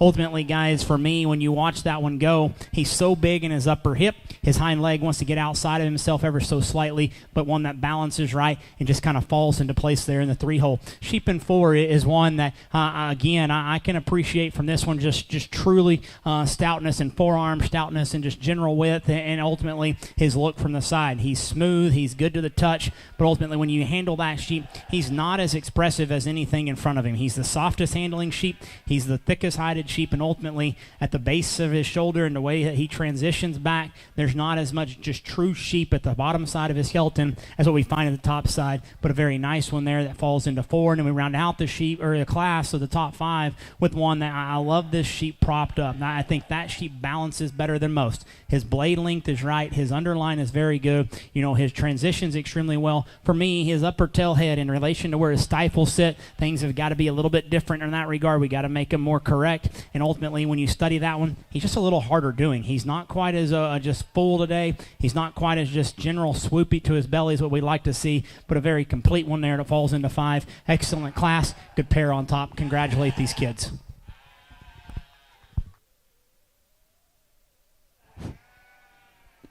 Placing in class number 19, first place went to Peyton Courtwright, second to Adeline Bryant, third place went to Jamie Maxon, fourth place Keegan Jones, and fifth place went to Dallas Krebaheny. We're now ready for class number 20, our heavyweight class of crossbreds. This class goes from 107 pounds to 130 pounds. All first and second place crossbred lambs should be making their way to the makeup ring to show for champion after this class.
Well, guys, as we get here to, I believe this is the last class of crossbreds before we get to analyze these things back in the ring, and there's some differences, and there's been differences in every class, and guys, I mean, nobody's perfect in terms of when we get out here to sort these, but when you get in the ring, you get to analyze these things up close and visit with, just what you like in your head, and keep talking back and forth, and I'm going to tell you, the sheep up front, we can turn that one loose all day long, and I like the way that one gets out in motors, guys. I think that one is the best one in that regard. He is ugly-hided. I'm not going to deny that. But with that also said there, that sheep handles his front skeleton better than all these things out here. That sheep ties his shoulder more correctly and ideal for me. He's one that he needs to be shown, and I'm not knocking. He just likes to get a little front heavy, and his feet get underneath him, and his front side of his skeleton gets too far, and his top line wants to do this. When you step back and analyze them things in motion and watch that thing go, everything deems ideal. I mean, his shoulder angles are ideal. His body shape is right. His skeleton's awfully good. And ultimately, when you get on top of that sheep, you like that one's handle quality. You like that one's look from the side. A very neat one there. Has some problems, like I mentioned. Gets a little front heavy, and because of that, gets a little off in his top line. But still, that one holds together the best when you back off and just truly analyze the sheep without being in motion or without being braced. And when you watch him go, he stays the most correct at the ground. Young lady's blue sheep here in 2. I like lots of things about that sheep too. Sure, he is better presented in terms of just smoothness in his top line. He's more ideal in terms of his general look from the side. When you study that one in motion though and watch him go, his neck's too far forward, his shoulder angles are a bit off, and ultimately when you watch him from behind, his hind leg's not ideal in terms of just getting out and moving with flexibility and fluidness. I like that one's spread. I like that one's shape. His loin edges are extremely square. For me, I think the stifle shape is awfully good. But for me, you just question some things in terms of where his shoulder angles are at, how he blends back into his forerib, and where he's at, and just in terms of at the ground and his skeleton. That's why he lands here in 2. If those things were fixed, I think that one goes ahead and surfaces to the top quite handily, because I think that one's show ring presence is second to none. The sheep here in 3 is one that he's hard to read, guys, and he's extremely opened up. He's not as shallow as what we just kicked out of the ring. This sheep's a little deeper. He's got good underlying quality. His stifle shape is excellent. His shape up high is very, very good. He runs out of gas at the ground. He gets a little freller made, gets a little, sissier in terms of just his foot size, his forearm shape, and those things. When you get up and handle him, though, his top line wants to get a little off. He's just too, for me, he's too rough-topped. Got to smooth him up ever so slightly and let that thing just be a lot smoother from the side. But ultimately, guys, the biggest fault that we have with that one, when we set into motion and go, his hind leg's not perfect, gets a little funky on us, and I just wish that was more correct. Sheep in 4 is one that I can appreciate lots of things about. He is round-bodied. His rib cage is big. He's rounder through his hip. His shoulder angles are off. Because of that, I think he's got just a nickel straightness to his shoulder down to the ground. You study him in his front knee. He's just a bit off in that regard. Fresh handling, big shapely sheep, though, that falls into 4. We round out the class here with one that I think once you go to just truly exercising this sheep and shaping this one and chiseling him out, that sheep gets there. I wish that one was harder handling, wish that he was more expressive. He's just too soft and plain in his overall muscle texture today, but a very complete one there to fall into 5. Congratulations, guys. Excellent job throughout the day.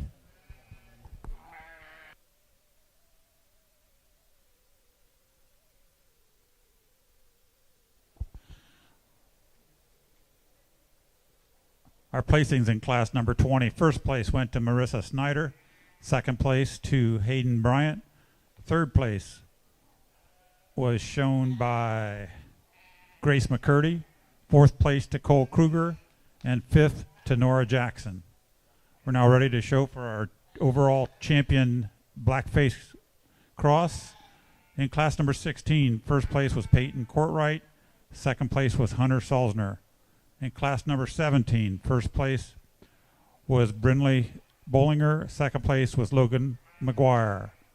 In class number 18, first place was Carly Magg. Second place was Mallory Snyder. In class number 19, first place was Peyton Courtwright. Second place was Adeline Bryant. And in class number 20, first place was Marissa Snyder. Second place was Hayden Bryant.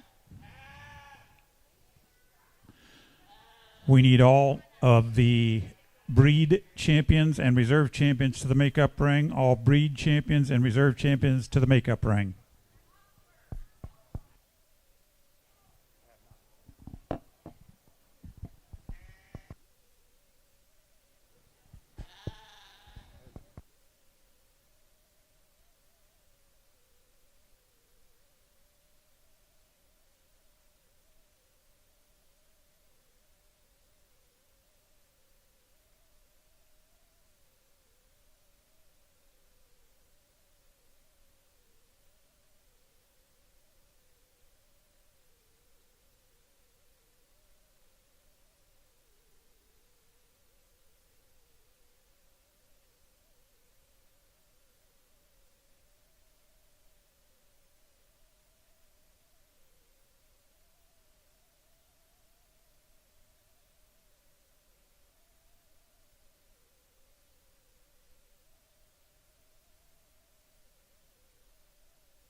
As we get our lineup back out here, extremely impressed, and I know there's some differences between the front and rear lineups and things of that, and as we lined them up throughout the day, it's been a little bit, probably ringside wondering, like, kind of what's that guy doing out there. Guys, when you get in these jackpots, you're going to see some different types and kinds, and we'll try to just find the best ones and evaluate them for what they were.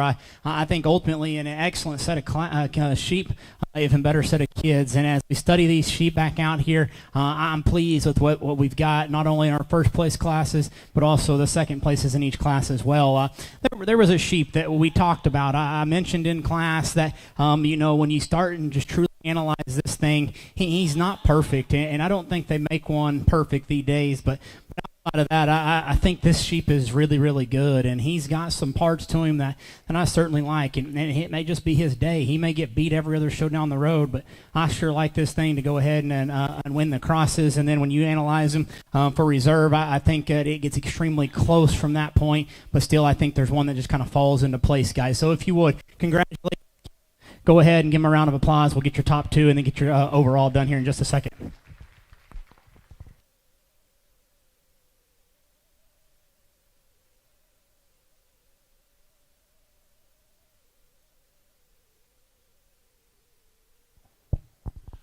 Your champion crossbred came out of class number 17, Brindley Bollinger, and your reserve champion crossbred came out of class number 19, Peyton Courtwright.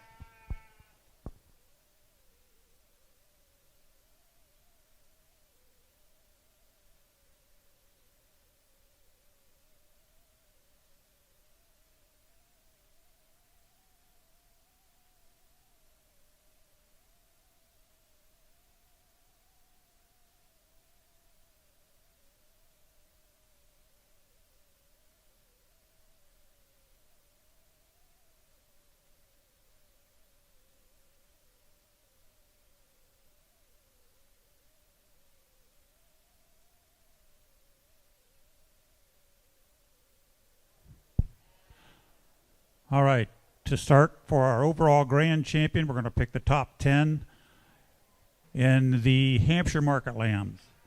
Our champion Hampshire was shown by Hayden Bryant. Our reserve champion was shown by Grace McCurdy. In our Shropshire show, Annika Hamilton had her champion, Delaney Dute had the reserves. In the Oxford show, champion was Julian Ball. Brindley Bollinger had reserve champion. In the Southdown show, champion was Mallory Snyder, reserve champion was Reese Cook. Dorset champion was shown by Elliot Walters, reserve champion by Julian Ball. The Dorper champion was Sadie Prince, reserve champion Katie Curry. In the AOBs, Taylor Workman had your champion, Paige Brimke was reserve. In the Whiteface cross, Braden Wolf was your champion. Betsy Young-Peter was reserve. And in your natural colors, Betsy Young-Peter was champion. Adeline Bryant was reserve. And in your just finished Blackface cross, champion was Brindley. And reserve champion was Peyton Courtwright.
Well, as we get here to our champion lineup, guys, I know that it's been a long day. You guys started earlier this morning and then just kind of rolled all the way through these things, but you kids need to be commended for staying with it. I mean, there's two different guys, and Brad and I are real good friends, and I'm sure we'll talk on the phone, on our travels back to where we're from, or even tomorrow or the next day, and discuss each one of these sheep and kind of how we see them. I highly doubt that it's been done, remotely close to the same. I mean, maybe has, but we see sheep differently, and we still are into the friendship point to where we can talk about it, and we can truly justify what we've done and get behind it. But yet at the end of the day, I mean, that's what makes this thing go round, is different opinions. There's not just one type of sheep being raised. There's lots of different types. So you kids, if you didn't stand where you wanted to today, keep in mind that the guy judging this deal here at the state fair there in August, or wherever your endpoint may be, is not me, okay?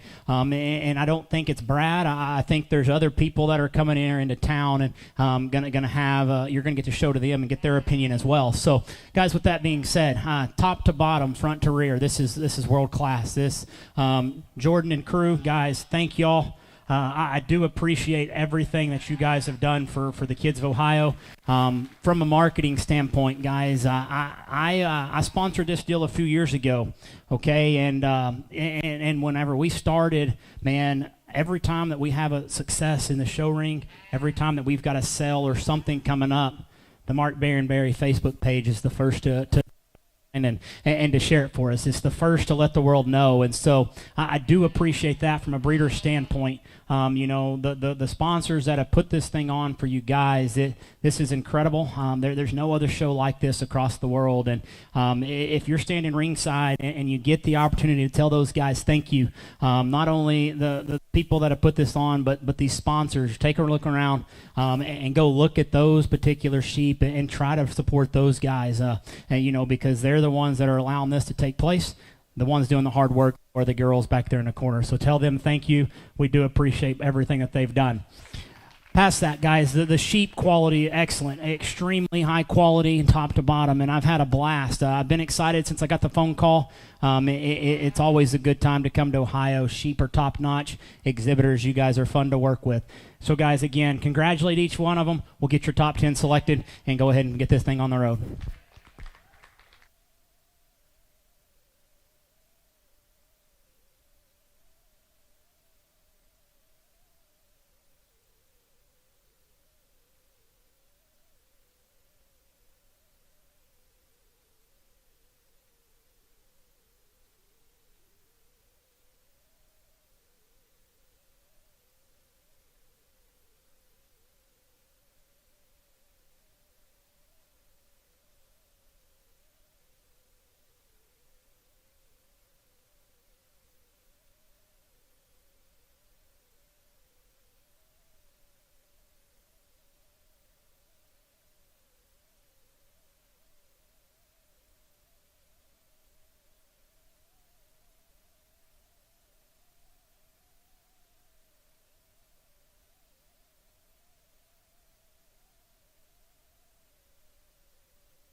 We'd like to thank Dakota Quickle for making the trip up from Oklahoma to Ohio to judge for us today.